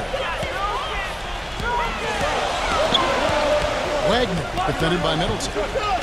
Number 24. And misses it off the right side of the rim. That's not his shot there, guys. And whether you play D on him or not, he's usually going to miss that one. And he lobs it up toward the rim. Number 22, guarded by Holiday. And plenty of contact on the shot, so 2 free throws coming up.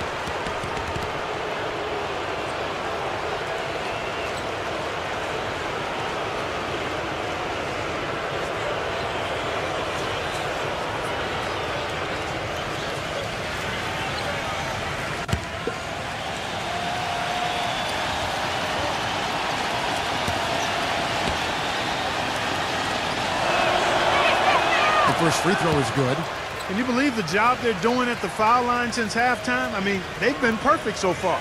Yeah, sometimes it's contagious. Everybody starts to get comfortable and relaxed, and everything goes in the hoop.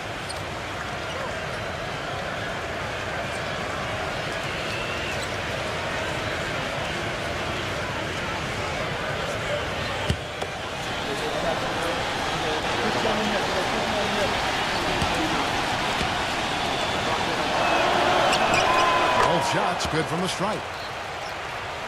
Bucks trail by 7. There's the pick. Lets a floater go. It's rebounded by Ingram. They've been the glass eaters today, guys. A ton of effort out of them down low. And they've needed every one of those rebounds. I think that's what's put them in front here. Milwaukee's gone 2 of 5 with the three-point shot since coming out of the break. Lets it go from 11 and put on the basket. Book it. Vucevic has got 4 this quarter. That's the kind of finish we've gotten used to seeing from him in the low post. Passes it to Ingram. Uncovered. Gets it to go. 12 points for him. The Bucks have gone 4 of 9 from the floor so far in the third.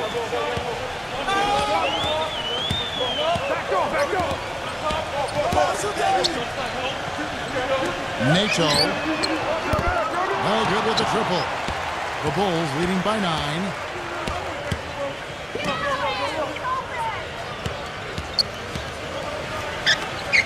Stanford. Gallinari covering. Here's Stanford. He's on target from 8 feet out. And their field goal percentage continues to climb. They've really shot the ball well here today so far. Yeah, and it's all about high-quality shot selection, smart shot selection. They've been very patient on offense. Now a timeout called by Milwaukee. So far, his shot selection has been questionable. A lot of tough, contested shots. If I'm coaching, I might sit him down for a minute. Here is the 2K leaderboard. What a terrific defensive performance these teams have had since All-Star. Number 5, the Bulls. Kevin, they've had a terrific inside game since the halfway point of the season, especially in terms of defense because they've protected the paint and everybody's been on the same page. And the Bulls making a change here.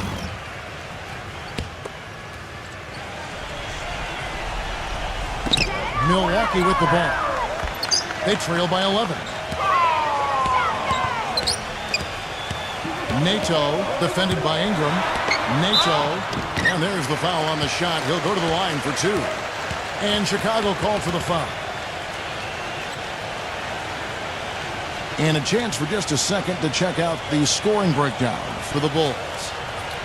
Boy, their passing has been picturesque, a thing of beauty in both halves. More than a few of their baskets have come off assists. And I also like the penetration. I mean, they're getting into the paint and getting a lot of easy hoops from those strong drives.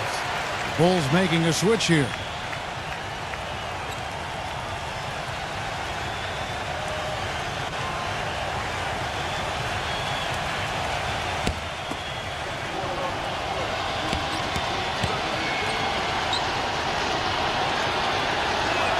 He hits both from the stripe. The Bulls leading by 9. Here's Ingram, and the officials call goaltending, so they'll award the basket. He almost got to that shot in time, but not quite. You can't touch the ball once it's on the way down. And that call gets an instant reaction from the fans. Well, that's a whistle that did not go over very well. They set the pick. Number 24, defended by Middleton. He kicks to Griffin.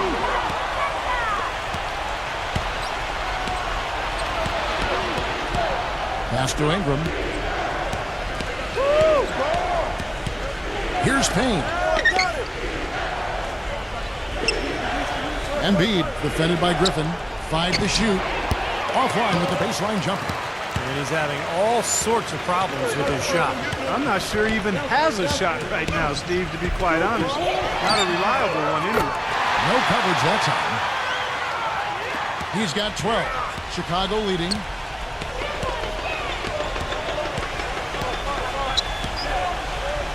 Here's Embiid. The shot is off. Excellent defense there from Gallinari. Number 24. And boy, that looked like goaltending. Yes, it is. And so they will award the basket there. He didn't get to that one quite in time, Kevin. Those can be tough to gauge sometimes. And the Bucks making a change here.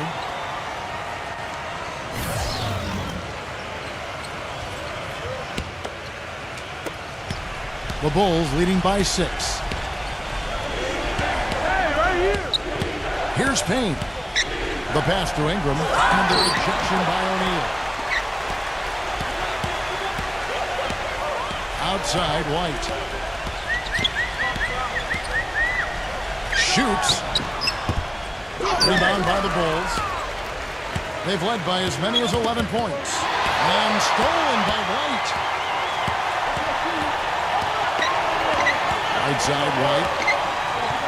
From downtown. Can't get it to go. Now Chicago takes it the other way. Here's Payne.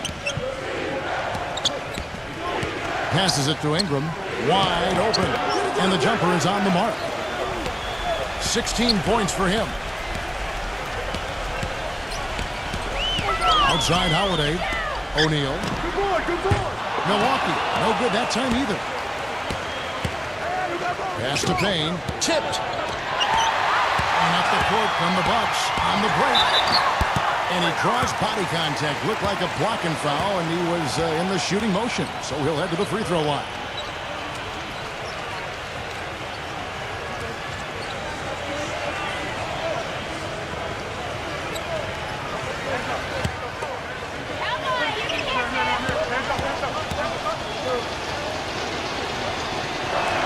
And the first one at the line is good.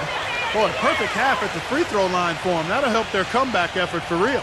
Yeah, that's keeping them close. It's going to take a full effort here in the second half, but they've got to continue to knock down these free throws.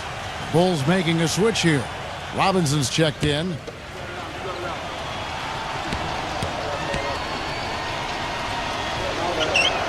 And both free throws good for White.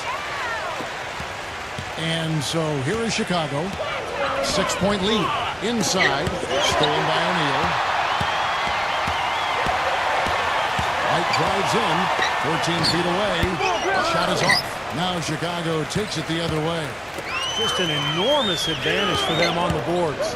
Guys, the key to the lead, to me, has been they've dominated the glass. It's that simple. Here's Payne. 6 on the shot clock. The Bulls need to get a shot off here. Robinson nails the baby hook. Robinson's got 6 in the quarter. They're straying away from the three-point game here in the second half. And that's fine as long as they're on the lead and they're getting good shots. They've decided not to take nearly as many three-pointers in this half. And it's going to be out of bounds. The Bulls will take it. Over the last 10 games, Kevin, you can see where the Bucks rank in the league stats. Second in free throw percentage, 6th in steals. And as for three-point shooting as a team, a little bit to be desired here. They're top 20 in the league. They can certainly do better and strive to do better there. Yeah, I'm so impressed with a lot of aspects of their game, but particularly the free throw shooting that you talked about, Clark. This is a club that gets to the line. They're focused, obviously concentrate well. And I talked to the coach earlier. He mentioned how much they practice free throws each and every day, and it's obviously paid off. And O'Neal gets it to go. O'Neal's got himself on the board with 3 there. We'll see if they want to trade 2 for 1 here. Well, you got to time up the clock, and it's easier said than done, but you got to execute your offense on that first possession. Well, Clark, a clear lane to the basket and the emphatic jam. And that is outstanding attacking basketball. Well, he had no choice but to take that one to the bucket. Now here is Holiday. He's got 11. And O'Neal gets it to go. This is incredible. It's been a three-point barrage since halftime. Yeah, whether by design or by accident, it has been impressive. Here's Payne. Outside Robinson.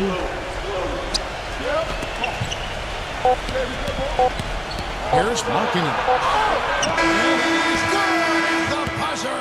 Wow! Boy, a big bonus for them to end the quarter as he beats the buzzer. Talk about maximizing every last possession you've got. Right there, it was done. The points coming in bunches as we wrap up the third quarter. It's been a good one. It's the Bulls. They lead by 9. And we're just moments away from the start of the fourth quarter. Stay with us.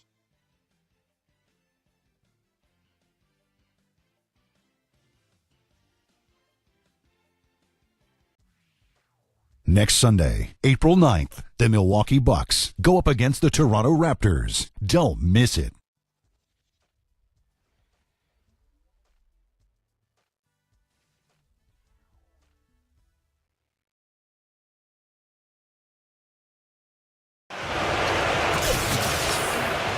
And the final period of play just about to start.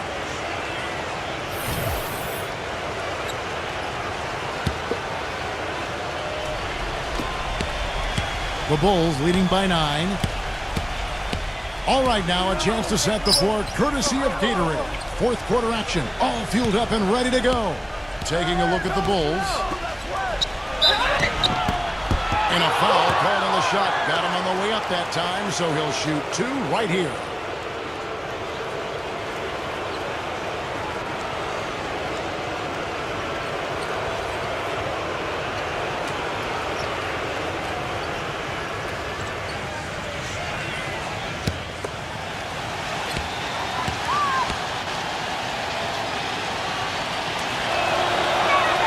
First free throw is good. Bulls making a switch here.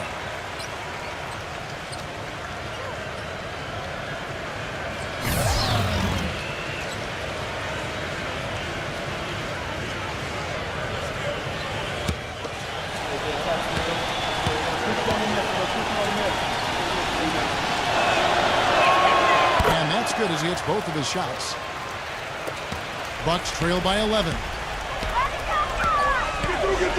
White dishes to Vucevic. And count the basket. He was fouled, and he's going to the line for one more. Well, as for them being behind in this game, you certainly can't put any of it on his shoulders. He's been tremendous offensively.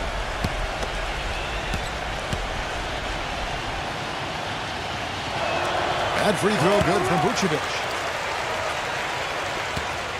The Bulls leading by 8.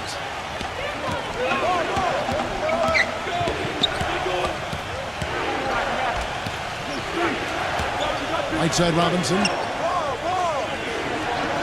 Number 22. Good, and the assist goes to Robinson. He's got 23. You know, offensively, he's just one of those guys that needs a touch of space to get his shot up. That's all. And if he runs his man off a screen or somehow finds an opening, well, that's it. He's going to let that thing go. And one of his other great qualities, Steve, is his quick trigger off the dribble. I mean, he can get his shot off in an instant, a nanosecond. Tries to keep it alive. And here comes White, leading the fast break. Nato. Back to White. He dishes it to Vucevic. Pass to Wagner. Shot clock at 5. That's good. What are they thinking, leaving him with all that space out there? Do they not know? Have they not heard that this guy is unbelievable? That's a layup for him. Here's Embiid. And the Bulls another 3. Boy, what a half from the field they're having. They're going to extend that lead if they stay this high. Now they've taken it up another notch, Clark, looking very confident out there. Feeds it to Vucevic. Lets it go from 14. Gets it to go. Vucevic has got 9 points here in the second half.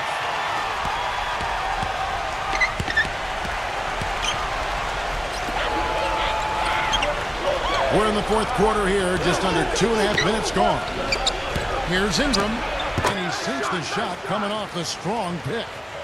And the Bulls lead by 11. Great job of utilizing that screen and finding space to knock down the jumper. Good basketball. Timeout called, the Bucks. He can't be pleased with all these easy looks they continue to give up in the paint. They are just way too porous as a defense right now. A lot of holes in that defense. It's a good time to use a timeout here. And let's get this update now from Doris Burke, who's across the way on the sideline. Yes, guys, Mike Budenholzer had some words for his team. He doesn't think they've been giving it their all, saying they've been quicker to rebounds, to every loose ball. We got to wake up. The game's slipping away, and we're letting it happen. We have got to take control of this thing. We'll see if he lit a fire under him, guys. All right, Doris. For those just joining us, fourth quarter here, we're just over 2.5 minutes into it. Outside Holiday, and that one's good. This guy's really flowing with his stroke right now. He hit one earlier, and now he has 3 in this half. And there's the pass to Ingram. A second chance effort. Embiid, an amazing finish with a hand right in his face. Well, they've really dominated on the glass, and of course they've done a lot of good things here tonight, but the rebounds have played a major factor. Hey, Steve, you know rebounding always one of the key barometers in determining the victor. Bulls making a switch here. Robinson's checked in.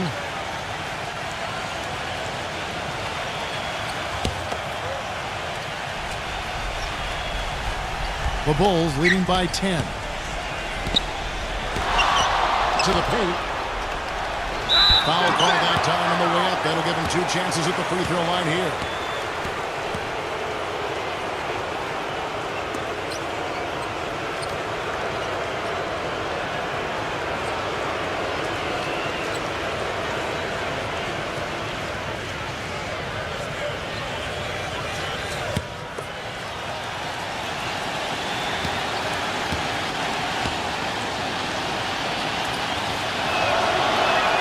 And he makes the first.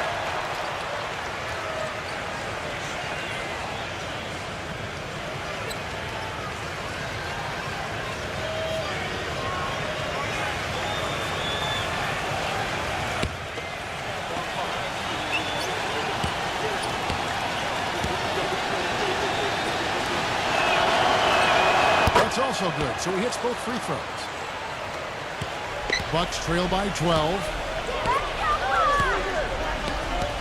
And White gives to Vucevic. Shoots from 8. And it's another Milwaukee shot right there going in. Well, you know, he has shot the ball well, but it has not been contagious. I mean, his teammates, they haven't had the same groove, and that's why we're looking at this result so far. Off his leg. And the ref's whistling a kick ball.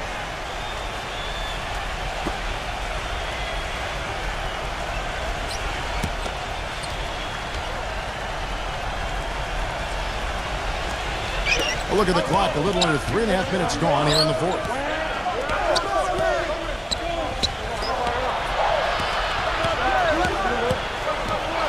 Halliburton defended by Wagner. The rebound by Holiday. The Bucks have gone 5 of 6 from the field to start the fourth quarter on a roll.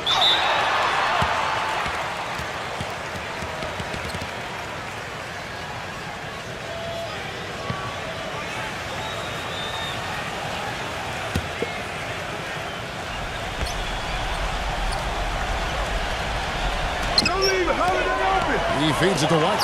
Three-pointer. No luck for him this half after being outstanding from outside the arc in the first half. Marking it. Defended by Wagner. With the fadeaway. That's blocked by Wagner. Bucks trail by 10. From the baseline. Here's White. Nice touch on the shot from close range. Bulls have gone 4 of 7 from the field since the beginning of the fourth. There's the screen. Dishes to Robinson. Here's Embiid, and they will get the basket here, folks, as they rule goaltending. He got there late, but you do have to like the aggressiveness to go after the block. But that one's going to count. A lot of noise coming from these fans. Pretty unhappy with that call. Well, you know, we've got a lot of amateur officials in the crowd, and not one of them liked it. The feed to Vucevic. Off target at the rim. The Bulls leading by 10. That is good. Well, nothing was going down for him in the first half, but since the break, he's been on target. And here's Holiday. The dish to Vucevic. Off target from outside. The Bulls have gone 6 of 9 on their field goal attempts since the start of the fourth quarter. Some nice ball movement by the Bulls. Fires for 3. It's rebounded by Vucevic. Vucevic has got 10 rebounds here tonight. So active. Holiday the pass to Griffin. Back to Holiday. Right side Holiday. 6 to shoot. Hangs in midair and converts on the double clutch layup. And with the defense playing that well, the double clutch was the only way he was going to get that ball out. Taken away by Holiday. We watched Holiday play great basketball. 16 points, and he's added to his numbers by hitting 4 shots from the three-point line. Well, 12 points from long range, so the defense has to figure out a way to defend him a little differently, try to get into his airspace.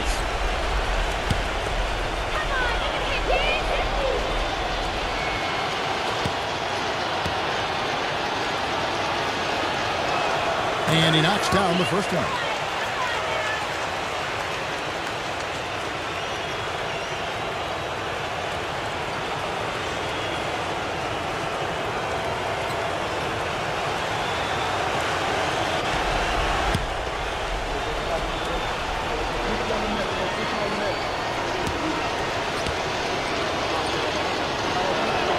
Both free throws good from Holiday. The Bulls leading by 8. Back to Robinson.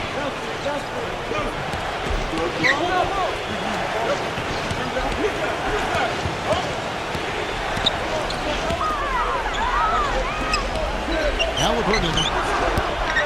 And that one hits back iron. Milwaukee's gotten off 4 3-pointers in the final quarter, and 2 of them are foul. The shot by Holiday, no good. The Bulls shooting 55% in the fourth. They are executing late. Halliburton, defended by Wagner. Bangs home the trifecta. And the Bulls lead by 11. A wide open three. They need much better communication defensively. Vucevic dishes to White. Passes it to Wagner. Got it. Good job in the low post. Guys, that time you went for the fancy finish for us there, man. That was sweet. The Bulls have gotten more than 58% of their attempts to go down for them in the fourth quarter. They're 7 of 12.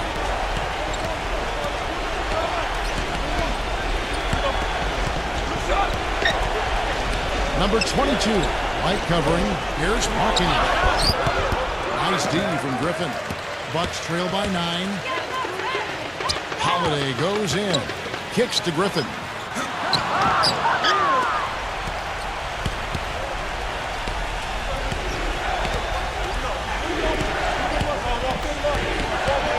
Markkanen, defended by Wagner.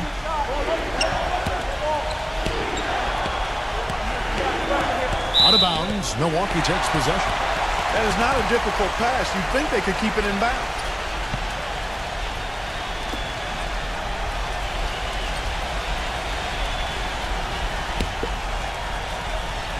Hold it. Time running out for the Bucks.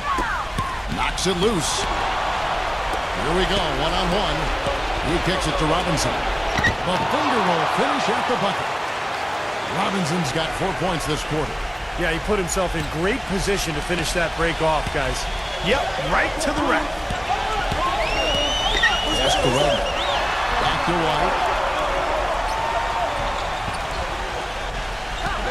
1:41 left in the game. Pass to Griffin. Down to 5 on the shot clock. Drops in the tray. Talk about doing a Rip Van Winkle on defense. Come on, guys, wake up. Why are they leaving them open at the three-point line? Come on. Halliburton guarded by Holiday. Here's Embiid. And there's the whistle. Fouled hard on the shot. He'll go to the line.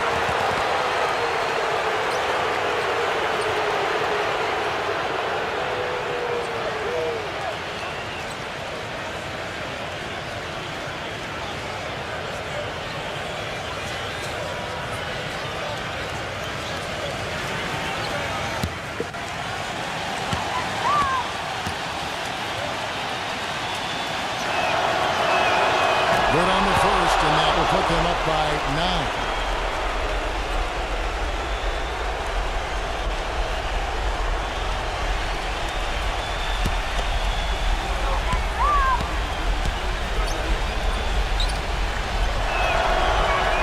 And so he hits both. Well, you have to like how he's challenging the defense now in the second half. Getting to the line for a lot of free throw opportunities. Now a timeout called by Milwaukee. They're trailing by 10. 1:15 left here in the fourth quarter.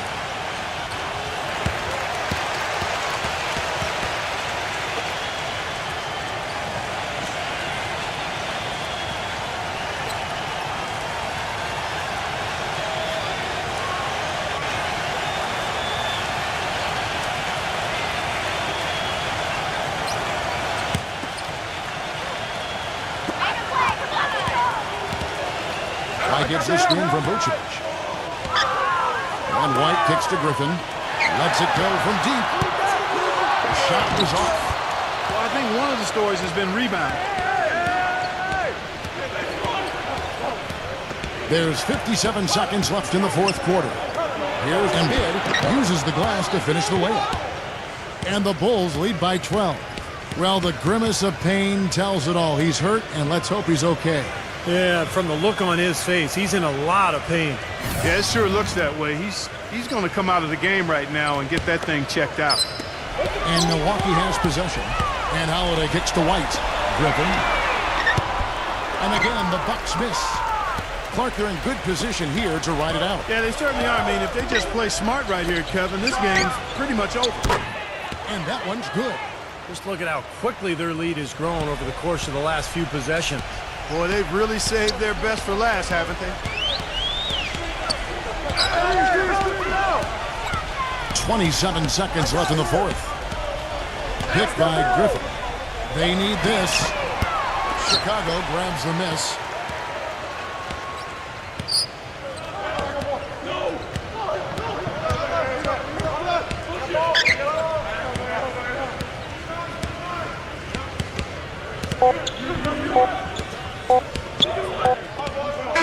And so Chicago takes this one, and by a big margin. And this one was such a lopsided victory. They never let up. They were full throttle from the start. That about does it for Clark Kellogg, Steve Kerr, and Doris Burke, and the rest of our great crew. This is Kevin Harlan saying so long and thanks for watching. Now, here is our Jordan Player of the Game.